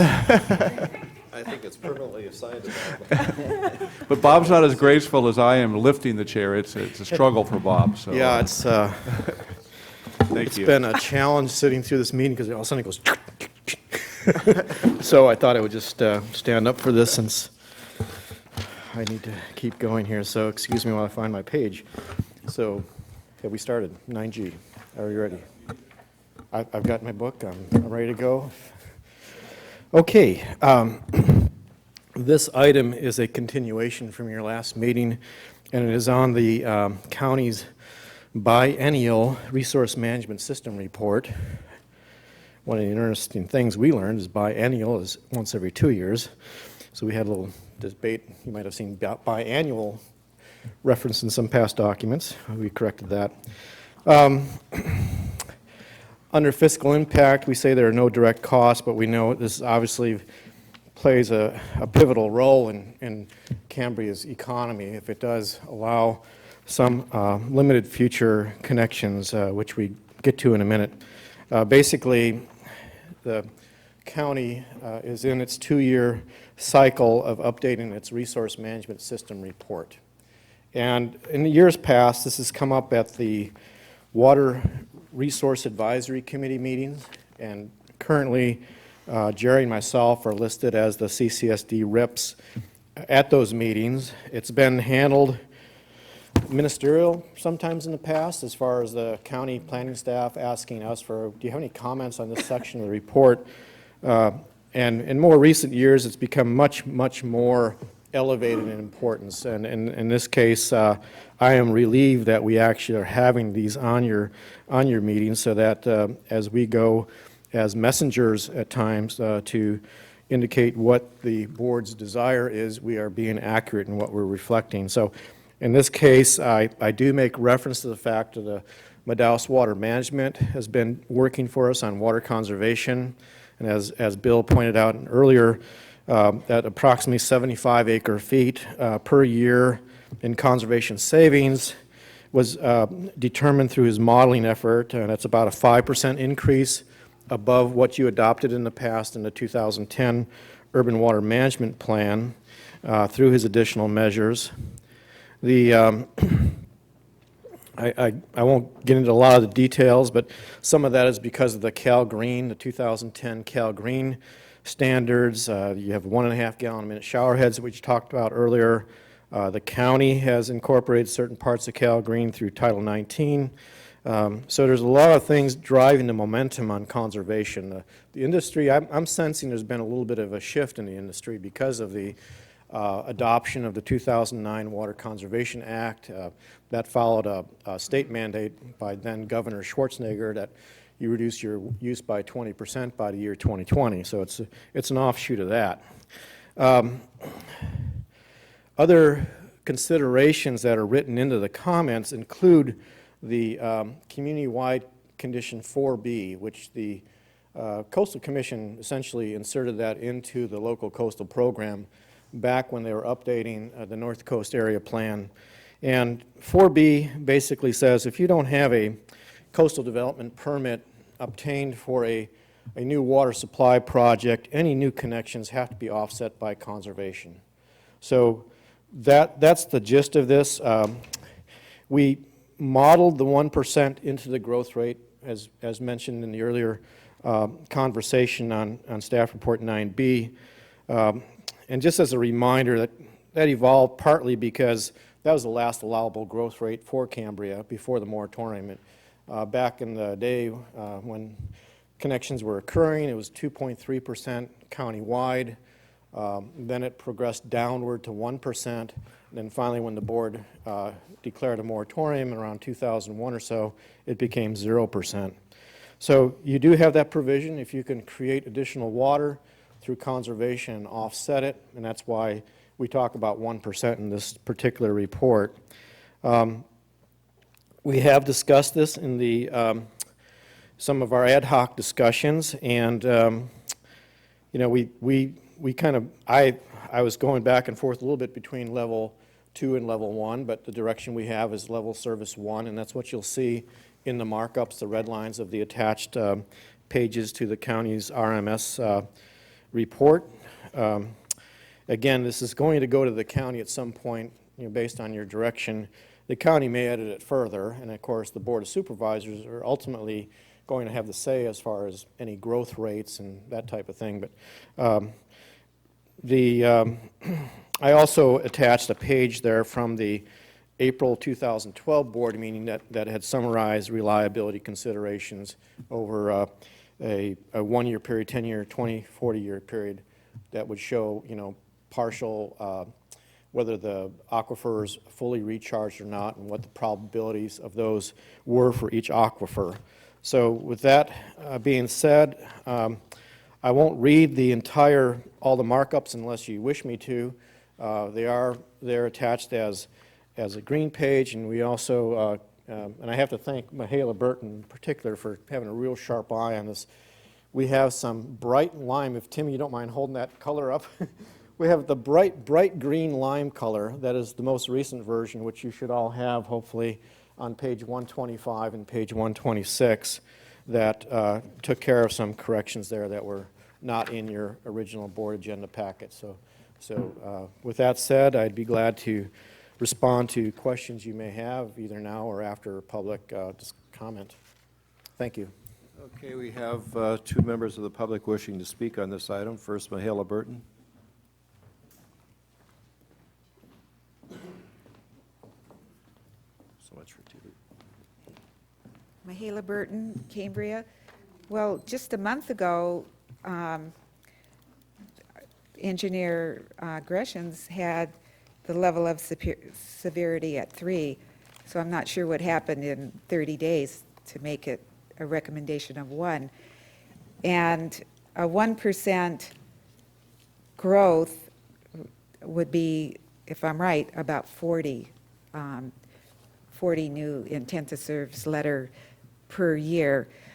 But you must be very happy. We just got 40. And if the whole idea of trying to issue intent to serve letters before a new water supply and before lifting the moratorium is to stimulate the economy, well, 40 new intent to serve letters by the affordable housing certainly is going to have contractors building all kinds of things. Then we have all the grandfather that we can still issue for and all the existing pipeline. So we have a lot of potential growth without having to start fooling around with altering the growth rate.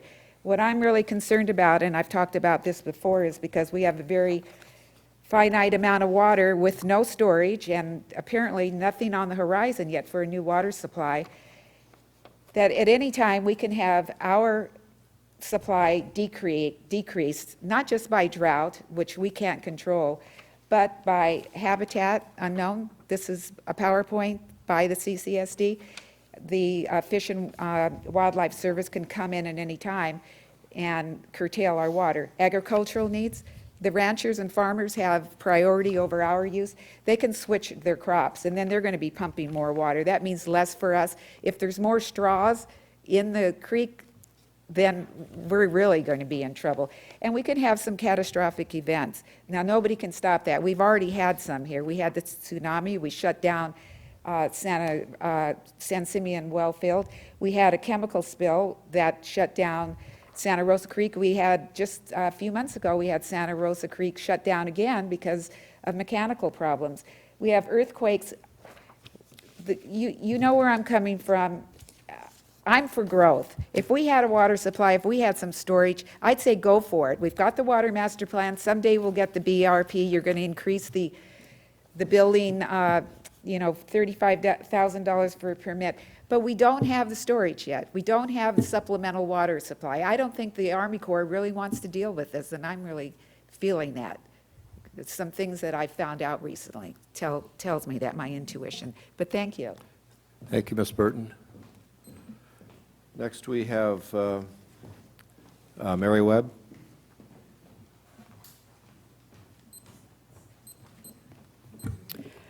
Thanks, Board. Mary Webb, Cambria.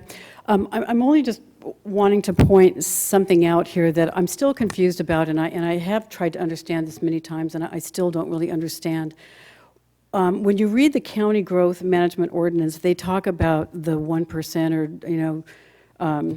2.3% or whatever the growth rate is, but the county growth management ordinance is talking about dwelling units.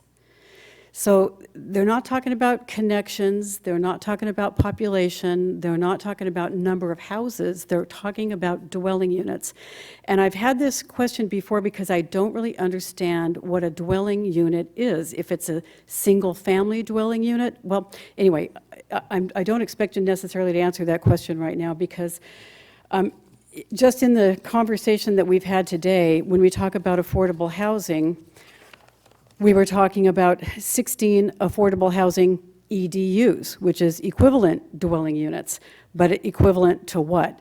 We also talked about the fact that we have 56, quote-unquote, units left. Are those dwelling units, connections? I don't get it.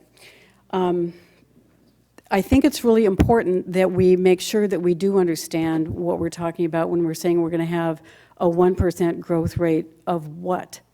It certainly can't be population. That just doesn't make any sense at all. So it's got to have some relationship to water. So it needs to, so we can quantify what the 1% is. Is it a quarter of an acre foot? Is it, 0.748 gallons? What is the 1% of what? And make sure that what we're talking about corresponds with what the actual growth management ordinance states, because they go into dwelling units and then they further start talking about allocations. And their allocations are not necessarily one-on-one with the dwelling unit. So it actually raises more questions. I'll write that out because I do really want to get an answer to that at some point. Thank you. Thank you, Ms. Webb. And finally, Tina Dickinson.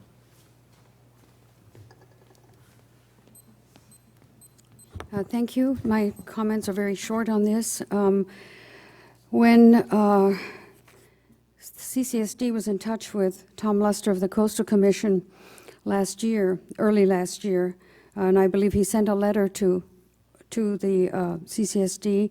I asked Tom I was asking, it would be helpful to know just exactly what would be required of the CCSD as far as, being able to open up intent to serves with, and lifting the moratorium and all of these discussions that we've been having for so many months. Last month, Director Clift, you excerpted that letter and you just mentioned conservation. That Tom Luster had said, by doing conservation, but that's not exactly what he said.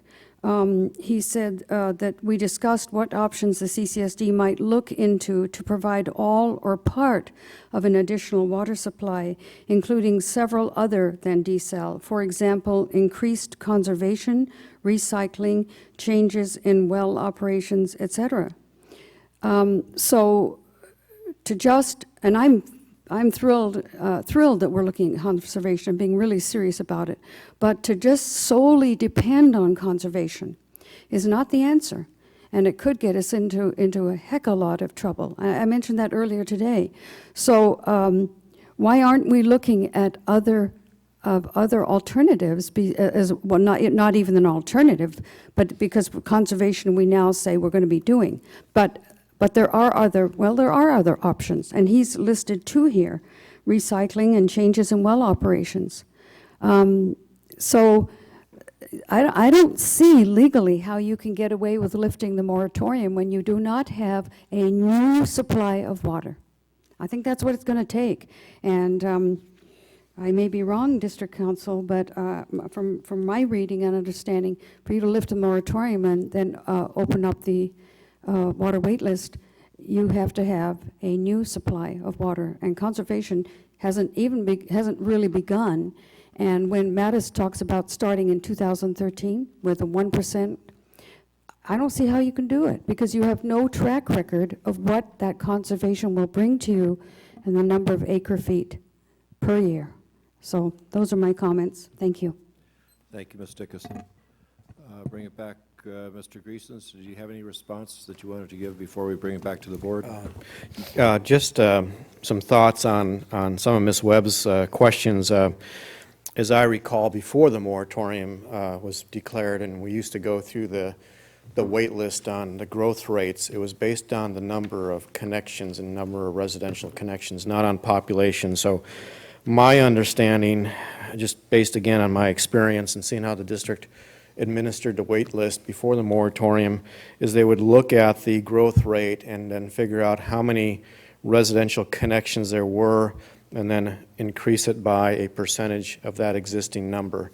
So say there, right now, for example, if there's 3744 residential connections roughly, and I may be off a little bit on that number, I need to refresh my memory some, but 1% would be 37.4, that would be considered at a 1% growth rate. So that's the way it was administered in the past, and that's the way I'm assuming the intent of that county growth management ordinance was. So I don't know, that probably doesn't answer all our questions, but at least that one point. And then like there was a question on what a dwelling unit is, and in the past, the dwelling unit was defined by the average use of a single-family home during the summer period or something to that effect, and then it evolved. And in 2003, when the district adopted an ordinance which updated the water conservation plan, they had pegged it at about 12 water billing units per bi-monthly period. So that's the best of my knowledge on those particular questions. Thank you. Thank you. Director Rice, you had a comment? I'm just going to make a suggestion, since the purpose of the RMS is to provide for the Board of Supervisors to determine what the growth rate should be, that on page 126, we should just strike that last sentence. The CCSD has suggested that a 1% growth rate. And if we want to have that sent to the county, maybe put that in a separate letter, but I don't think it needs to be within the what is actually in the RMS. My personal feeling on that. Which part are you looking at? I'm looking at on the 126? super mega green sheet, 126, top of 126. I also like to suggest that the board consider that first sentence. It says, because of the CCSD's reduced water production and its recent completion of updates to its water conservation program, the board determined that the level of severity should be reduced, or something like that. Or that the level of severity is 1. And then in the cover letter, we say we think it should be reduced from 3 to 1. But if we're going to write it so they don't have to do any work, Yeah, just really it should straightforward. say the board determined that the level of severity is 1. Or something along that line. That's just my thoughts. Thank you. The board determined the level of severity is 1. Don't forget about the Earl, you're... Right. I could hear myself, I know. So just say, after conservation program, the level of severity. The board determined.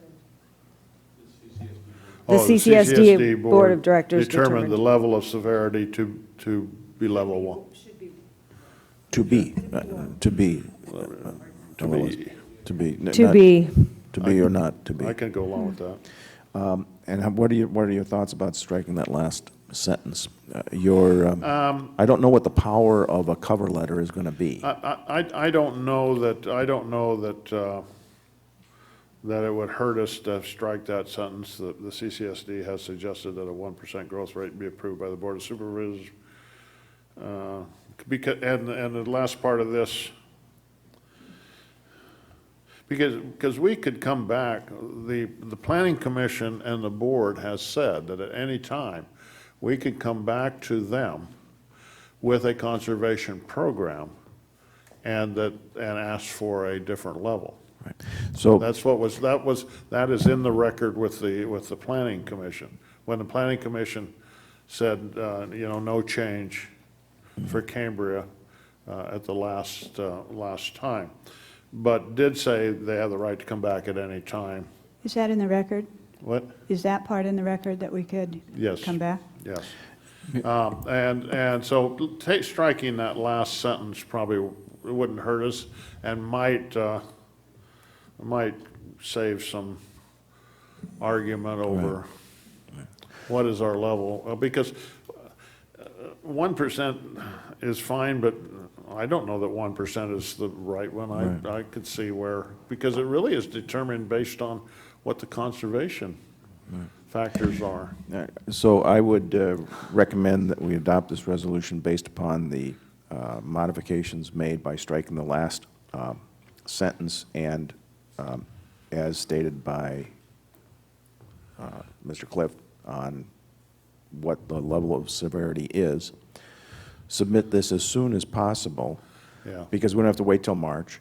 And I think it's a process, and perhaps you can help me, Director Clift.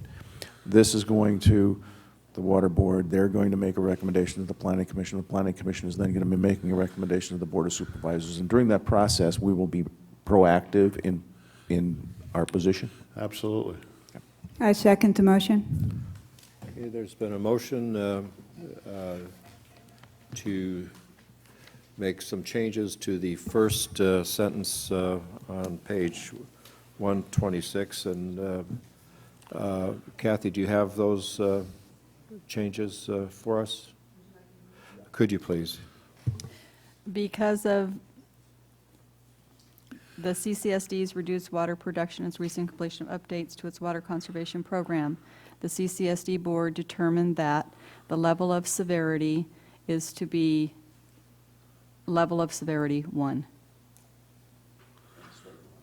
And then strike the last sentence. And strike the last sentence. Would Yes. we be agreeable to say it rather than because of, something like based on CCSD's reduced water production? I second that. Okay. All right, thank you. Based on, Instead of rather than because of, Don't Based start on with rather than based because on. of. Yeah, Yes. okay. thank you. I Okay, concur. so everyone understands the motion? Any further discussion? All those in favor? Aye. Aye. Motion approved. And with that, we have completed our agenda. And I want to thank members of the audience for helping maintain a very good, I thought, public comment session. We appreciate it. Can I? Mostly, that's true. On future agenda items, can I ask for a consideration at the next meeting to change the March meeting? The March meeting falls on what is SDRMA's Safety Days and also part of the Leadership Academy thing. Might be very good for us, but if not, then that's fine. I don't have a. The March. Okay. Okay. All right. Okay. I may be unemployed then, so that's.